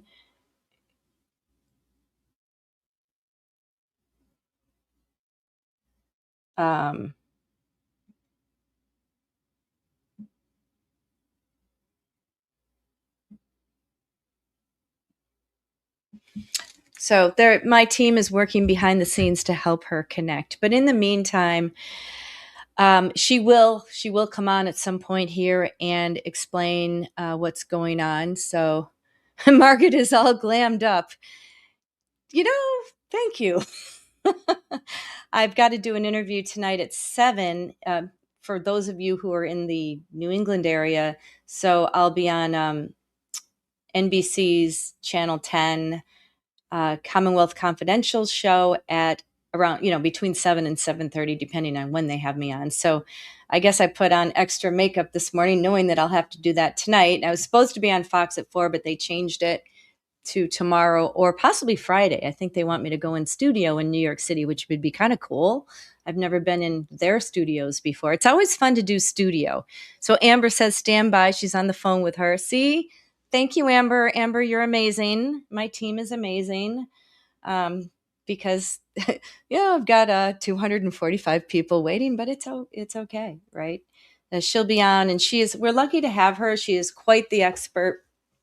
I think she's come. There she is. Yay. I'm going to add you to the stage. Hello. Let me, I know it's very stressful. Let me take this off. Oh, there we are. Thank you for coming on, and no worries. Like, I know it's so tough. And I want to introduce you to everybody. So Dr. Nicole Kumi is a nationally recognized postpartum mental health expert, a perinatal transitional coach, and founder of The Whole Mom. And take a breath, no worries. We all have technical difficulties, including Kevin Reddington. So we've been following this case, and we're so anxious we've been waiting to hear from you all week. And I'm going to start with the first question. So I'd say my first question for you is, we've been following the case, and the Commonwealth has produced evidence early on that Lindsay came across as rational with normal speech patterns within hours of the horrific deaths that she admits to committing upon the young victims. So we are having an issue with, how can that happen? Like, how can somebody seem so rational and normal, and then all of a sudden commit these horrible acts, and then kind of seem to come out of it shortly thereafter? So I would love an explanation on that. And again, thank you. Sure, of course. So thank you for having me today. I think this trial is doing a lot right now. And to speak to the question that you asked, I think it's something that's really commonly misunderstood. I think when people, the public, the general public who's not working in this field and doesn't have the education and the training related to these disorders, assumes that anxiety or depression and psychosis look a certain way. And the clinical professionals, when they diagnose based on a criteria, not on how somebody is naturally presenting. So there is this misconception that because one is managing psychosis, delusions, hallucinations, even intense anxiety, that they're supposed to look and behave a certain way at all times. And that's just not the case. Part of psychosis can include anxious thoughts and feelings, presenting as anxious. And sometimes that anxiety looks well controlled, well managed, and a high functioning mom. And that's often what we see with moms that go undiagnosed or misdiagnosed when it comes to this criteria. So when the general public is assuming that she looks fine, she looks coherent, she looks put together, that's what a lot of moms dealing with severe postpartum anxiety, bordering on psychosis, can present in specific times. Okay. And so have you treated anybody that's heard voices as a result of postpartum psychosis? So I am not a therapist. I am not a clinician. I'm a postpartum educator. So I have worked with moms that have reported hearing hallucinations, having delusions, and they are immediately referred to a psychiatric nurse practitioner, back to their OB, to a therapist or to a psychiatrist, because that is an indication of the onset of postpartum psychosis, which is an immediate medical emergency and requires immediate care. So there would be a very warm handoff to these moms, to another provider at that time. Okay. So some of the questions that keep coming up as we're watching this trial, and Molly's one who's watched it here every day. I think she never let any of the meds or therapy work properly, fell into a state where her intrusive thoughts were becoming out of control, and decided she was just going to act on them to make them end. So what do you have to say to that comment? I think it's easy for all of us to have our own opinion based on snapshots of the trial. I didn't treat Lindsay. I don't know what she was dealing with, what was happening internally for her. So it's very easy for all of us to come to our own conclusions. And for me, having an understanding of the facts, what was she sharing? When you were looking at the testimony that's being read by some of the psychiatrists, them reflecting on their notes, she was presenting as hopeless. She was fearful of taking her own life and not caring. She was unmotivated. She was having difficulty sleeping. She was advocating for herself that these medications, several medications, were causing adverse reactions. So I think for me, the bigger question is, why wasn't she heard? Why wasn't she taken in? Why wasn't she stabilized and evaluated so that they could get her back to baseline? I agree that a lot of the medications were probably interacting at one point or another. And again, not treating her, not prescribing these medications. I'm not sure the intent, but I think we all see the outcome was creating depression for her, was creating a place where she didn't feel safe anymore. And when a patient, a mom, when anybody is reaching out saying, hey, this is bothering me, I don't like how I'm feeling, it's our duty to pay attention to that and try to help them feel better. Okay. So here's an interesting question. We dig deep here, and on this channel, I respect all different sides, because some people just can't get over the deliberation and the intent that the Commonwealth has brought up in the beginning, especially the first week of the trial. So do you think any mom can do this to young children and not be psychotic? My own personal opinion, Yeah. I don't believe that any mom in their right mind would willingly harm their children or kill their children in this manner. I do not. Okay. And I can see that jurors thinking the same way. I think that kind of falls into the defense theory, because Lindsay has been painted throughout this trial by the prosecution as a loving mom. She was never abusive to the children. And the other interesting thing, this is occurring after the birth of her third child. And I noticed when I was reading up on some of the research you've done, especially in your article for The Guardian, that you mentioned sometimes there's a lot more emphasis on first-time mothers versus third-time mothers. Yes, and I think that's really important. I'm glad you brought that up, because there tends to be a lot of focus in the country on first-time moms, right? We have increased awareness, at least since this happened in 2023. If you really take a comprehensive look at maternal health care system in the US. It has improved very slowly, very slightly. But there tends to be an emphasis on keeping eyes on new moms, first time moms. And somehow that has given the indication that a second time, a third time, a fourth time mom will not experience perinatal mood and anxiety disorders. And I'm here to debunk that. That is not a fact. That is not true. Moms at any state, moms that have experienced previous PMADS episodes are at greater risk for additional. Moms that have had previous mental health challenges are at greater risk. Moms that have had sisters and aunts or their own mothers are at greater risk. It doesn't matter if this is your first or your fourth baby. There is always a risk of the development of PMADS after the birth of a baby. Always. Okay. Oh, that's really interesting. So I didn't realize that. And then, of course, I guess that goes to the change of hormones in your body. So it could be, Absolutely. okay. Yeah. And Yeah, and other stressors, right? Like you think Yeah. about the external factors that impact mom's mental health, having more children. Now, maybe not everybody is sleeping. Are other children school aged? Are they dealing with new things, disorders, diagnoses in their lives? There's more appointments, there's more people to manage, there's more places to be, and there's not more of you. And your supports tend to lessen after you've had your first baby. Think about going back to baby showers. People aren't giving as much the second and third baby, or they right? might Because they not feel have like you a have it shower. all. Exactly. I don't think I had a shower. I had 3 children as well, and I don't think I had Yep. a shower for the second or third, just the first. But no, Nope. that's really interesting. Now, here's another thing. Pink Door 505. I also find it odd that that very first time that someone has psychosis it was this catastrophic. The other moms I've seen had multiple times before. So I guess what you were saying was it can be very catastrophic, right? Mm-hmm. It can be. And I think it's important to identify where were they in their journey. Maybe those other moms that they're referring to got help sooner. Maybe somebody had a better set of eyes on them. Maybe they were being treated differently. Maybe they were in a state that has a higher grade as it comes to screening tools, as based by the Policy Center for Maternal Mental Health.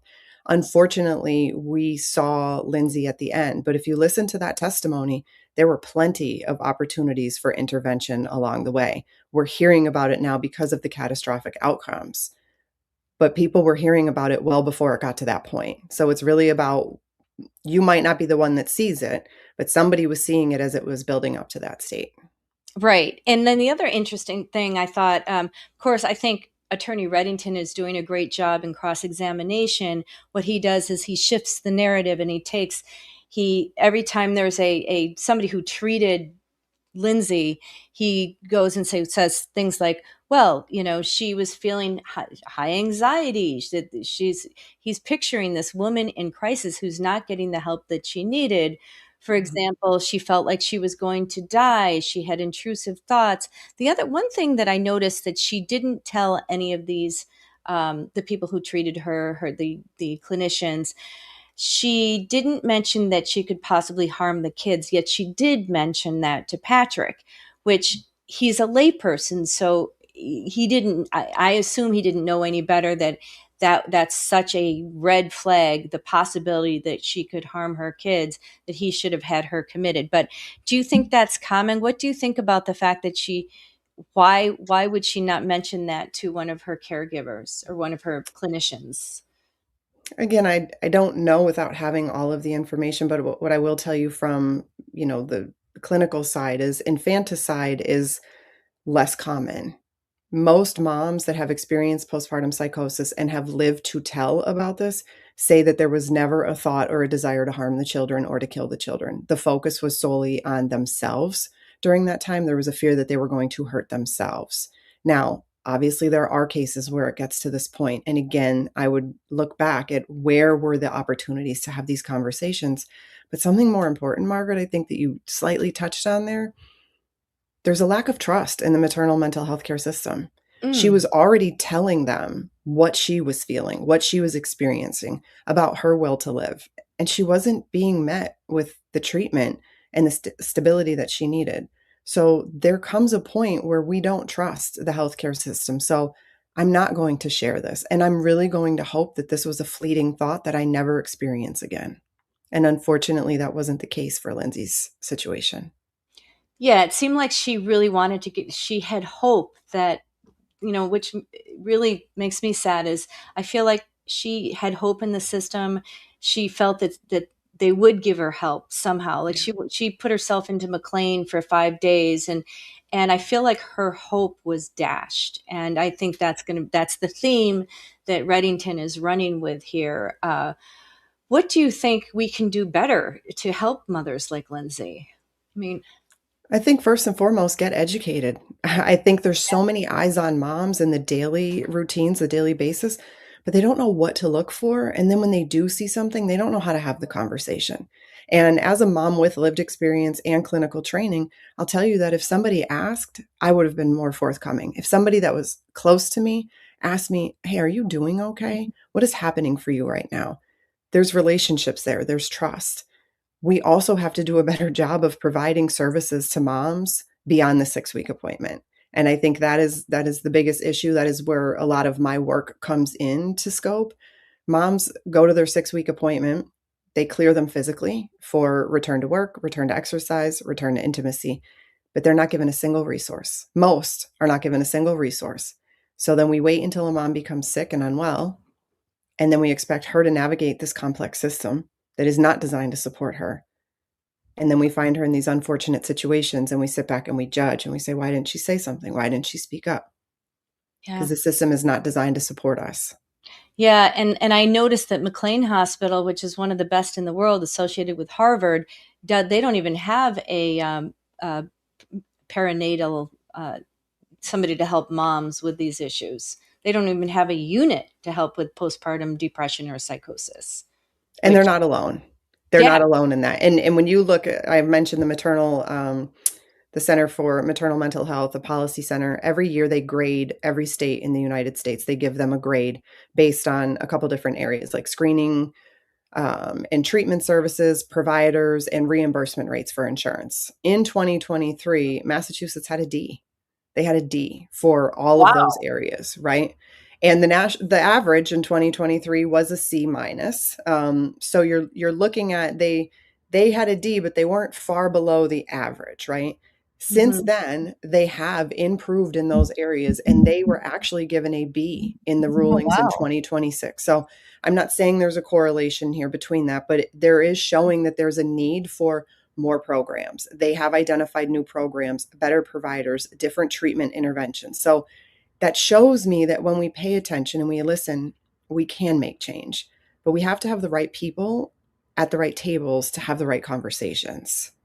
Absolutely. And I think this case, sadly, this case hopefully will wake the country up. Yes. And people around the world are listening, and I have people around the world from that are in the chat right now. So it's a real wake up call as far as women's mental health or what psychosis is, and even bipolar. Let's look at that. So Attorney Reddington, in his opening statement, told jurors that Lindsay had an underlying undiagnosed bipolar 1.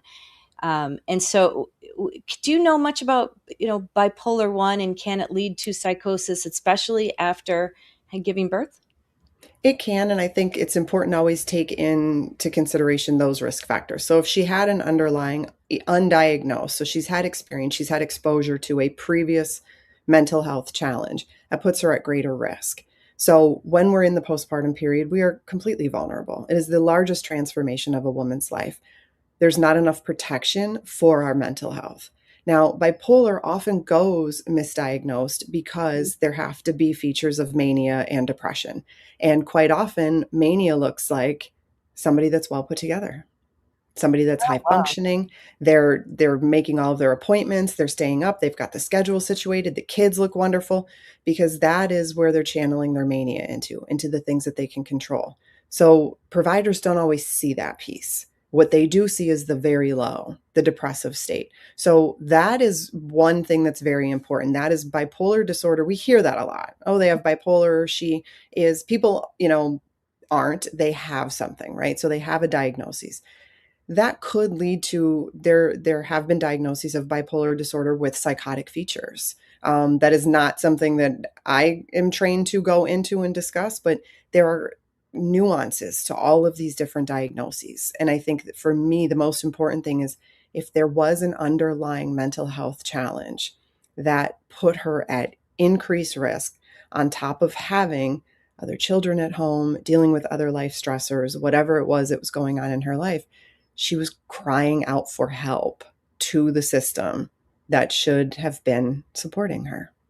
Yeah, and that's a great way of putting it. I do see that she was crying out for help. That actually should be a line in Reddington's closing argument, that this woman Yeah. was crying out for help and nobody was able to help her. I can't blame one clinician. They all seem to try, but then what do you think about telehealth? And I keep missing some of the questions. What do you think about telehealth? And then we'll get to the question.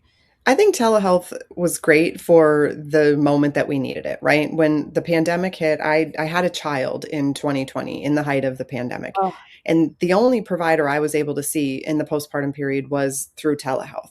If I didn't have a provider then, I'm not sure what my mental health would have turned into. I struggled significantly, but had I not had that option, it would have been hard. Telehealth also allows for shorter visits, more visits throughout the day, a lack of really a relationship building with some providers. I think there is nothing better than the humanistic component of sitting across a table, a couch from somebody and assessing their full presentation. Because right now, you and I can be sitting here on the screen. I have no idea what's happening in your background. I don't know what the rest of you looks like from the waist down. You don't know what's going on I can look very well put together, but all around me is scattered. When I'm physically required to come into a place, I might still look presentable and I might look high functioning, but you can ask questions. You can use proximity. You can sit back. You can allow for the silence. There's so much more to be done in those spaces. And I think that there's no harm in going back to a lot of in-person care, which is taking somebody out of that controlled environment and putting them in an unnatural setting and watching. Yeah. No, I What hear you happens on here. that, especially a woman who's seems to be in crisis like Yes. this, Yes. So let's answer the question here. How were they supposed to treat it or do better in her case specifically? Like, based on what we know so far, she did see multiple people, like from a psychiatrist to people at McLean Hospital to nurse practitioners. How were they supposed to treat it or do better? In my professional opinion, more people should have been called into this. This is something that you would do a case review or have doctors sitting around and having a discussion. And I did hear one of the providers say, I sent this for review. But I'm from an old school, Margaret, and I've done it even in pediatrics, bringing my child in and having something wrong. They're bringing in the senior physician. They're bringing in the directors. This was a case that gave everybody that feeling that something was wrong. And the people have alluded to it, like, I just couldn't put my finger on it. There weren't enough consultations. And there wasn't enough time. When she came in and she was presenting as hopeless, lacking motivation, having suicidal thoughts, that to me is an immediate hospital stay. That is an immediate hospital stay, and we're going to have providers look at the medication regimen. And again, that is not my scope. I don't prescribe. But in my thought and in my world, in my experience, we need to do some stabilization here. And there was a comment about her sleeping. Like, her sleep seemed to be okay. What does that even mean? We know one of the number one risk factors for the development of psychosis is a lack of sleep. So they alluded to she seemed to be sleeping okay. What did that look like? How much sleep was she averaging? That's the questions we want to be asking our moms. How many hours of sleep are you averaging a night? And then we're looking at a 7-day window too. Sleep was paramount in this case. And sometimes think about when you're tired. You don't make great decisions. But there is research, there are findings to say sleep induces psychosis. Right. It can. Oh, yeah. And Yeah. I agree. we didn't help her there. We didn't help her there. And I think specifically in this, their experts should have been brought into this case. She should have been brought into a facility where she could have been monitored much longer than 72 hours to see exactly what was happening for her, what medications were having adverse reactions, to keep her safe and make her feel like she was heard when she presented these issues. Yeah, and as far as sleep goes, she was constantly claiming she had lack of sleep. She had insomnia. And at one point she was up for 48 hours after she blamed it on Ativan. But 48 hours, that's that to me, Think that's about a huge red flag. the decision making. Your executive functioning is impaired in the postpartum period, first and foremost. Then consistent broken sleep on top of everything else. There Yeah. so many warning signs. So many warning signs. Yeah. And here's a question. So she was able to plan dinner and plan for Patrick to leave as soon as he left. The psychosis hit. She knew to go to the basement and find the 3 exercise bands and also to be able to call him. So I think that's what the jury is having problems with as well. So what would you say to that? Like that's where a lot of people are having a disconnect here. And I think this is where everybody's opinions come in. And Yeah. even I have one, right? But my personal and professional opinions differ, and quite frankly, they don't matter in this situation. I didn't treat Lindsay. I have not experienced psychosis firsthand, but what I will tell you is people can still think clearly and rationally while being in a psychotic state. It is not something that looks the way that it does in the media or on TV. We've done so many of these movies and watching this person. And when we think of the term psychotic, we think of somebody enraged, unable to do all of these things. All of what she was experiencing was leading up to this. So we don't know. Was she actively hearing voices in those moments? Was she being told what to do? That is a part of hallucinations and delusions. When people are hallucinating, she shared that she was hearing a male voice constantly telling her these things. So I don't know if she was experiencing that. I'm not here to judge a woman that went through this, right? But we don't know what was happening internally for her. So on the outside, it looked like this person is saying that she had a plan and she knew how to do all of this. When you look back at individuals that are dealing with mental health challenges, we don't know what's happening inside for them. Right. So we Inside don't their know. brain. Right. Yeah. And Right. but what I do know is the evidence behind what psychosis looks like, what delusions are, what hallucinations, what consistent broken sleep will look like for you. Sure, it's easy to judge her from the outside, but until we know for sure what was happening on the inside for her, I can't answer that question. Right. I thought you provided a great answer, though. Thank you. Let's see this. It's analysis for her entire behavior. So wait, there was another question. I think I missed it. Sometimes the chat goes by so fast. Sure. Anyway, I missed that one, but put it back up if you. So, some people.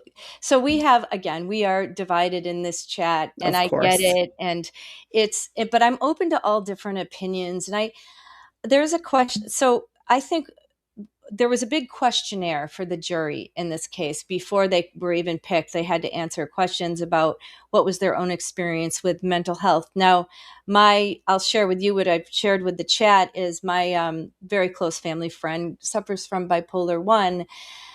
And you can tell when it's coming on, especially with the speech. She speaks very rapidly, and she's got the manic symptoms. But here, that's where I'm having, and I get what you just said, but I'm having a little disconnect that it's just, but I guess this could be different. Is there a difference between postpartum psychosis and bipolar 1 when you go into a psychotic episode? Because I've seen it happen with Sure. voices. I mean, and they're two separate diagnoses, which means there's different criteria for them, right? So of course there's going to be differences and people are going to present differently. So I may have bipolar 1 disorder and you never see that.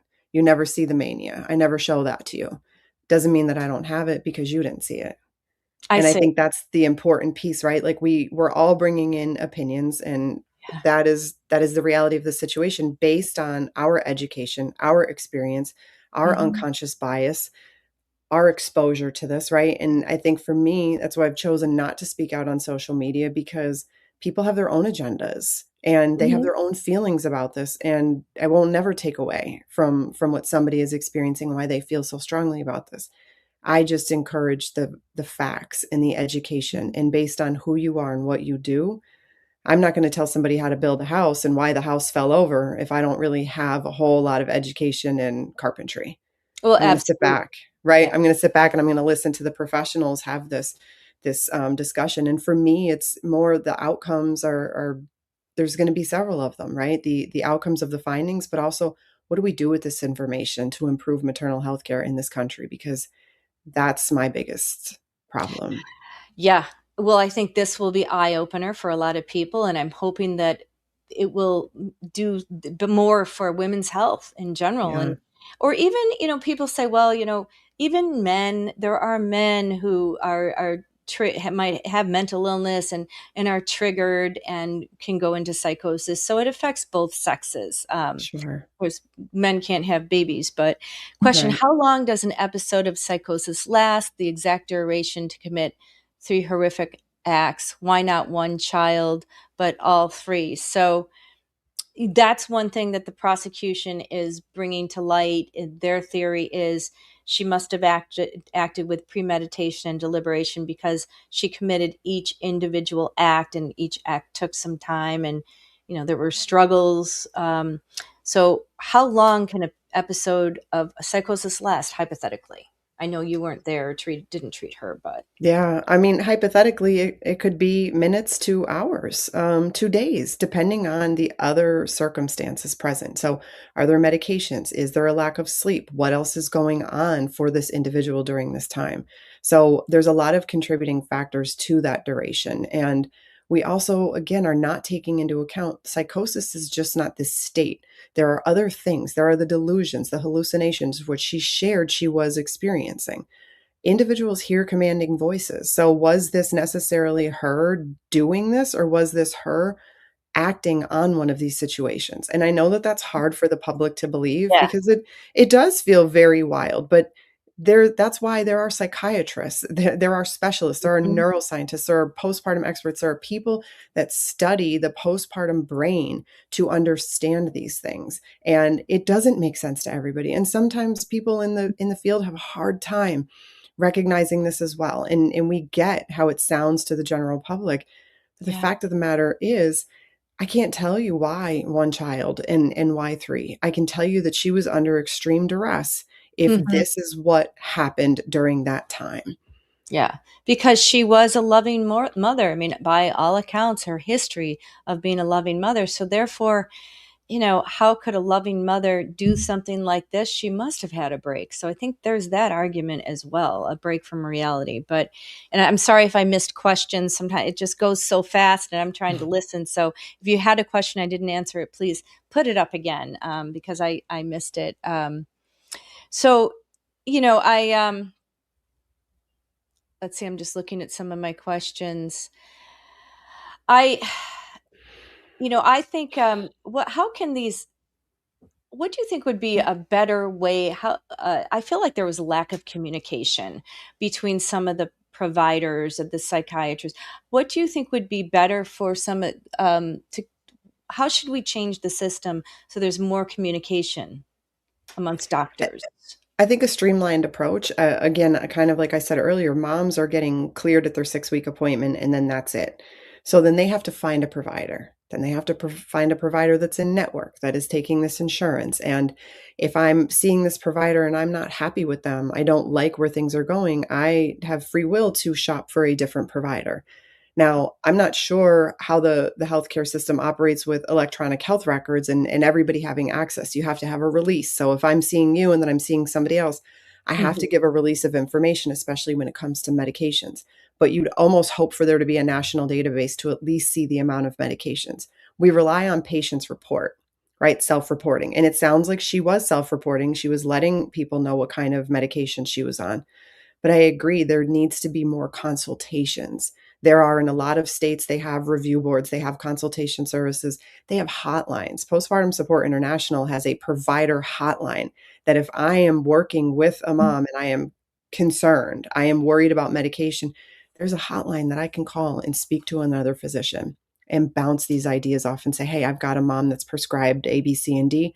I'm a little concerned that she might be having some adverse reactions.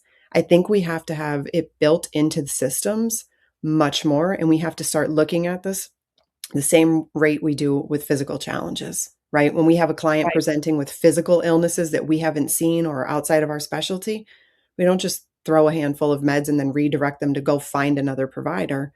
We sit down, Right.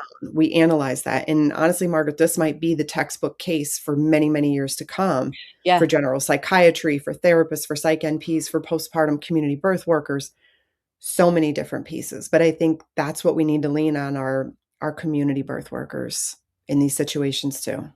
Absolutely. And do you think this is kind of a tough question. And do you think um,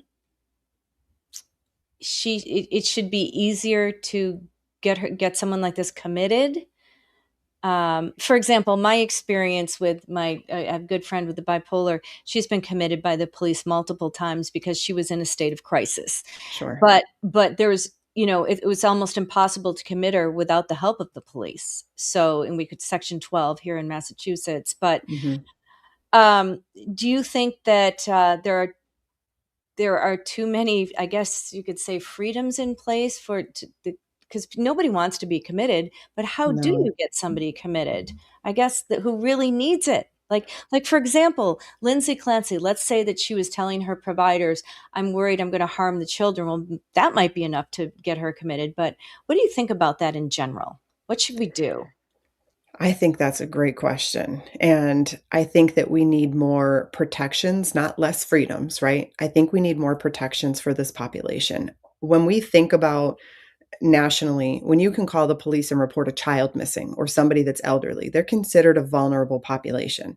So you don't have to wait 24 hours to file missing persons reports on those populations. Maybe there's an opportunity here to explore that and expand that into postpartum care. So if a mom meets specific criteria being, 0 to 9 months, 12 months postpartum, I know there's three Mm, different areas that rule out that time frame, but if we can say in these 12 months, if a mother presents with A, B, and C, maybe it's not a psych hold. Maybe we don't refer to it as that, but maybe we refer to it as like a stability period where a mom is brought in and she's hospitalized for 5 days or mm, more. Let the professionals really identify that period of time. Let's get her some food, let's get her some sleep, and let's take a look at her medications. But we're going to bring the review board in. We're bringing all of the docs we have to put eyes on this case and see what's going on. yeah. So I absolutely think there's more room for that. And I appreciate how you phrase that. Like we're not trying to like put moms away because Right. they say something, because that's our fear too. If I tell you that I'm feeling this way, you're going to lock me up. I'm not Mm, going to be able to see my kids. This is going to go on my medical history, but this is more of a protection that we can offer to moms if they're presenting a certain way, saying certain things in a specific period of time. I think there's so much room that we could do some real good work for our moms here. yeah, I agree with you. And then, of course, any mom is going to be afraid to tell a provider, "Oh, Yeah. I'm worried about harming my children," because then they're afraid their children are going to get taken away. So it's almost like a lose-lose situation in the eyes, in the Yeah. thoughts of the mother. And the mother is anxious, and so who's going to say that? But I do Well, know it and is that's the trust, right? right, That's the right. trust in the system. So Mhm. instead of waiting until moms give birth to their babies and then build these relationships, we have almost 10 months of wasted time where True. we could have a perinatal coach, a community birth worker, somebody establishing a relationship with the mom. Then when she comes in for her 6-week appointment, instead of being turned to a computer to fill out a screen, she can sit down with the coach that she's known for the last 9 months and tell her how she's really feeling, because she trusts that she's going to help her navigate the system. Yeah, that would be wonderful if insurance It would pay would. for it. It would, wouldn't it? You Or a know, hospital system that or the wants to hospital. pilot it, and you know what I mean? And Yeah, say, we see this as a gap and we need to do better. We can't continue to wait until we're in crisis to apply an intervention. It's yeah, not working. It's right. not. Right. And I can see, this is the perfect example. So here's a question. I'm missing some of the questions because what you're saying is so interesting to me. But could hormonal fluctuations associated with breastfeeding combined with medications be related? Why do you think hormonal disorder with direct relationship with the brain is not being discussed? It's a really good It question. And is. I think what you're highlighting too is there's a lot of things that are not known. It was just this year that science actually was was shown that the maternal brain changes during pregnancy. Our actual brain composition adjusts by 5% gray matter. That is our ability to be creative, have fun, make decisions, do all these things. It's actually adjusting. So it's not just the hormones, right? We have hormonal fluctuations. We have breastfeeding that's protective and can be a risk factor for some moms. We might have medications. There might be certain medications we can or cannot take due to breastfeeding or not breastfeeding. And then we put lack of sleep on top of that, plus this brain chemistry change. That is not a recipe for a successful outcome. That is concern. And I think what we're starting to see is we are very far behind the times when it comes to having these discussions. There's science behind the changing brain, science behind sleep deprivation. That's where we need an expert to come in and talk about that, to show that there is a direct correlation between those areas and inability to stay rational and make decisions, on top of absolutely the hormonal fluctuations of being in the postpartum period. Yeah, and what if someone does, like, let's say someone has a bipolar 1 diagnosis and I know someone very close to me that it's lived with it for 6 years now and is doing quite well.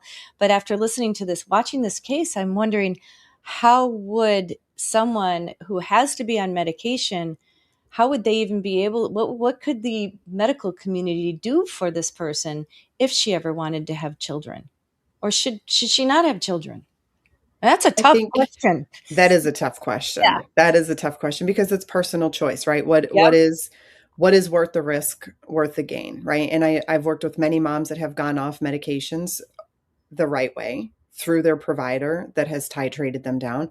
There are still medications that are safe to take during pregnancy and while breastfeeding.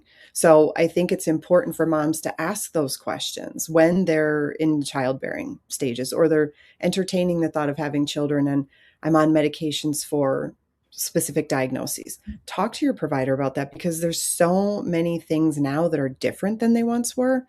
And some moms decide I'd love to breastfeed my baby, but I know that's going to come at a risk to my mental health.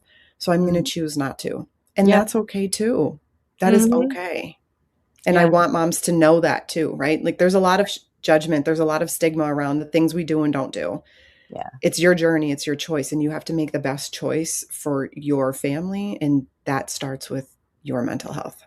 Yeah. I absolutely agree. Well, thank you so much. Is there something that I didn't ask that you would like to share with us today? Because sometimes, I'm getting a Yeah, I little know. old. Mental health. I don't know. No, I think you did a really great job, opening up a forum to have these hard conversations. And I hope that people continue to be kind, not only in this case, but just to others, and to really understand that becoming a mom is much more than we think it is. And we have to stop normalizing the struggles of motherhood and start listening, leaning in, and paying attention. And we have to offer more education and support to our moms before they're in a crisis state. We can't expect them to do it all on top of being sleep deprived, hormonal, and adjusting to this transition. We have to help our moms. Yeah, that is well said. And thank you for all of the work that you're doing to helping Thank you. our moms out there. We really appreciate it. And thank you so much for being a part of the show. We've been talking about you coming on. And you really you answered my questions, that's for sure. And I appreciate Good. it very much. I'm so glad. Thank you for the opportunity, Margaret. Yeah, Keep absolutely. having the discussions. Thank you. I will. Take care. I will. All You right. too. Thanks. Take care. Bye-bye. Bye-bye. Well, that was great. I didn't want to keep her on too long, but you guys can hear me, right? Yeah, hopefully you can hear me. But anyway, I thought she was very interesting, and I apologize if I missed some of your questions. I was trying to focus on her, and then the questions go up too fast. Like, that's the problem with some of these chats. When it's bigger, they go up. But I feel like she answered some of my questions, and of course, this jury must be open-minded. And I'm not forgetting, if I seem pro-defense, I'm also thinking about those 3 beautiful victims, Cora, Dawson, and baby Callan. And I need to put a picture of them up for sure, because I just, that's what the prosecution is trying to do. They're trying to get justice for the victims here. And that's why that's why they took the case. That's why they brought the charges that they brought, because they believe in their case. They believe this was a premeditated first degree M. But as you can see, Attorney Reddington is also very passionate about his case. It comes across in the courtroom. So it is quite the battle here. But remember, the Commonwealth must prove its case beyond a reasonable doubt. They must prove her sanity, that she was sane at the time the acts were committed. And I think that, here on some of the things that Reddington got the last provider to admit were pretty interesting, because he said, boy, it could come on bam like that, and she agreed. And I think that's really what Dr. Kumi also was trying to say, that it is possible for somebody to, she's in crisis, and then all of a sudden she hit her breaking point and she heard the voices. And I'm sure that we will be hearing from experts for the defense on that, on what voices did she hear, because the defense experts, and I believe the prosecution experts too, will have I would hope they would meet her in person and talk to her about what happened, if she remembers, because a lot of times during psychosis people don't remember. Let's go back to the chat. It all feels like everyone is saying, poor Lindsay, she was not perfect, and she did do this to her children. Forget guilt or not. I just can't stand okay, I get that, because if she really did this, we shouldn't be saying poor Lindsay, because we really don't know yet. I mean, I at least haven't made up my mind yet as I'm watching this. But yeah, I mean, if people who truly believe that she did this, it's horrible. I mean, if you do this to 3 victims like that in the way she did it, see you later, goodbye, lock the doors and throw away the keys, for sure. Don't forget, I was a former prosecutor. I hear you. I hear what you're saying there. Believe me, it's a very, very tough case. Of course, I had a guest who was in the field. So, of course, she's going to be talking. That's what she does. She helps mothers in crisis. So, of course, she's going to have the added, like, more needs to be done for mothers. So, yeah, but I see what you're saying. It's a horrible thing. And she did commit, she admitted to doing it. She admitted to committing the acts. It's whether she had the requisite mens rea that Massachusetts law demands. So yeah, but I appreciate all of your thoughts and all of your opinions in this case. So that's why I want all of us to have an open mind here. And I'm trying not to lean one way or another. I love the open discussion that we have. And Pink Door, you've been in this for a while, so I appreciate all of your chats totally. And Michelle, oh, wait a minute. Women in Romania, where I'm from, give birth in the fields and raise them. They don't do this to the kids. That's really, really interesting. Yeah. Oh, yeah. Okay. That's right. You told me you were from Romania. You're right. You know what, though? So remember, I did the research, and going way back to Hippocrates, 400 BC, women were committing infanticide after giving birth. So that it is documented that it does happen going way back. I guess the question is, why? Was it because of a postpartum mental break?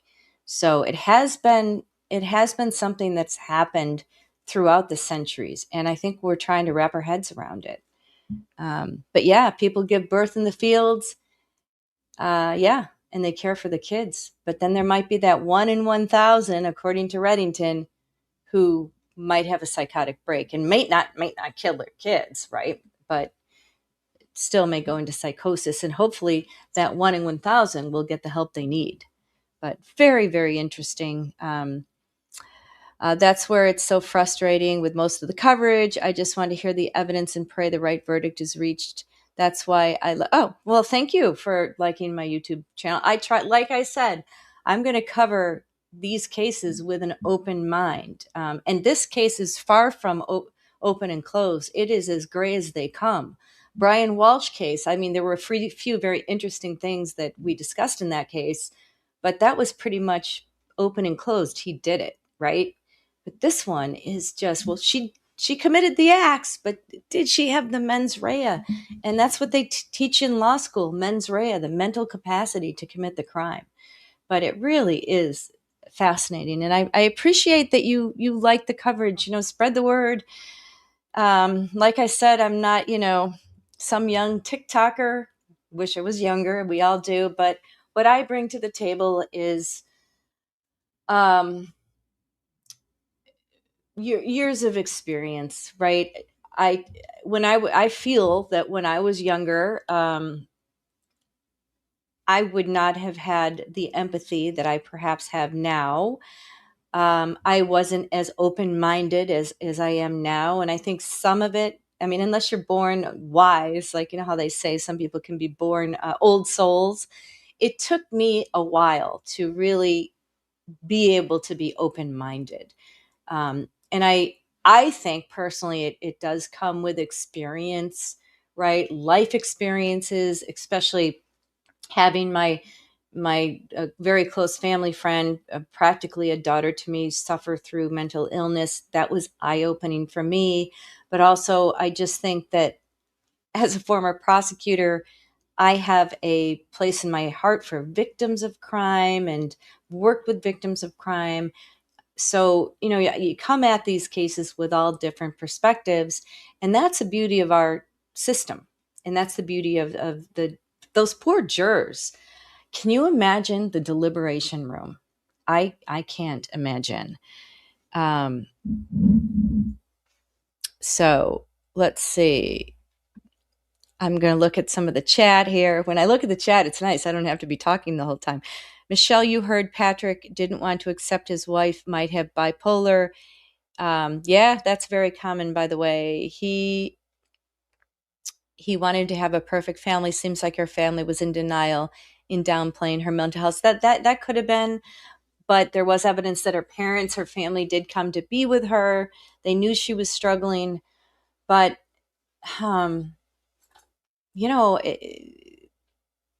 bipolar is serious, and people are in denial. Like, my dad was a World War II vet. He lived to be 100, and he died 3 years ago. And his views on mental health are so different from what our views are today. So, God bless him. He was in a different generation. He would, it's interesting how it would be so interesting to have somebody like him in the chat to see what he would have to say with his life experiences. I mean, I don't know, but he's not here anymore with us, unfortunately. And speaking of baseball, by the way, just to lighten up the mood a little bit, remember Reddington talked about baseball if the Yankees were playing the Red Sox, and you have the statistic of 1 in 1,000 people, women have postpartum psychosis. That would mean 74 women would be at the ballpark with postpartum psychosis. So he got into the Yankees and the Red Sox.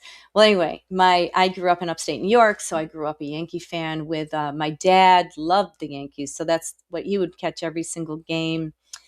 And then I moved to Boston for undergrad and law school, and I stayed in the Boston area. So I became a Red Sox fan. But when the Red Sox don't win, I root for the Yankees. And many people don't come to terms with that. So they're not open-minded about that, especially my friends from Massachusetts. And by the way, my dad being a World War II vet and all that, the Yankees, invited him to throw out one of the pitches. Well, to come onto the field, and we were all so excited for him, but then he turned it down. He just wasn't feeling that great towards the end of life. He was 100 at the time, so it was going to be part of the 100th birthday celebration. He had his mental faculties. He was there. He ultimately died of cancer that the doctor said, oh, he won't live long enough for that cancer to take him, but he did. So that's a little bit about me and my dad. So I think Patrick Clancy said that because he saw the remarkable decline after she took the Zoloft, he was certain the medications were the issue. Yeah. You know what? I do agree, Pam. I think he was blaming it on the medications. You're right. And I get that. I do get that. Remember, he was a tech guy. He wasn't a mental health person, and she was a nurse. So, he's struggling to try to get her help. That's the way I see Patrick Clancy. Somebody who, he was hoping the doctors would make her better as well. There's a lot of hope that was dashed here. Also love that people who even very much disagree with me here, I feel are nice and open. Well, that's the most important thing, Pink Door. I think that people are entitled to their opinions. Absolutely. And you have 3 beautiful children who are no longer with us. 3 beautiful children who had lives to lead. And when I go and I hug the newborn twins that my daughter just had, I think about those children. And so we can't forget the victims in this case. And yeah, I think people are pretty nice for the most part. There was one person in the chat that wasn't that nice, and I don't know if you guys noticed, but I put them in a timeout. So I mean, I'm open to almost everything except for when people kind of get off the wall. So I'm sure you noticed that. Yeah, and then some people, the perfect all the time concept. Yeah, being outside is why I made a comment about telehealth being bad for mental health. Just getting a patient outside to go to the appointment is huge. Yeah. Speaking of that, I've been inside. My legs hurt from sitting down for so long. It takes a lot to watch every minute of a trial. Sometimes I'll put a comment up like this and I'll stretch my legs. Speaking of that, let's see. Oh, the court is still not in session. Let's see. I don't even know what time it is now. So this is a long break, right? Because, it's 2. Okay. It's almost 2:00. All right. Gosh, it seems like a long lunch hour to me, even though it wasn't that long. So, but they'll be back in, and I wonder if they'll take a little bit of a break or they'll go all day. Now, I have to say, this judge, I think, is really good. I think he's open-minded. He listens to both sides, and he's great with the jury, and he's really good at keeping on track. So, yeah, I like the judge. All right. Social worker out in my spouse's record that sorry no problem with the typo. I'm sure would maintain her opinion with my difficult personality. I don't understand that one. It's almost 8 p.m. out where you are. Oh my goodness. And Safa, remind me, where are you from? Are you Australia? I know you're in winter. So, and we're lucky to be in summer. So I'm in New York City, by the way, for just less than a week longer. I've been here for a month helping my daughter with her infants, twins. So, but my month is almost up, and then I'll go back to live streaming from Scituate, Massachusetts, where I'm. Oh, South Africa. Oh my gosh. I would love to go to South Africa. That is really cool. I've never been. And you're in winter time. My goodness. Wow. It would be, I love what, people, the internet is wonderful, isn't it? Opinions from all around the world. And it's just, to me, it's just the coolest thing about live streaming and being online. And by the way, let me know what trials are coming up that you would like to hear. So this case has been on track. I think they're ahead of schedule. As I was saying, Judge Sullivan is great, but I don't even know how much longer this will take. Oh, thank you, Pink Door. My daughter's lucky to have. Yeah, that's what we do as moms, right? We try to help them as much as we can. because it's tough. It's tough balancing everything as a young mother. So I'm here for her, and I'm actually enjoying New York, though. Although the coffee is, I'm not. I like my own coffee more when I'm at home in Massachusetts. So I don't know. I'm not thrilled with the coffee here. You know what I should be like? What's his name that goes around trying all the different pizzas? I should go around and try all the different coffees. Then my thing will blow up, won't it? But who knows? Oh, Maui. Yeah. So anyway, yeah. Well, I'm running out of things to say here. My dad used to call me Gabby Gladys because I would talk all the time. I'd talk too much. Anyway, so there is a trial coming with the defense attorney who defended Casey Anthony. Oh, good. So what kind of trial is that? Yeah, well, I'll have to look into that. I'm not sure which one that is. And yes, I agree. Everybody is so split. I feel like it's definitely going to be a hung jury. I wouldn't want to be on the jury. I've been a member of a jury as a lawyer, believe it or not, and it can get really testy in there. And I can see it getting really testy if you have, some jurors who are just adamant that this was first degree M, and they are fighting for those victims because they heard that 911 call. They saw those autopsy photographs. So and I wouldn't be surprised if there are jurors that are just really steadfast, rooting for the victims here, rooting for the Commonwealth, especially after, I mean, they might have children of their own, and, they say they can be open-minded, and then there's going to be jurors who are on the opposite spectrum here. So I think it'll be really interesting to try to interview a juror after all of this is done, and I will try. So, oh, interesting. So you don't have the jury system there, only judge and bench trials. That is so fascinating. So what do you think? Oh my God, thank you so much. Wow, you're the first one. That's really sweet. Oh my goodness. You're the first one so I'm such a small show, I don't even know how you were able to do that. Thank you very much. But I think it's really, really interesting that you guys, going back, you guys have, okay, I'm going to answer Pink Door. I'm going to answer that. But going back to South Africa, just having a bench trial. So we just had a trial recently. And my mind is, having talked since 9 o'clock, I'm trying to think. I covered it, and I can't think of the name of it. It was the police officer in Massachusetts.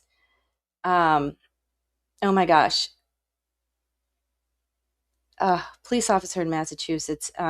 She chose a bench trial, and it worked out for her. And then there were times when I thought, like, for example, Brian Walsh case, in hindsight, I think he should have chosen a bench trial, because sometimes a judge can take emotion out of it and, decide the case based on the law. But do you wish that you guys had a jury system like us? What are your thoughts on that, Safa? Safa, wherever you just went. And thank you for supporting the channel. I appreciate it. So, what's this one? The husband, Shayna Gardner. Okay.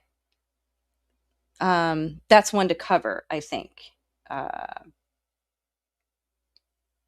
Oh, yeah. Mansa. Okay. So see, my mind's going. I'm looking at the chat too much, and now my mind is spinning. Yes. Okay. So here's the thing. The Commonwealth brought charges of first degree M, 3 first degree M. That's all there is on the complaint or on the indictment, 3 counts of first degree M. Now, the judge, after hearing all the testimony, in which he's Sullivan is very good, can ultimately include the lesser included. So a lesser included here that I think might fit would be involuntary manslaughter. So I think that ultimately the jury can decide from the first degree M, the top, down to involuntary manslaughter, or down to a not guilty but it would by reason of insanity. And remember, not guilty by reason of insanity doesn't mean she'll be out in the street, but there's quite a system that will be in place. I explained yesterday where she would go to the mental health institution, and then the courts would be involved, and the Commonwealth would file a notice of commitment to her to be civilly committed. So she wouldn't be out any day soon. Kelsey Fitzsimmons, thank you very much. Kelsey Fitzsimmons. I am losing my mind because I followed that case and I couldn't remember. But Kelsey Fitzsimmons chose a bench trial, and that was a not guilty. So I think that was smart that she did that. Interesting case. So if you actually go on my site, you can see where I covered her. It's been a while. Well, not that long, but I didn't live stream it. I should have, but I didn't live stream it. Yeah. So Pam, you forgot her name too. Yeah. Remember that video? They were at the house and they collected her firearms and she had the baby. Yeah. I think she just got her job back. I read something recently about her. That was a crazy case. Too bad I didn't live stream that one. I just wasn't quite there yet to live stream that, but I think I put videos up on it with my legal analysis because I was afraid I wouldn't have anybody in the chat. So I got to go back to Safa. I don't know if I'm pronouncing that right, but an interesting South African past trial you can watch is the Oscar Pistorius trial. Yes, I'm aware of that one. Blade Runner. That was back in 2000. That was a really, really interesting case. But then, Safa, I have to ask you, what do you think about not having the jury system? To me, that is so foreign. But what are your thoughts? Like, you're watching this case, following it. You followed other cases, I'm sure. Do you think that South Africa should have a jury system, or do you like it the way it is? Very curious. Oh, thank you. I appreciate your thanking me. This is, it's fun for me to do it as well. And here comes the For court. purpose of the record, we return back to the matter Commonwealth versus Lindsay Clancy. All parties are present, excluding the jury. All right, Counsel, can I see it sidebar? No, here we go, a sidebar. This just means I have to talk more.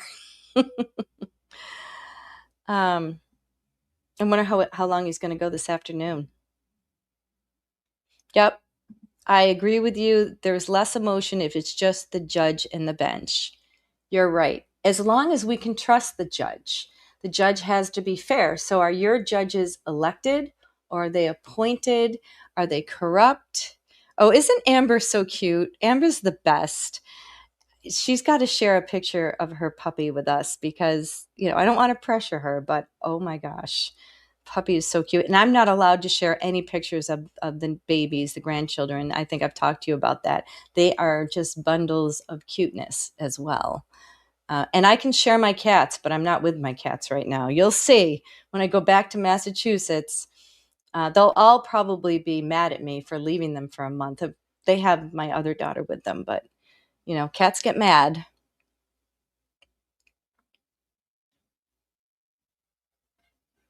Here's one. We love you talking, Margaret. Well, not everybody loves me talking. It's funny. My kids hate it when I talk during a movie, and I try not to, but sometimes I have questions, and they don't like my questions when we're watching a show. But anyway, they get annoyed with me. So South Africa does not have jury trials for criminal matters. Jury trials in criminal cases were absolutely abolished by Abolition of Juries Act 34 of 1969, which took effect April 9th, 1969. Thank you. That's really interesting. I wonder what the history behind that is. Oh, thank you, thank you. I'm taking myself off. This is Amber's new puppy. Oh my goodness. All right, I got to remove myself because we need.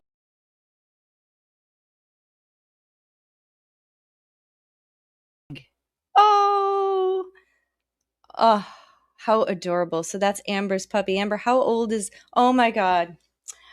I love animals so much. How cute is that puppy? What's his name? Her name? I have to see this puppy. Geez, that should be my thing when I'm tired of talking. We show pictures of the puppy. So cute. Her name is Venus and she's 16 weeks old. Thank you for sharing. She's adorable. She must be so much fun to walk and all that. And Maui Swift, thank you so much for sharing that history. In fact, I am going to talk to my son-in-law about that. We're going to talk about that tonight, hopefully when I see the babies. That's really, to me, that's really fascinating. Um, all right, where's the court? There's the court. I hate to see myself big. Oh, there's the court. Here's another thing. Penelope Magui was another bench trial in Massachusetts. The husband had a heart attack due to arguing. She was acquitted.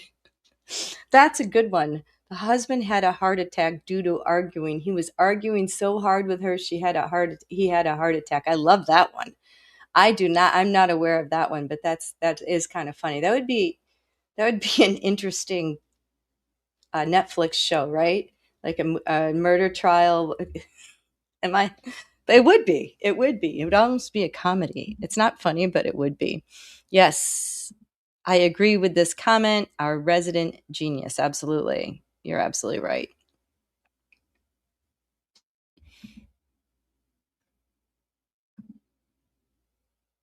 I love all these people. Everybody's so nice here. My grandkids are, no, it's actually a boy and a girl. So we were lucky. Cute little boy and girl. They're so adorable. They were born early, a month early. They were in the NICU for a while, but they're fine. They've been home and they're eating up a storm and they're cooing, and of course crying. But I love the little newborn cries. It's just so adorable. That was the Karen Reed judge right there. Where? Judge Canoni? Was she in the courtroom?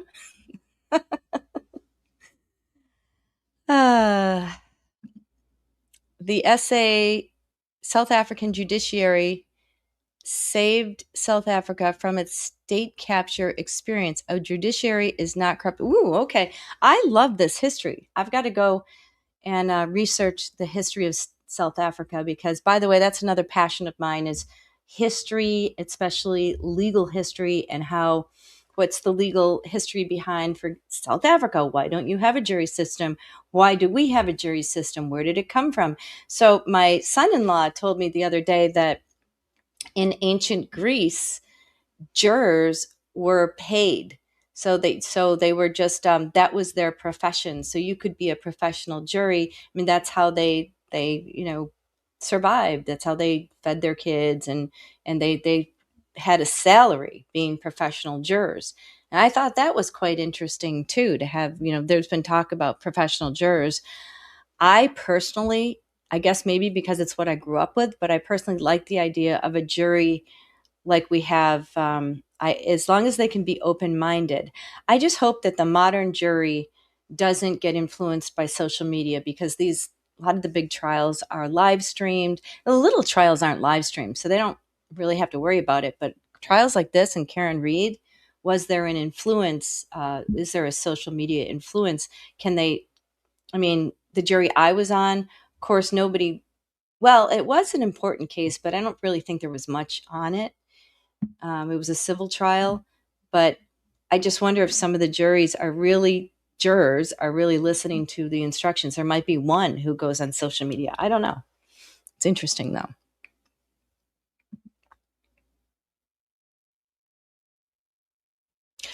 The main reason for the decline and abolition of the jury was racial composition and bias in a deeply divided society. Okay. Very, very interesting. That makes sense to me. Wow. Wow. And then, so they feel that a judge can be less biased. That's good.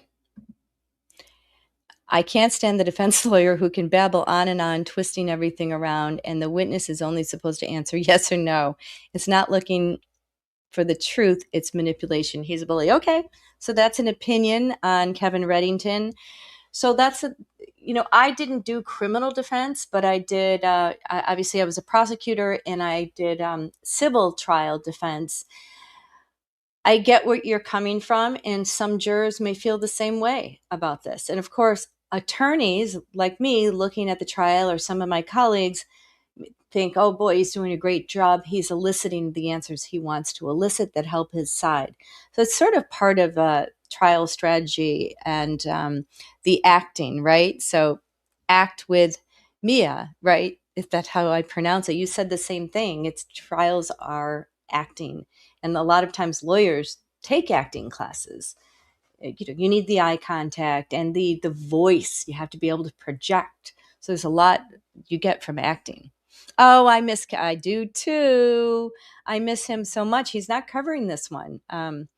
But I've got to call him. I said that 2 days ago, and I got to call him. It's been so crazy in New York.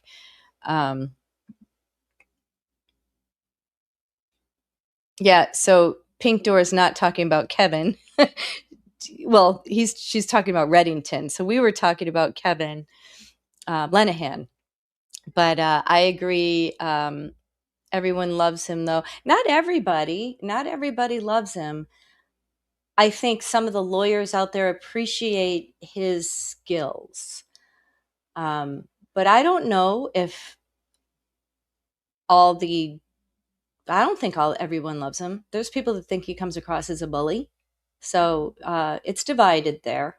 I'm not sure to what percentage, but so if you're watching a channel like a lawyer is talking about it, they appreciate his skills, including me.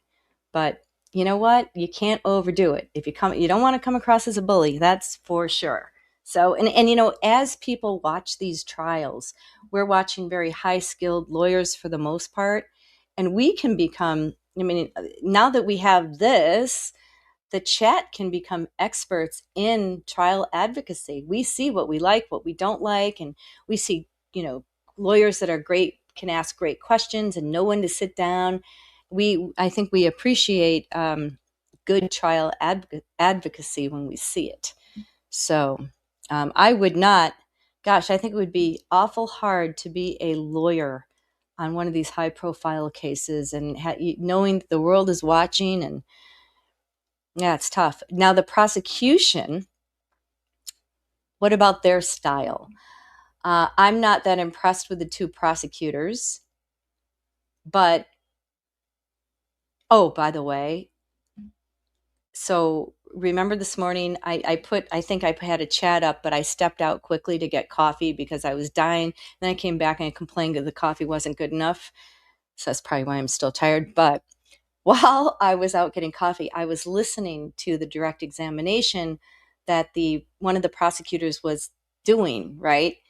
I noticed that she said in almost every question. She used the word I didn't notice that as we were watching the trial, but it was only when I had my headphones on and I was just actively listening. And I thought to myself, God, that's driving me nuts. I wonder if you guys picked up on that. Now you're going to kill me, because if you hadn't picked up on it before, you're going to pick up on it now, and it's going to bother you. So, and let's see this. Pam, being a good trial attorney is probably 50% psychology. The other 50% is knowing the law and acting. Yeah. That's absolutely true, because you have to learn how to connect with the jurors, and you have to learn you have to really learn how to actively listen too. So I remember when I would sit there as a prosecutor or on the civil defense side, I would be actively listening to the witnesses to the point where I would go home at night and my legs would ache, because my leg muscles must have been tense as I was actively listening. So that was one thing that, you just have to learn how to listen. And it's a skill that I think is important to have for life, is learning how to listen to people, right? We learn how to listen to our kids. They just haven't learned how to listen to us. Yeah. She does, and that's so annoying. Hey, please, if I'm doing something annoying, let me know, because sometimes we don't realize when we're using ums and ahs, or what they call placeholders. I've got to be cognizant of that as well. So, let's see. I might say so. Now it's getting into my head. I wish the court would get back. Pink Door, I was deposed, and let me tell you, the amount of time I said like in the transcript was horrible. Never want to read myself speak again. That's funny. Well, it was probably good, because now you don't say like as much anymore. That's one thing that I know, this shows my age, but I was in Boston sitting waiting for somebody in a hotel lobby. Don't know what I was doing, but just sitting there in a hotel lobby in Boston. And there was a young adult interviewing for a job on, an adjacent table or something. It was a nice hotel. I forget which one. Anyway, that young woman said like so much during her interview, and I couldn't help but listen to the whole interview because I'm sitting there doing nothing. It drove me bonkers. I guarantee she didn't get the job. So I was teaching at the time, and I went back to Boston College, and I told my students the story. I said, you guys got to cut that word out of your vocabulary, because it drove me nuts. But takes practice. Yes, it does. Oh, that was a long break. Oh, sure. Oh, no, not again. This is killing me. You know what I used to do with my kids? So when they would say like and they're in high school, I would go like. They would be so mad at me. And guess what? They don't say it. I have to say, my 3 kids never used that word, which it was mom was very annoying. But I got it out of them. So I wonder what they're talking about right now. I mean, it's taking a while here. That's 23 minutes since they came back from lunch or more.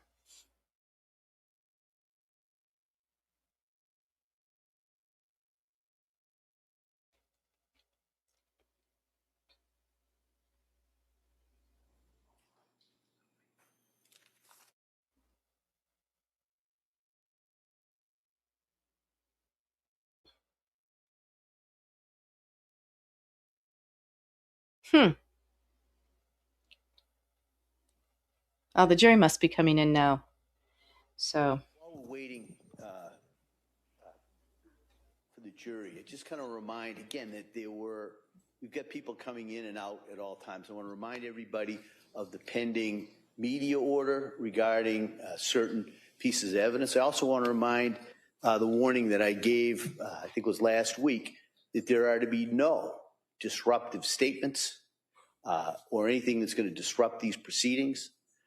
If that's done, they will be dealt with summarily, as we say. All right, so just a warning in regards to that. Okay.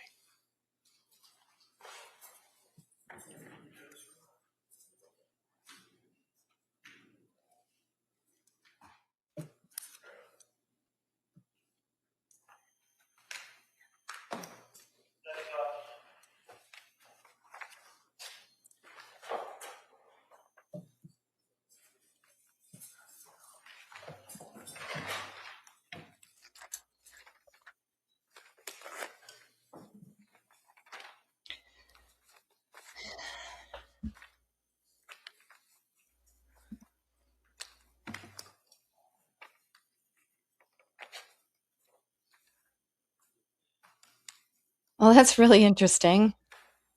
Huh. describing food as rich. I never thought of that before. I probably still do, because when it's just so. By the way, right around the corner from me is supposedly has the best chocolate cake in the city. I haven't tried it yet, but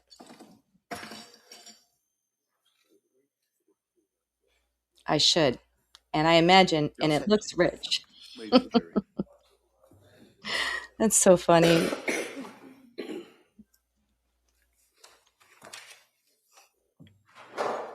Yeah, you wonder where that word derived from to All right, jury's describe ready. food as rich. That really interesting. Yeah, this chocolate cake sounds divine. I haven't tried it yet, but I will. There's some good food around here, except for the coffee. Don't like the coffee. The coffee. Here comes the jury. Can I make myself small again here? Let's This see. court's now in session. Please be seated. Your Honor, for the purpose of the record, we return back to the trial of Commonwealth versus Lindsay Clancy. All parties are present, including the defendant and including the 18 jurors. All right. Everybody, thank you for your patience. That would give you a couple extra minutes to look at the solar eclipse while you're out there. So what we're going to do is we're going to return now to the Commonwealth's case. Commonwealth, could I call your next witness, please? Prior to the witness, Your Honor, I would just move to enter in as the next exhibit the excerpted pages from the South Shore Health System Perinatal Behavioral Health Program regarding the last witness, Letitia Dukes. Okay, any objection? By agreement, Judge. All right, so it's by agreement. He seems annoyed, Reddington, right now. I don't think he liked the judge's joke. We would call Nicole Bradley as the next witness, please. Thank you. Yeah, it's kind of cool. I like the South African accent myself. It's not contested. I don't think it's necessary, so I object. All right. Same finding. Yes.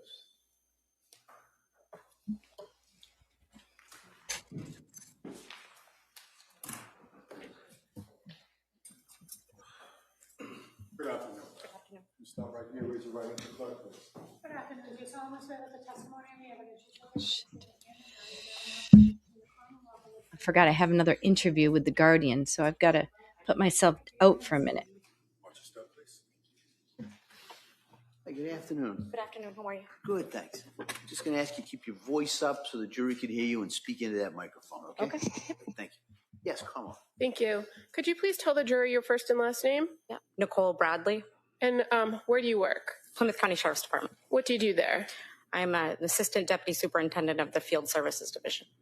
And as one of the roles of the Field Services Division, does the Sheriff's Department engage in what's called hospital watch? Yes, we do. Can you tell us very briefly what that is? Yep. So if any safekeep, detainee, or inmate goes over to the hospital, we use our deputies and matrons to cover them on a security watch. And are the employees from the Sheriff's Department who are on those watches required to log the activity of who comes and goes from the individuals who they are there to watch? Yes, they are. And are those records kept in the normal course of business at the Sheriff's Department? Yes, they are. And you're familiar with those records and what they look like? Yes, I am. If I may approach. Objection to the record. Okay. All right. You want to approach and then? Yes, please. Thank you. Then there'll be no objection. Just going to show you a packet. If you could take a quick look at that. Yep.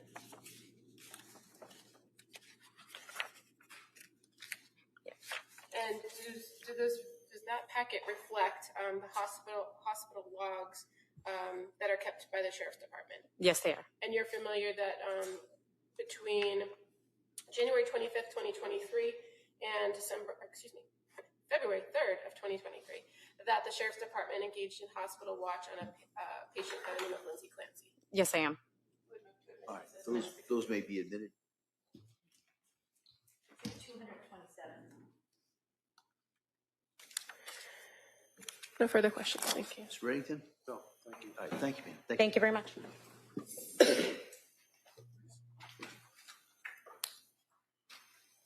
Commonwealth calls Dr. Renee Stonebridge.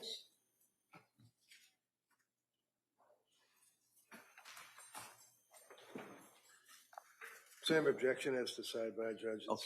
not contested. All It's not necessary. All right. Same finding, same analysis. Thank you.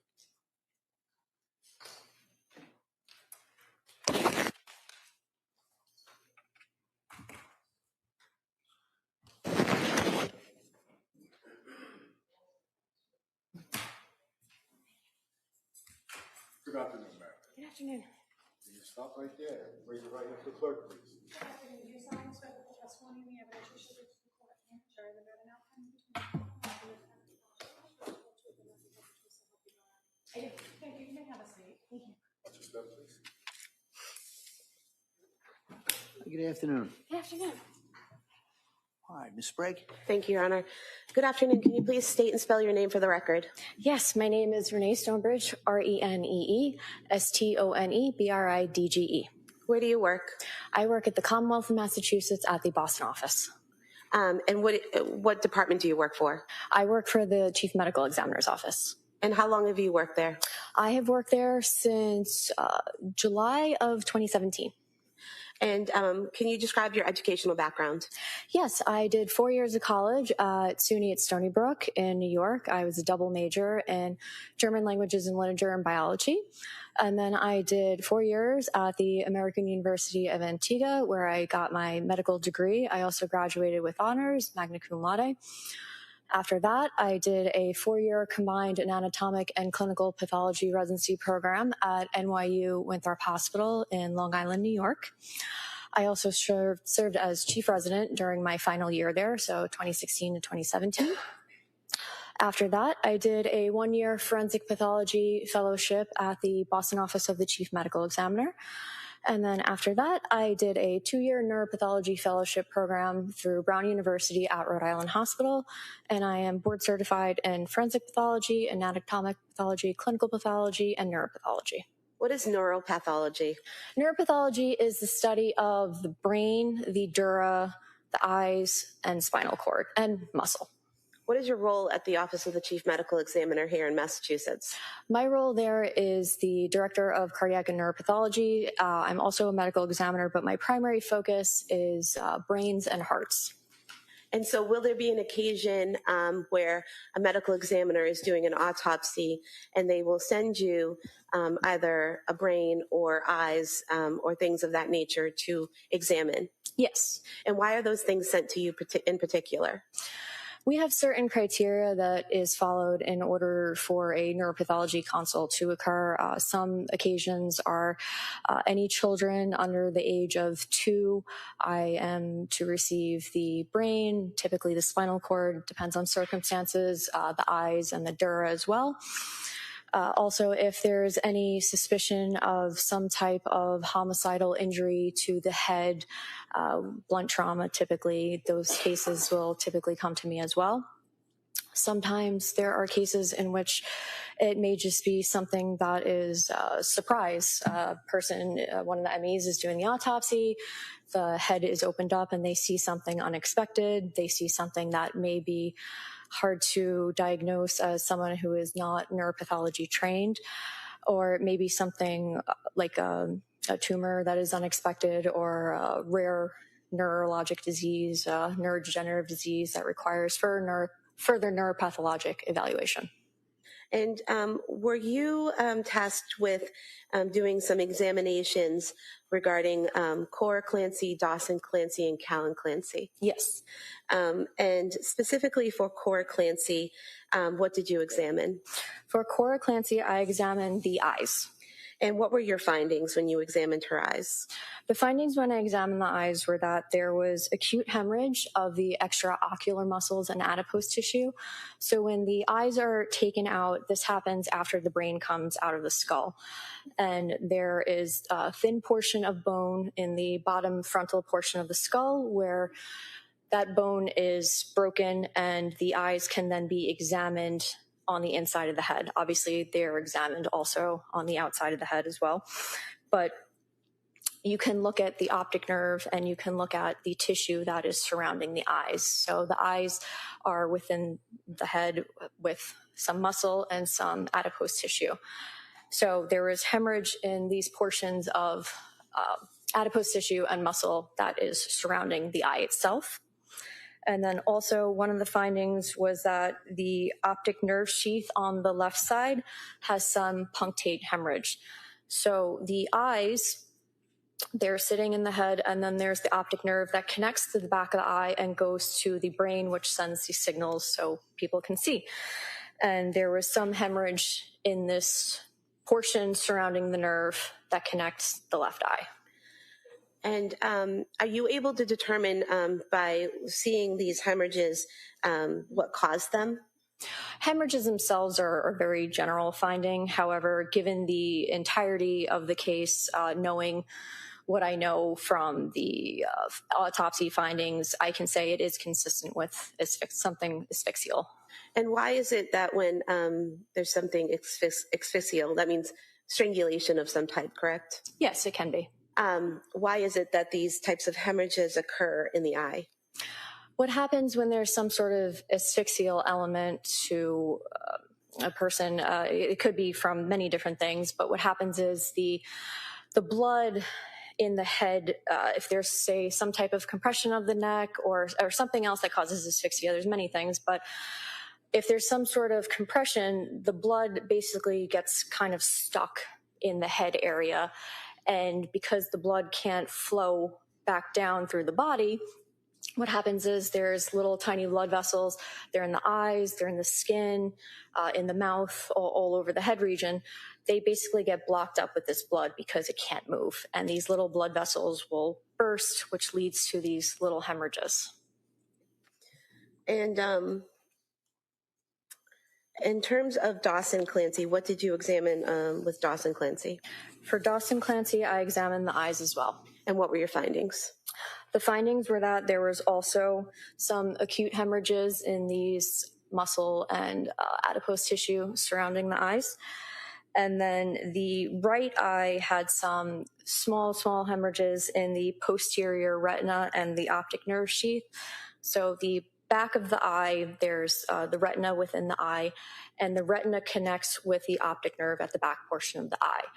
And in this case, there was a little bit of hemorrhage at that connection point where the retina connects to the optic nerve. And what is hemorrhage? Hemorrhage itself is just blood that is no longer contained in a blood vessel. So it's burst from that vessel? Correct. And then in terms of Callan Clancy, what did you examine with Callan Clancy? For Callan Clancy, I examined the brain, the dura, the spinal cord, and the eyes. And what were your findings? The findings were that there was hypoxic ischemic changes. Essentially, that means that there has been some sort of incident which has caused the brain to have a certain period of time in which blood and oxygen flow were not appropriate. So in this case, there was a time frame in which there was no blood going to the brain, there wasn't enough oxygen going to the brain, and the brain will show certain findings in these sort of circumstances. One of the things I note is that there's edema. Edema is when the brain starts to swell. Edema is also a very general finding. It can happen in many instances, but the edema basically means that the brain starts to swell, so you don't have the nice kind of bumpy pattern on the brain. It starts to swell up and it gets a little more flattened because the brain is encased in the skull, so now it's pressing against the skull because it's swelling up and getting bigger. One of the other things I noted with that was that there was compression of the ventricles. So the ventricles are almost like a tunnel system inside the brain that allow for the cerebral spinal fluid to flow through the brain and go into the spinal cord. And when the brain starts to swell up, it not only swells up outwards, but swells inwards on itself as well. So these ventricles that are located in the inside portion of the brain are starting to get kind of squashed because the brain is swelling. Another thing I noted was that the brain was diffusely friable, meaning that it's very soft. So one of the things I do on all my brain cases is they go into formalin. The formalin allows them to fix, which basically firms up the tissue. And it makes the tissue more easy to manipulate. A fresh brain coming out of a skull is very soft. It's very easy to damage it. It's very easy to put your fingers through it if you're not careful. So one of the things that gets done is these brains will go into formalin. I typically will let them fix for about 2 weeks or so. And sometimes, regardless of the fixation time with the formalin, sometimes the brain still will not firm up the way it should, because if I'm receiving a brain and it's already has hypoxic ischemic changes, the formalin is only going to penetrate the tissue so much because the tissue is essentially already dead. Can I just stop you for a second? What is hypoxic ischemic changes? Hypoxic ischemic changes is when you are getting lack of blood and oxygen flow. So hypoxic is the oxygen portion and ischemic is the blood portion. So what you saw with Kellen's brain was consistent with a lack of blood and oxygen? Correct, yes. Which then led to brain death? Correct, yes. How long, based on your training and experience, does it take for a brain to start dying after the loss of blood flow and oxygen? It varies based on different sources. Most sources say it's between about 6 to 8 minutes. If there is no oxygen flow, then the brain will essentially start dying. It depends on, if there's resuscitation that occurs afterwards, but it's generally in the frame of 6 to 8 minutes or so. And once brain tissue dies, it can't be brought back, correct? Correct, yes.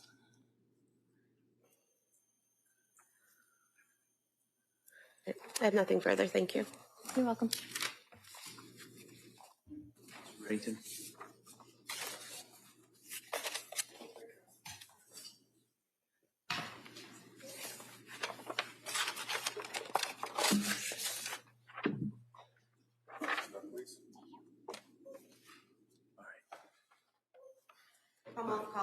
Hold on here. Counsel, hold on. We're going to take a short break. All right. So why don't we, this will be a very short break. Come out. We'll come right back. Okay. Court, all right. Jurors, close the notebooks. Please come to chairs, please. This way.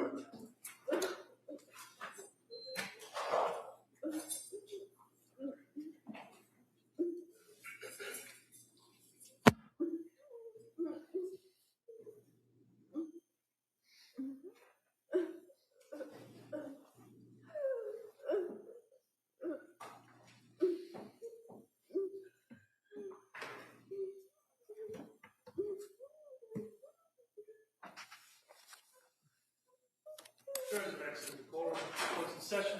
All right. We'll be in a short recess in the courtroom. Everybody, in the courtroom.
Okay, so you guys have to let me know what's going on because I just had a really good interview with The Guardian all about this case. And so they wanted a lot of information. So, of course, I talk.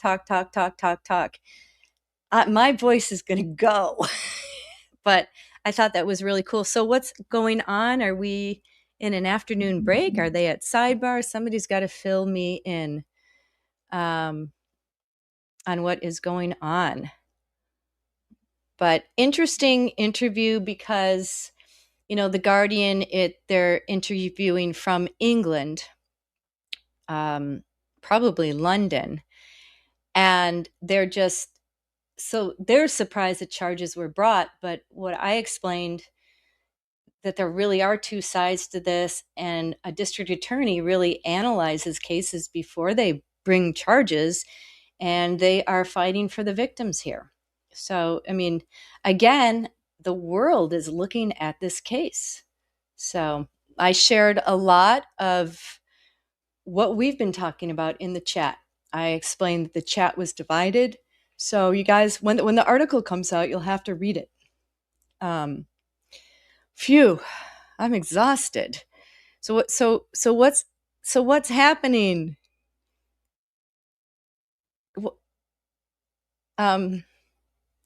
Somebody's got to tell me why are we breaking? Was she upset? What did I miss? Oh boy. Anyway, but going back to the interview, they were surprised. They were surprised. One of the big questions they were asking is, if it's a hung jury, will Tim Cruz try it again? Oh, so she left crying. Oh, the medical examiner was on. Oh God. Yeah, okay. I get it. All right. I forgot when I left, the medical examiner was on. Oh gosh, that must have been so hard. Again, as I mentioned before, they're splitting up the medical examiner testimony because I think it's so emotional for the jury. Remember, we had Kellen, the baby, already, and now she's on. The medical examiner is on again. Oh, yeah, that's it's pretty tough. They should just end it for the day. I think the jury's had a long day. We've had a long day in the chat. So, God. Huh. Phew. Anyway, did they excuse the jury, or is this just a sidebar? I imagine they excused the jury then. But long day. Big time. Long day. So, yeah, again, the more we hear about the case, the more divided I think people are. And I think that, Tim Cruz is my elected district attorney. And remember, we're going to go to the courthouse next week, either Wednesday or Thursday, and assess what the jury is, like. And, obviously we can't be too graphic about that, but just like kind of get a feel for the atmosphere there.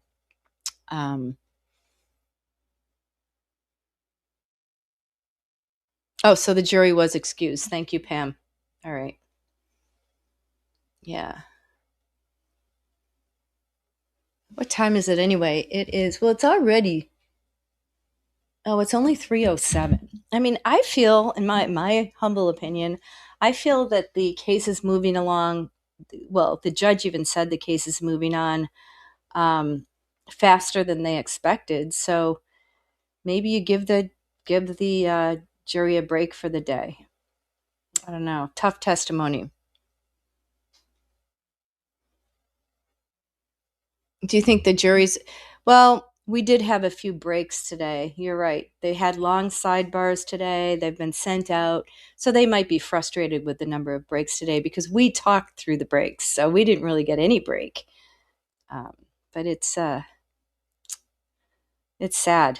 Definitely, it's rough to hear the medical examiner's testimony, but it's something that we all must hear. It's part of the case. It's the Commonwealth needs to put on the medical examiner to prove cause of death. And you always have to have that. It's interesting. We need to put a poll up on the show. I'll have to have Amber do that. I'm not sure how to do it, but I'd like to figure out how to do a poll and see where everybody's standing for now. See it sidebar. Oh no, another sidebar.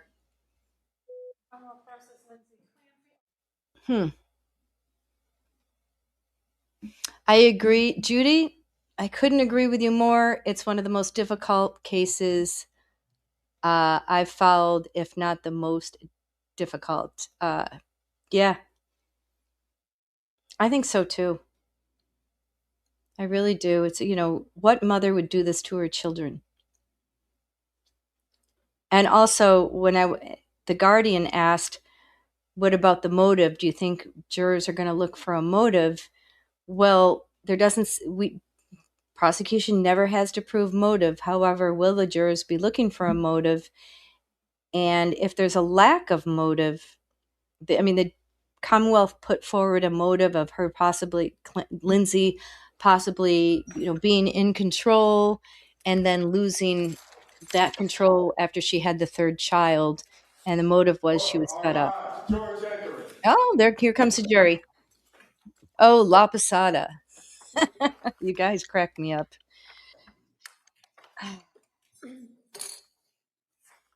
Oh, Amber was listening to me. She said, what exactly do you want the poll to say?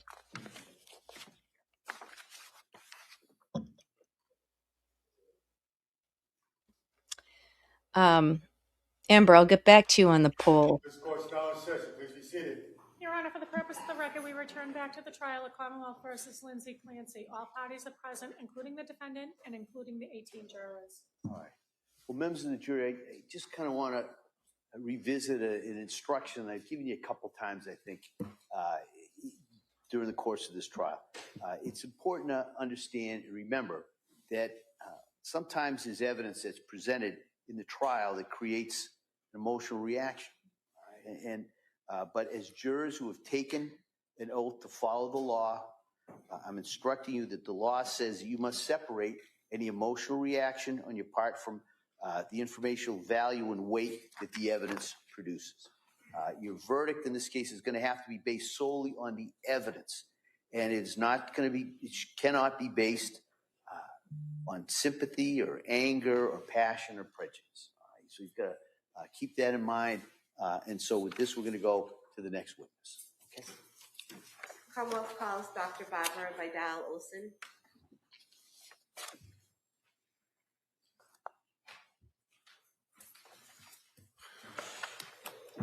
Same objection. All right. Same finding and analysis. Good afternoon. Do you solemnly swear that the testimony of the evidence you shall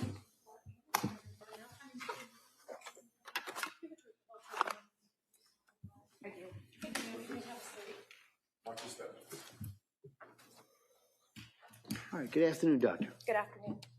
All right. I'm going to ask you also to keep your voice up so the jury can hear you and speak into that microphone if you would. Okay. All right. Ms. Sprague. Thank you, Your Honor. Good afternoon. Can you please state and spell your name for the record? My name is Dr. Barbara Olson, B-A-R-B-A-R-A-O-L-S-O-N. I previously practiced under my maiden name, Barbara Vidal, V-I-D-A-L. Can you describe for us your educational background, please? I completed my undergraduate studies at the University of New Mexico. I also completed 4 years of medical school at the University of New Mexico School of Medicine. Afterwards, I came to Boston to study the field of pathology at Beth Israel Deaconess Medical Center. I completed a 4-year residency program there, studying both anatomical pathology and clinical pathology. And after my residency, I did a surgical pathology fellowship studying the gastrointestinal tract, liver, and pancreas, and I ended my training doing a fellowship of forensic pathology at the Boston office of the Chief Medical Examiner. I am board certified in anatomical pathology, clinical pathology, and forensic pathology. And what is forensic pathology?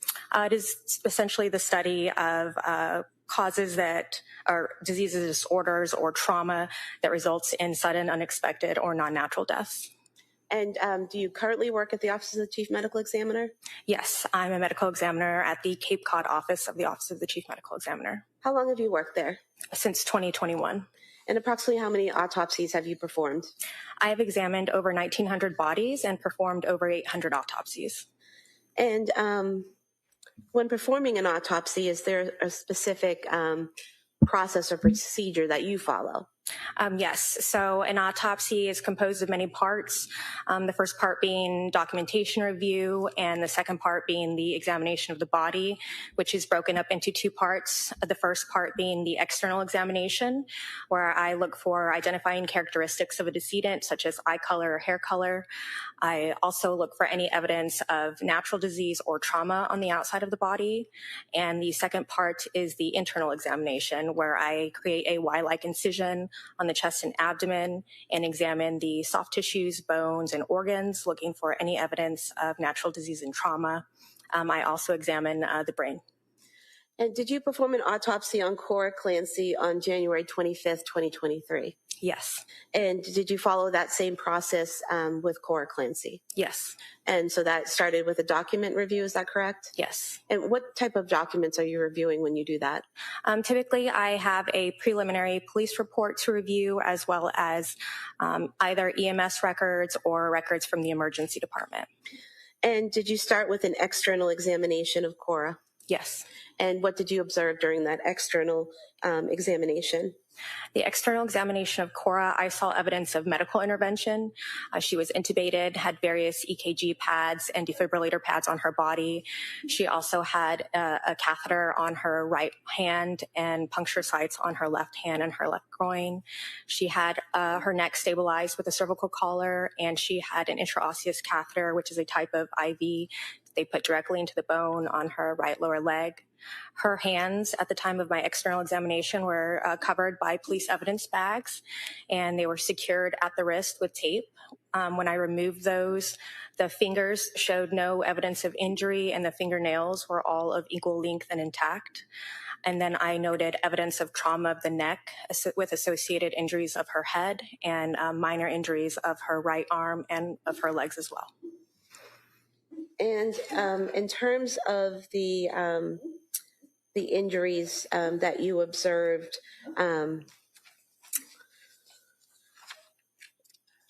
evidence of trauma to her neck, were there also injuries to her face and neck area that seemed to go along with the trauma to her neck? Yes, there were findings of the head that were associated with the trauma of the neck. And what were those? So on her neck, she had a ligature furrow. A ligature is an object used to apply external force to the neck or compress the neck. And a furrow is simply the pattern of injury that develops underneath the site of compression. So for Cora, her ligature furrow consisted of a linear, horizontally oriented area of pallor or paleness around her neck with distinct superior and inferior edges. Yeah. On the front part of her neck, the lower half of the ligature furrow was associated with additional red abrasions ranging from 1 to 2 millimeters in size. And on the back of her neck, the superior and inferior edges of the ligature furrow had developed some linear bruising as well. And what do you mean by a furrow?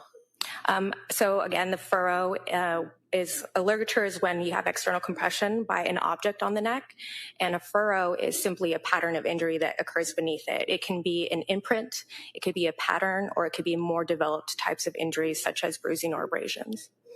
And what about injuries? All right, Counsel, She's crying. we're going to take a break this time, all right? All right. Jurors, close your notebooks. Place them on the chairs, please. This way, please.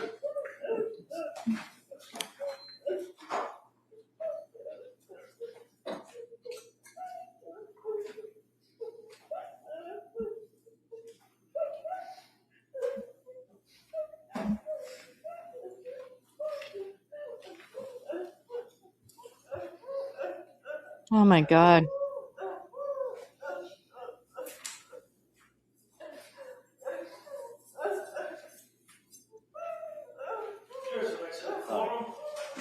recess for a few minutes. I'm going to come back. We'll speak to council in regards to schedule. Okay.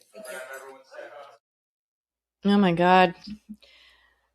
I don't know what to say. It's heartbreaking. She is hysterical. I completely agree.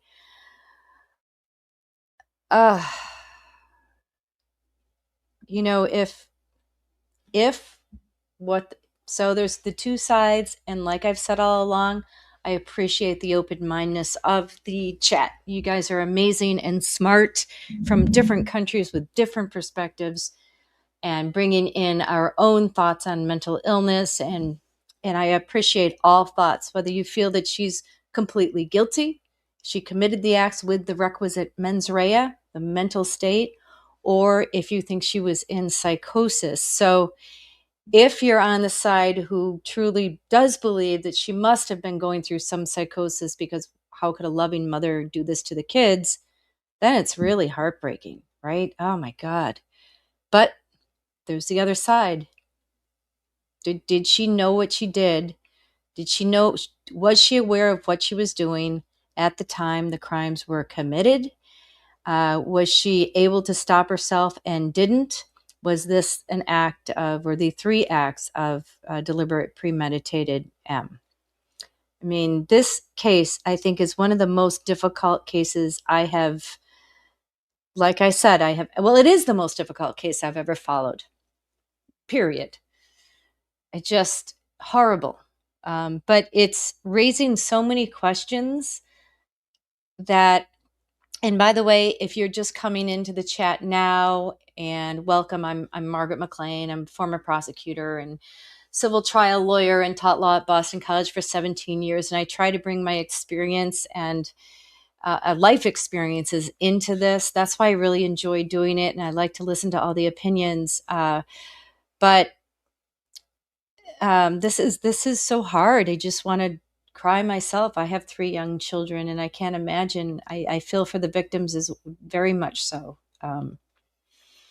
And I was going to say something, and I forgot what I was going to say. But no, I appreciate all that. I see that there are new people that have joined the show, and I appreciate it. Oh, I remember what I was going to say. During the 1:00 lunch break, we had an expert on, Dr. Kumi, who did explain quite a bit about postpartum psychosis. So if you missed it, then definitely rewind and check it out, because I thought what she had to say was very interesting.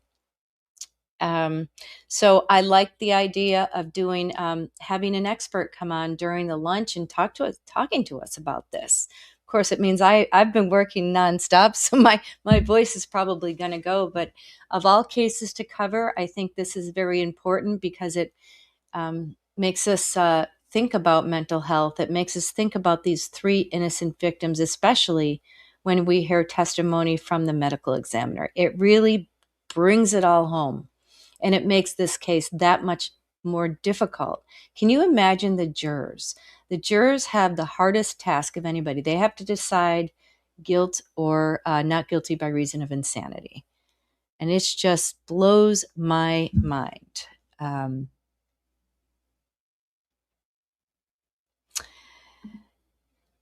Those of us who have worked and seen the evilness subjected to the kids may see this with a little different light on it. Yep, I agree. And I think we all bring different perspectives into this chat, as I'm hoping there will be different perspectives in that jury box. I mean, they all had to answer this long questionnaire. They have to be open-minded from the beginning to the end. Pink Door, I can feel bad for her, but if she takes a level of responsibility for it, I should have asked to be impatient. I should have done the day program. Oh, I see what you're saying. I meaning Lindsay. Yeah, so there's been quite a bit of criticism about Lindsay in the chat that I think I should bring to the forefront, and it's coming from people who are in the medical community. So the issue is, should she have followed through on the meds? Should she have done more when she realized she might harm her children? Should she have stayed at McLean for longer? I mean, she was clearly a woman in crisis. She was clearly a woman who was having anxiety and insomnia. So should she take some responsibility for this? So I think that's really interesting. I think that the expert we had on during lunch, Dr. Kumi, would likely say that she was a woman in crisis, and as a result, she just had a break from reality, and as a result, did what she did. So there's just so many different ways of looking at this case. It's the most gray area case I have ever seen. Let's see, Molly. The professionals bent over backwards for her. What else were they supposed to do? Seriously. We're hearing evidence of that. So there's been criticism of the telehealth, but we all used telehealth after COVID. She may not have told the medical professionals all that she was experiencing. She probably didn't tell them that she had thoughts about harming the kids because she was probably afraid that the kids would be taken away from her. So I can see that too. She told Patrick, but Patrick, should he have done more? Should he have committed her? I mean, hindsight is 2020. It's hard to say.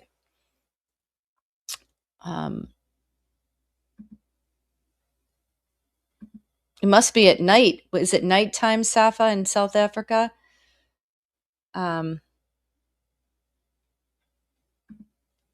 So this is interesting. The doctor didn't say she was incapable of knowing right from wrong. That's true too. That's one of the prongs in Massachusetts law, is whether she was incapable of knowing right from wrong and whether she could have stopped herself. You're absolutely right. You picked up on that. That was interesting. But that is a prong. She's got to realize that what she was doing was wrong. So Reddington is trying to say she had such a break from reality that she didn't recognize that what she was doing to her children was wrong at the time. And she couldn't stop herself either. And then there's all the evidence that the prosecution wants us to see, claiming that her attempt to unalive herself was contrived because the cuts weren't that deep. And it looked like she let herself down a little bit easier, even though she broke her neck. So, oh, the poll is up. Thank you. So Amber put up a poll. How do they see the poll? This is the first time I've ever done a poll. Can you guys see the poll from where you are? Where is it, Amber? So basically, I put a poll up, and the poll is whether at this point you think should be guilty, not guilty, or you'd be hung jury, or you need more time. So the poll is up wherever it is. Gosh. It pops up. Oh, wait. Okay, let's see. Amber, you're going fast here. Whoops. So the poll, it pops up around the chat window. Refresh your page if it hasn't popped up yet. All right. That's great. So since I'm the host, I might not be able to see it. And I'm not going to refresh because I don't want to lose everybody, although it's on, and you are.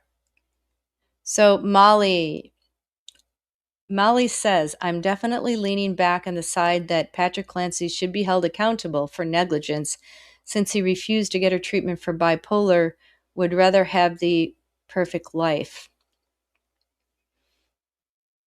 Yeah, okay. That's interesting. It's an interesting way of looking at it. Bipolar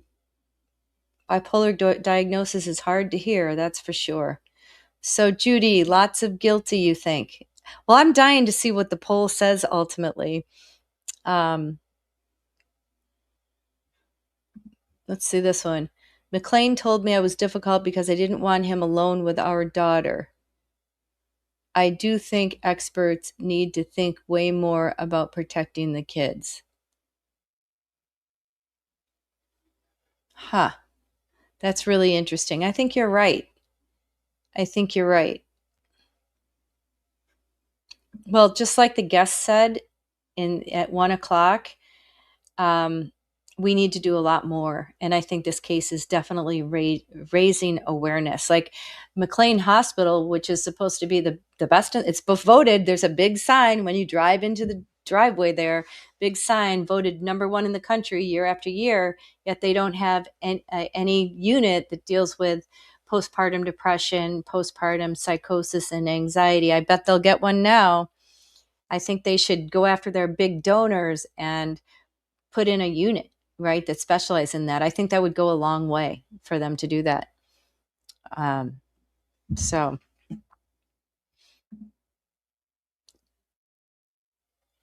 they said, who do you think should decide when daughter can see her? And I said, non-section parent, which didn't go over well at all. That's very interesting. Yeah. The people don't know what to do, I think. It's crazy. It's so true and sad. I agree. I completely agree. I hope after this case it will be easy to admit moms with S ideations to unalive themselves ideations to the mental institutions until they're properly diagnosed and have a treatment plan. Yeah. So by the way, check your texts. Oh, Amber says, check my texts, my phone. All right, let's see. Oh, okay. So, so the poll is interesting. That was quick. So according to the poll so far, what would you vote at this point? Guilty, 58%. Hung jury, 12%. Not guilty by reason of insanity, 21%. Undecided, 8%. Interesting poll, and we'll keep it up and see as more of you vote what happens with that. So, geez, Kevin Reddington wouldn't want that. That's for sure. Yes, the Latasha Sanders case is similar but not the same based on a cursory review I did. You know what? I will review that case. I also did a cursory review of that case, and it is in the same county. It's going to be retried. So I do want to look at that. I can't really have a legal analysis on it without knowing all the facts because I don't want to make a mistake. I actually made a mistake last night on another show, I think. So correct me if I'm wrong, and I admit my mistakes. I'm the first person to admit them. Oh, I'm not going to admit my mistake now. It wasn't on this case. It was on Nick Reiner. All right. Council sidebar, please. Oh, they're going to sidebar. So, okay. I thought I could be so wrong. And please correct me. You guys might know more because I need to dig into the case further. But Nick Reiner, I thought he had a history of schizophrenia. I thought he was in and out of mental hospitals with schizophrenia. I know he had a history of drug use as well, which sometimes goes hand in hand with that. But was I wrong in saying that? And I'm not sure where I heard that. So just if you're familiar with the Nick Reiner case, which we can't follow, I don't think that's going to be televised. So Margaret, I make plenty of mistakes. I will, according to the chat on the show I was on, I was wrong. I said, oh, well, he had schizophrenia. The chat said corrected me. So I might have been wrong on that point on Nick Reiner. At least I haven't, well, hey, I'm the first. So I think that comes with age, the first to admit that I'm wrong and I make mistakes. So yes, so I think the poll is real. Thank you, Amber, for putting up the poll. So we'll follow the poll as the case goes on. So I think that'll be interesting to keep watch on that. And we ultimately can put the results up of the poll, but I think, give that a little bit of a time. So here's this. Pink Door, the problem with him is going to be the amount of drugs, I think. So that's Nick Reiner. That one is horrible, but being a broken record also case where they allowed him to be the victim a lot. Yeah. A lot of times somebody suffering from severe mental illness does try to self-medicate. So I've got to read up on that. That is so sad. I mean, how awful, right? Just how awful for the family. No firm diagnosis of schizophrenia, but is very likely a reasonable inference. You know what? Okay. Well, from now on, before I shoot my mouth off, I'm going to have to make sure I have the facts right. But the chat in that show was quick to correct me. So you read of the poor women that actually had it and slipped there without even knowing if before coming out, but thankfully their words did not do any harm to anyone. It makes you see it's possible. Yeah. Yep.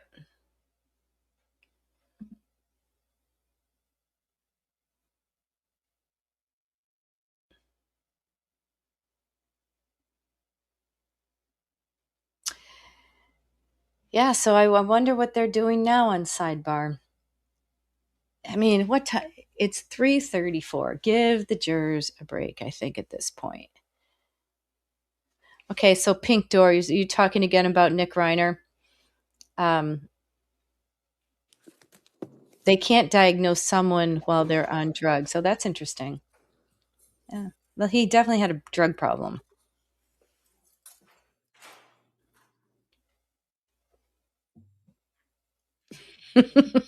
I like this one. The chat was ready to kill me last night. It was on STS, Surviving the Survivor.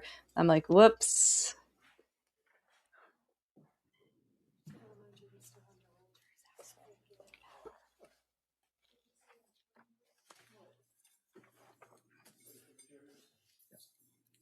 All set.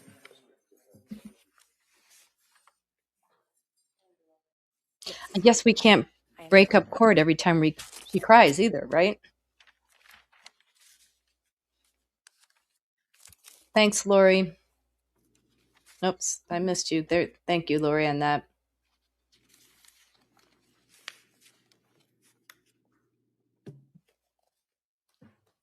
Gosh.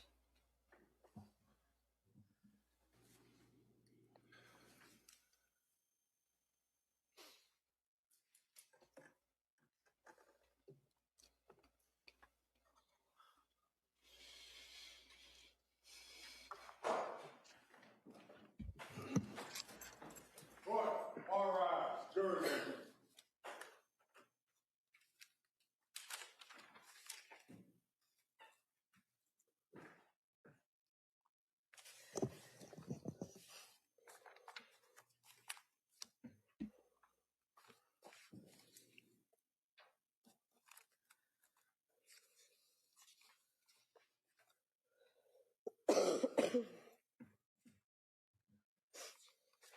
Court's now in session. Please be seated. Your Honor, for the purpose of the record, we return back to the trial of Commonwealth versus Lindsay Clancy. All parties are present, including the defendant and the 18 jurors. All right. Attorney Sprague? Thank you, Your Honor. You had described previously the injuries to Cora's neck. Were there also injuries on her face that correlated to those marks? Yes. On examination of her face, she showed diffuse petechial hemorrhages of the skin of the face, most prominently around the skin of the eyes. She showed petechial hemorrhages on the inside of her eyelids as well as the inside of her lips. And if I could have photo 2246, please. Doctor, there's a remote here. If you press and hold the top button, you can highlight what you're talking about in the photo when it comes up.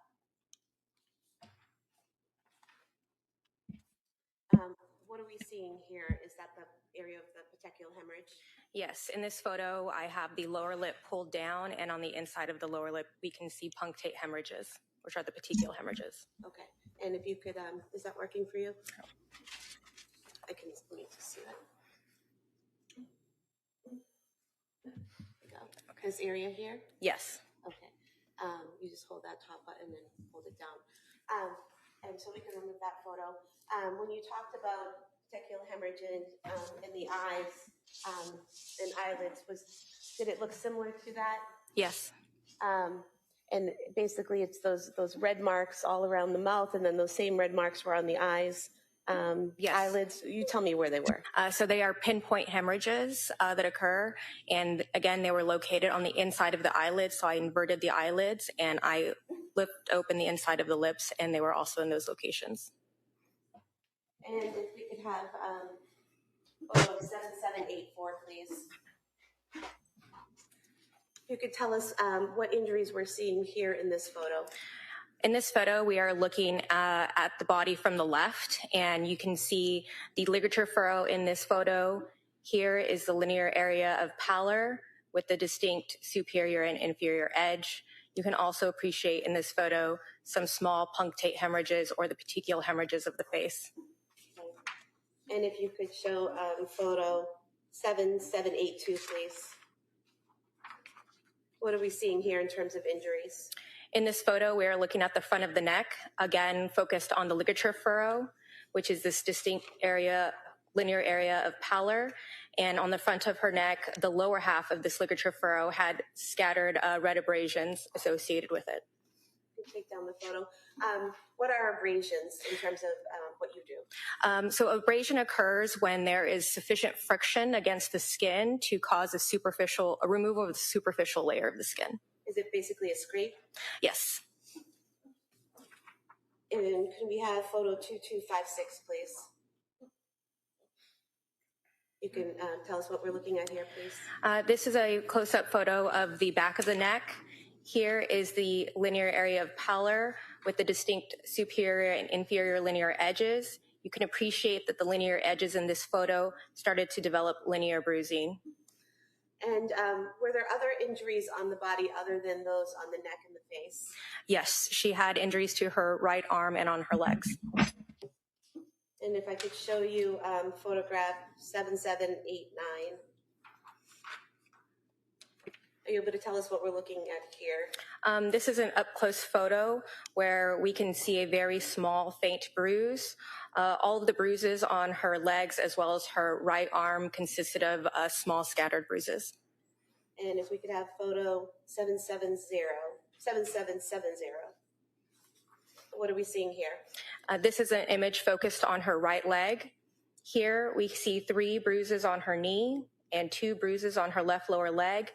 This is a site of medical intervention, the intraosseous catheter site where the needle enters the bone. And if we could see 7790, please. What are we seeing here? This is a close-up photo of her left leg. Again, we can see a bruise here as well as a bruise here on her left lower leg. And then the last photo, 2233. I'm sorry, one more after that. What are we seeing here in this photograph? In this photo, we can see the bruises I described earlier, as well as the inside of her left ankle. We're seeing 2 additional bruises. And if we could see photograph 7794. What is shown in this photo? This is an image of her left leg, again showing the 2 bruises close to her left ankle and then additional bruises on her left lower leg. And then 7775, please. What are we seeing in this photo? This is an image of her right arm extended, and I have the image focused on her right bicep where there was 3 small bruises. And in terms of bruising, are you able to tell the age of a bruise by looking at it? No. Can you tell whether it's a fresh or an old bruise? So generally speaking, we can appreciate the color of bruises. So red, blue, purple bruises tend to be bruises that occur more recently. And as they heal over time, they start to take on a yellow or green appearance. And the bruises that you observed on Cora's body, how did they appear? They all had versions of red appearance to their shapes. So because they had red appearance, does that mean that they are fresh wounds? They occurred recently. And again, you can't tell how they occurred or what the exact time and date they occurred. Correct. Is there any information you can glean from the location of the wounds where some of the bruises were close together, like the 3 on the knee or the 2 on the lower right leg? No, I can only document where they are and their measurements. Now,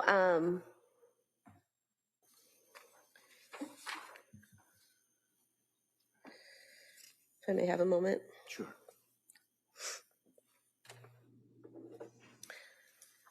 Going back to the injuries on her neck, what do those tell you based on your training and experience, when you're trying to determine the cause of death? What do those wounds tell you?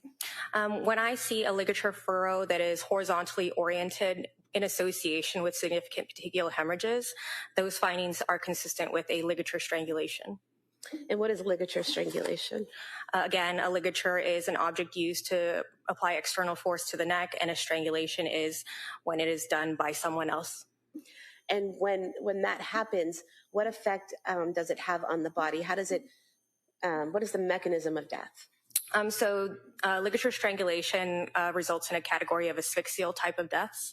Asphyxia means that the body is deprived of oxygen, and in this case, specifically the brain. So when you have compression on the outside of the neck, blood is how oxygen is delivered throughout our body. So the right side of the heart delivers blood to our lungs, where during breathing and respiration, we then put oxygen into our blood. It then moves to the right side of our heart and gets pushed out to our body through blood vessels we call arteries. Once the oxygen is released at its targeted site, it then recirculates to the right side of the heart through blood vessels called veins, and the process starts all over again. It's a continuous circulation. But when you have compression of the neck, first and foremost, your airways reduce, it's compressed. So you can have a reduction in your ability to breathe or complete inhibition in your ability to breathe. When you have compressions of the veins of the neck, the blood cannot drain from the head. And so then the blood actually has a backwards flow of pressure that meets the arterial blood. And that results in an increase of blood pressure within the blood vessels, as well as an overall increase in intracranial pressure. And with the compression of the artery, there's no oxygenated blood being delivered to the brain. And as this blood is gathering in the face and head area, is that kind of causing the same type of pressure as a balloon filling up? Yes, or like a water pipe as well. And what happens as that blood pools and causes that pressure in the face and the head? What normally happens is, first and foremost, the brain just has a reduced ability to take in oxygen. And in the smallest vessels in the face and brain, such as capillaries or venules, they are subject to rupture. And as that pressure is building in those veins and are rupturing, is that painful?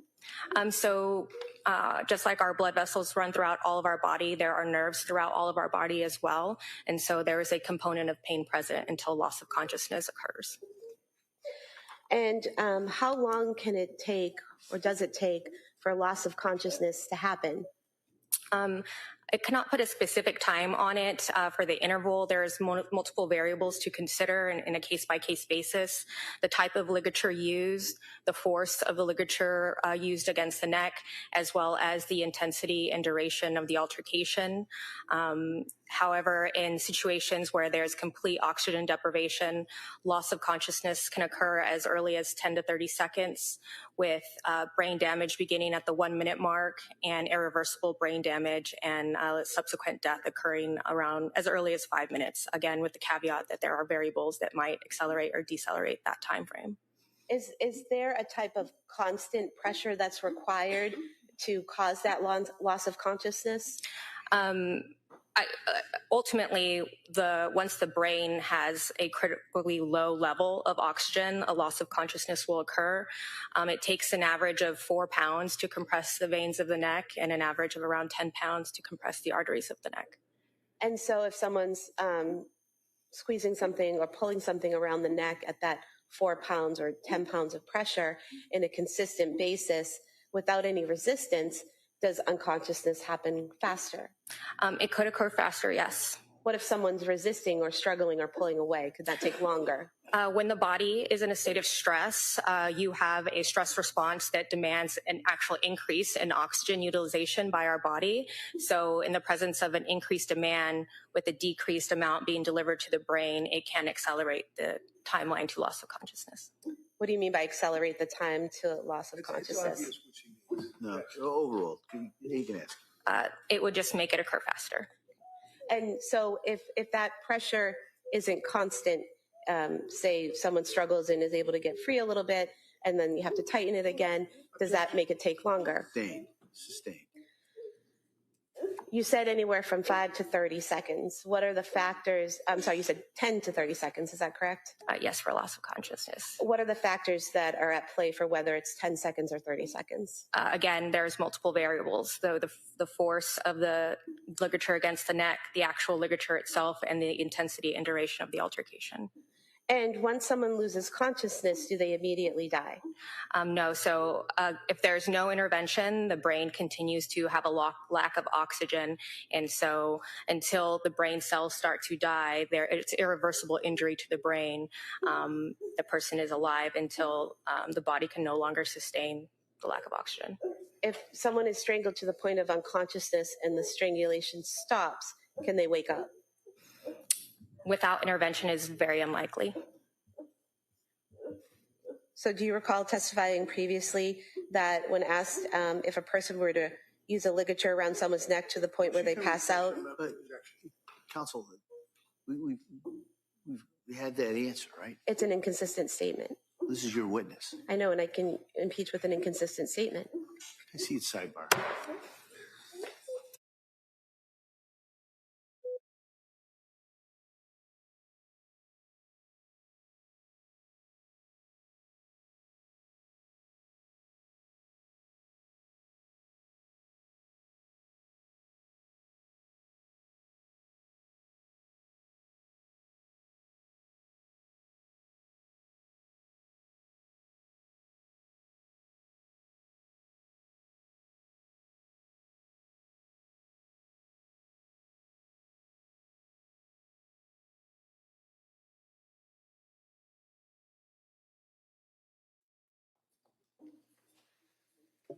Doctor, do you have to continue to strangle someone past the 30 seconds to cause death? No. Once the brain is subject to oxygen deprivation and brain cells start to die, it's irreversible. And so it will continue to progress towards death if there's no intervention. What do you mean by intervention? Resuscitative efforts, if somebody tried to give CPR, if they were hooked up to oxygen machines. Do you recall testifying previously that it would be your opinion that pressure would need to be continually applied even after losing consciousness to cause death? Sustain. Hold on. Sustain. Next question. So your testimony is that you can strangle someone for 30 seconds, let go, and then they die. I said that in this presence of complete oxygen deprivation, there is a general time frame. And so 30 seconds, I cannot give a specific number to that. Once strangulation occurs, again, the brain starts to be subjected to a lack of oxygen. So whether the ligature is present or whether the ligature is not present, the oxygen deprivation and irreversible brain damage is already occurring. And there's no coming back from that? Not without intervention. It's very unlikely. Again, the brain cannot heal those cells. Did you form an opinion to a reasonable degree of professional certainty, to medical certainty, as the cause of death of Cora? Yes. And what was that? Asphyxia. And was that by manual strangulation? By strangulation. Mechanical strangulation, I mean. Yes. Did you also examine or do an autopsy on Dawson Clancy? Yes. And when was that? January 25th. And did you observe injuries on Dawson Clancy when you did the external examination? I did observe injuries to Dawson. He had trauma to his neck with associated injuries of the head, as well as minor injuries to his left arm and his legs. And if we could pull up photo 2166.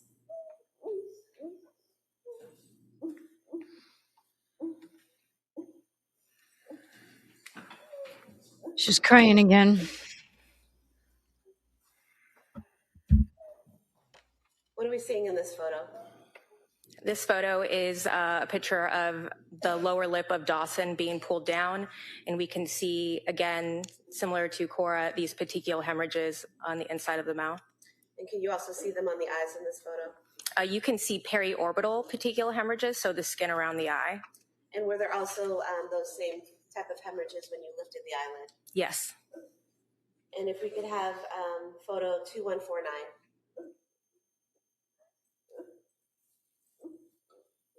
What are we seeing here? Dawson on his neck, similar to Cora, had a linear horizontally oriented ligature furrow consisting of an area of pallor around the neck. He had distinct superior and inferior edges to his furrow as well. This is on the back side of the neck, where we can also appreciate abrasions that are in line or parallel with the inferior and superior edges of the furrow. And if we could have photo 2147, please. What are we seeing in this photograph? In this photograph, we can appreciate the distinct area of pallor here on the neck, again representing the ligature furrow with diffuse petechial hemorrhages of the skin of the face. And what are we seeing there on his shoulder? This is just some dried body fluid. And if we could see photo 2151, please.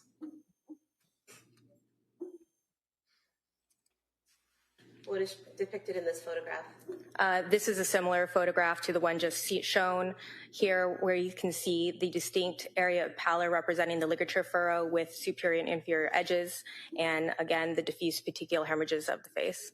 And these photos of Dawson's face, the petechial hemorrhaging on the face, appear to be darker than those and more expansive than those on Cora's face, correct? They appear more prominent in Dawson than in Cora, yes. And what can cause the damage being more prominent and more dispersed over the face? Again, petechial hemorrhages occur as a result of rupturing of small vessels in the skin. And so the fact that there are more present in Dawson is indicative that there were moments where some blood did reach or push through the furrow or the ligature in little spikes or peaks, which would just result in momentary increases in blood pressure that would result in more petechial hemorrhages. And what would cause that blood being able to flow? Any movement against the carotid arteries. The carotid arteries are thicker and more muscular than the veins, so they're more likely to push through with the blood. So that could be movement of the ligature or movement of the person handling the ligature or movement of Dawson himself. It could be from Dawson struggling, or it could be from more pressure or force of the ligature? Yes, changes in the pressure of the ligature. And if I could see photo 2143, please. What are we seeing in this photo? This is the back of his left forearm. It is a little pale with the light, but there were 3 small bruises on the back of his left forearm. And going to photo 2155. What are we seeing in this photo? This is a picture of us. So at this point position, Dawson is face down. So we're looking at the side of his right leg, and we can see a small faint bruise here. And then going to photo 2144. What are we seeing in this photograph? This is an up-close photograph, but I can appreciate that there are small bruises in the center of the image. And photograph 2156. What are we seeing in this photograph? In this photograph, we're looking at the back of the legs. The one closest to us is the left leg. The one farthest from us is the right. You can see bruises here, here, and here, as well as the inside of the right knee. And so when you said here, here, and here, that was the outer portion of the left upper leg. Thank you. We could have photo 2119, please. What is depicted in this photograph? This is an up-close photo of his hands. And is there any significance to the blueness of the fingernails? I would not have called these necessarily blue or cyanotic. That would be more of the discoloration of his face. There is some subtle blueness to the nail beds, which is again a It's a sign of cyanosis, which is just reflective of a decrease in oxygen in the body. And last photo is the PDF, please. What are we seeing here? This image, Dawson is face up, and we can see his right and left legs. Here on his right lower leg, we see small bruises. On his right knee, left knee, we are seeing a bruise. And here is a site of medical intervention, the intraosseous catheter site. And what are you able to tell us about the bruises on Dawson in terms of whether they're fresh or old? They were all red and purple in appearance, so they were more recent.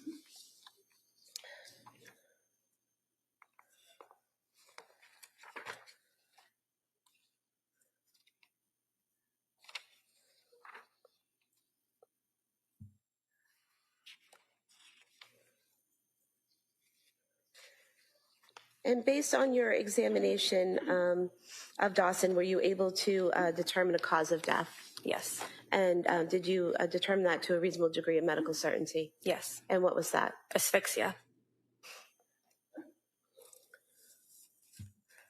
Your Honor, I'd move to submit the original photos of Cora and Dawson as for identification, and the other, the ones that were just shown to the jury as exhibits. So mark the first set for identification. It's N and O for identification. Right.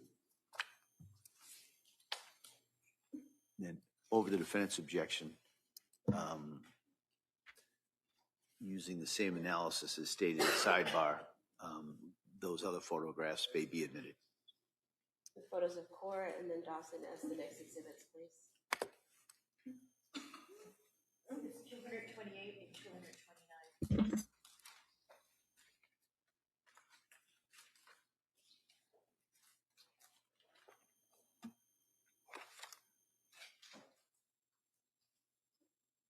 And then the excuse me, that certificate of Cora Marie Clancy as the next exhibit. I have no objection to that. Right. That may be admitted. And the that certificate of Dawson William Clancy as the next exhibit.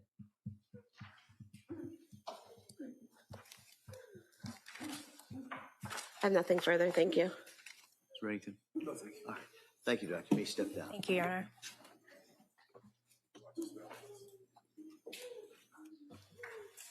All right. Members of the jury, we're going to break at this time. I'm going to ask you to come back tomorrow at 9 o'clock. I would expect the schedule similar to what we had today. I'm going to remind you again, don't talk about this case. Don't read about this case. Don't read about any similar cases. Don't watch anything. Don't do any research. Put this out of your head for tomorrow morning. All right? And I'll see everybody tomorrow morning. Thank you so much. All rise. Good. Close the notebooks. Place them on your chairs, please. This way, please. I can hear that she's still crying. All right.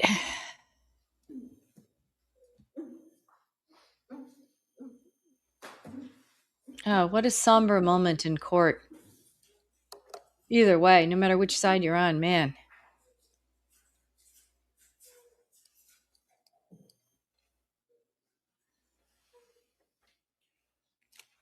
Jurors, if I could call this court in session. Counsel, anything we need to address before tomorrow morning? No, thank you. So we'll be in recess on this matter till tomorrow at 9 o'clock. Thank you. Court stands in recess. Please exit the courtroom.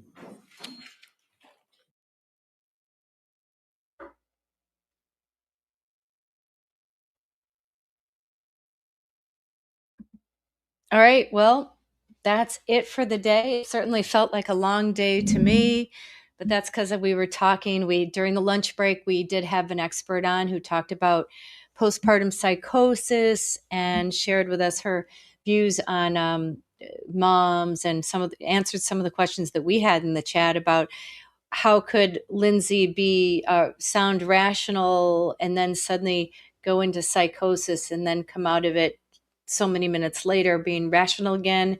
And she explained that people can have psychotic breaks like that and hear voices. So, it was all very, very interesting. And I do like, and thank you everybody for watching today. It's great. Thank you, Dr. May. Step down. Thank you, Your Honor. I have a great chat going. All right, I guess we still. All right. I'm going to ask you to come back tomorrow at 9 o'clock. I would expect the schedule similar to what we had today. I'm going to remind you again, don't talk about this case. Don't read about this case. Don't read about any similar cases. Don't watch anything. Don't do any research.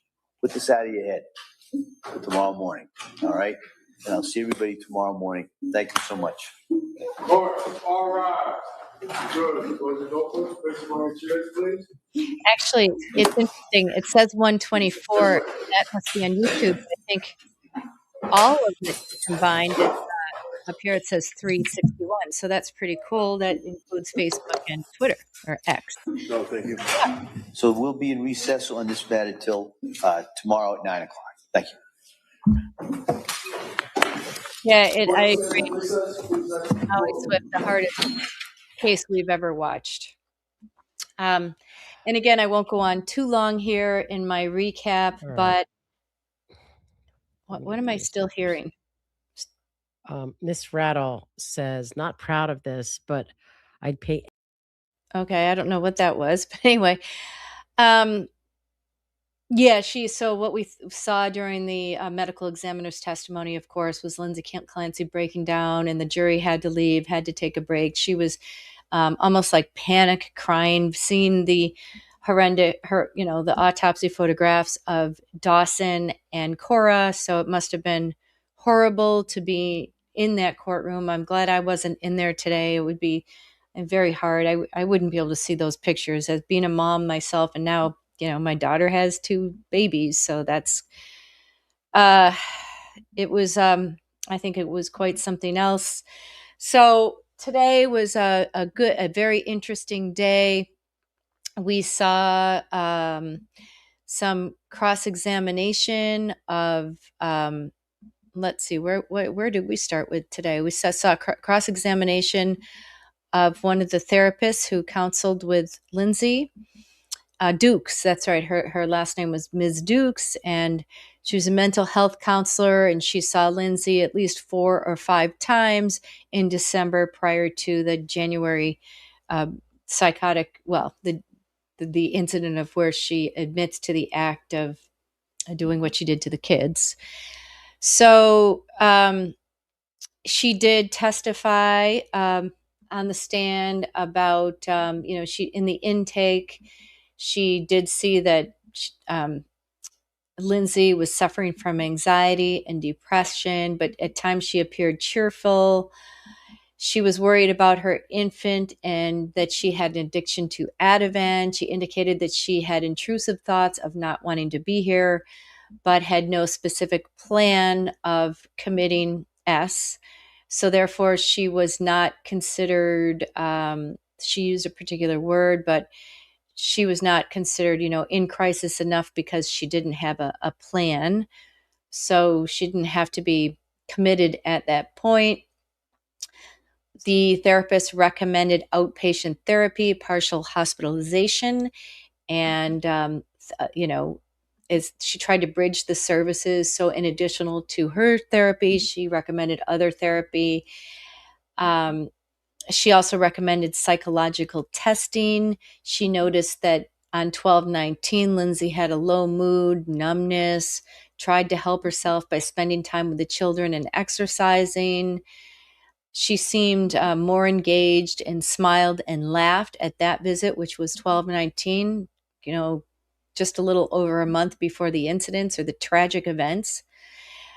So on 12/27, shortly after Christmas, there was no signs of mania or psychosis, no issue with speech patterns or safety or a reason to section Lindsay, according to the therapist. She recommended an ILP or PHP, which is partial hospitalization services, But according to the therapist, Lindsay seemed to be improving at this point and having better moods.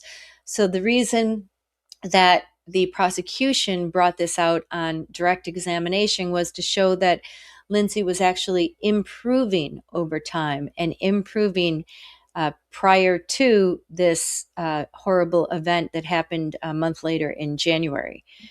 So cross-examination, Kevin Reddington, again, tried to shift the narrative away from the Commonwealth. He highlighted the strengths of his case through his questions. His questions are not evidence, but they suggest to the jury what his theories are. So he extracted favorable facts, which is painting Lindsay as a woman in crisis who is trying to get help from different caretakers in the system. Lindsay, he had the therapist admit, well, Lindsay, through great questions, leading questions, Lindsay had thoughts that she no longer wanted to be here.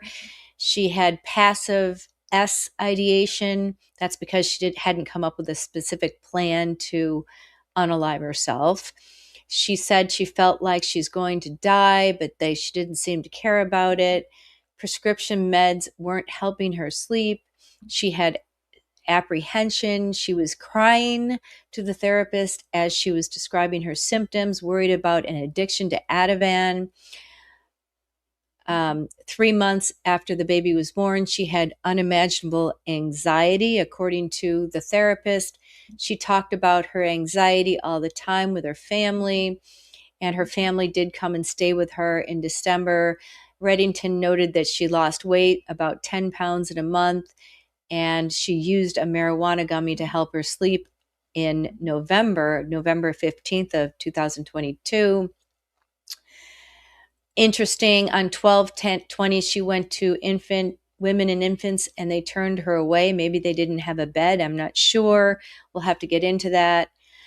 Then Reddington went into some statistics. He got the therapist to admit that 85% of women have some mood disorder, and 1 in 1,000 have symptoms of severe psychosis, which includes sleep disturbance, poor concentrations, thoughts of unaliving themselves, feelings of hopelessness. And 2 in 1,000 women get it. So, and then one of the big moments of the day was when Reddington asked the therapist, well, women who get the psychosis, when it hits you, it's bang, quick. It's not horribly unusual. And she said yes. So she agreed to that, which is really the crux of his case, that Lindsay seemed rational, but then she was hit bang by psychosis. So during the break, if you guys rewind to around 1 o'clock, we had Dr. Kumi, who was great. She joined us, and she's a nationally recognized postpartum mental health expert and a perinatal transitional coach and founder of The Whole Mom. She talked to us about some of the questions that we had about postpartum psychosis and postpartum depression and the hearing voices. So if you're interested in the mental health aspect, definitely check it out or rewind. I should make it into a show, like its own little show. But I think one of the most heartbreaking and hardest parts of this trial was when the medical examiner testified this afternoon, of course, as to the cause of death, which is, something the Commonwealth has to get into evidence. That would be the cause of death of Dawson by the ligature. I can't say the word on YouTube, but, so they said what the cause of death was for both Dawson and Cora, and it was very, very hard to sit here. We couldn't see the autopsy photographs due to a pretrial motion, but just to listen to some of the bruising on the neck and the bruising on the kids' bodies was, you could imagine it, and it was just awful, and the bleeding in the eyes, and it'll give me some nightmares, that's for sure. And of course, the medical examiner who described the baby's injuries has already testified. So Lindsay Clancy had uncontrollable crying. We had to take several breaks, but it's definitely one of the most disturbing cases I have ever covered. Of course, some of the comments, according to Elise said what? It completely breaks my heart. We as mothers honestly have many avenues and a lot of support in our mental crisis, but we fail to see what is in front of us, and it can be devastating. Yeah. If we do buy into the defense theory that she had a psychotic break, and not all of you do, I'm open to hearing all sides, then gosh, it would be excruciating for anybody to sit there and listen to the medical examiner. It would be awful. But anyway, thank you for all of you in the chat, and thank you for being here. The show is growing, so you know what? Do me a favor. I know so between all the platforms, I've got 365 in here now, and that's a lot for me. That's really good. So I appreciate so much that you guys are here. So do me a favor and subscribe. Press that like button. It really helps. I do put a lot of effort into this, and I really want to share my past experiences as a prosecutor and as a trial lawyer. I did civil defense work and as a longtime professor at Boston College. So now I'm old and wise. I mean, well, not quite wise, but I feel that I'm open-minded as a person. I like to listen to people, and that's what I want to bring to you in with the show and in the chat. And I feel like we've achieved that. I feel like we have very intelligent people in here and we're willing to listen to each other. So thank you all so much. And thank you, Safa, for being from South Africa and tuning in. And I think it's really cool how some of the people from other countries like South Africa, they don't even have a jury system. And then all of a sudden I got into, somebody was describing the history of that. I think it was Maui. And I'm like, oh my gosh, it is really cool. So I want to go and look that up myself. But I'm learning so much about how justice is handled or not handled around the world, why they have bench trials in South Africa as opposed to jury trials, and the reasoning behind it. It's so interesting to me. Well, I will be here at 9 tomorrow morning, bright and early, along with all of you. And there's a poll update. Okay, so I'm dying to know what the poll update is. I don't know how to show it. Let's see. Amber.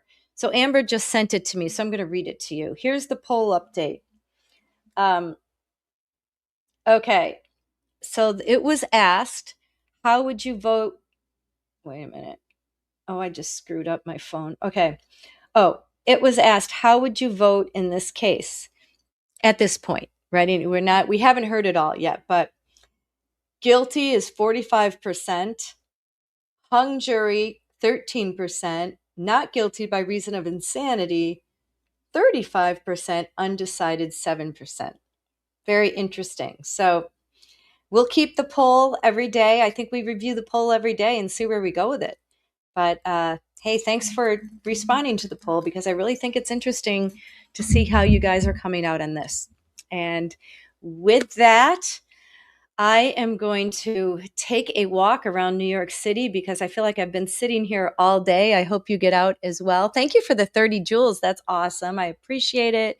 You guys are awesome. So with that, I'm going to say goodnight and take a walk so I can stretch these legs of mine.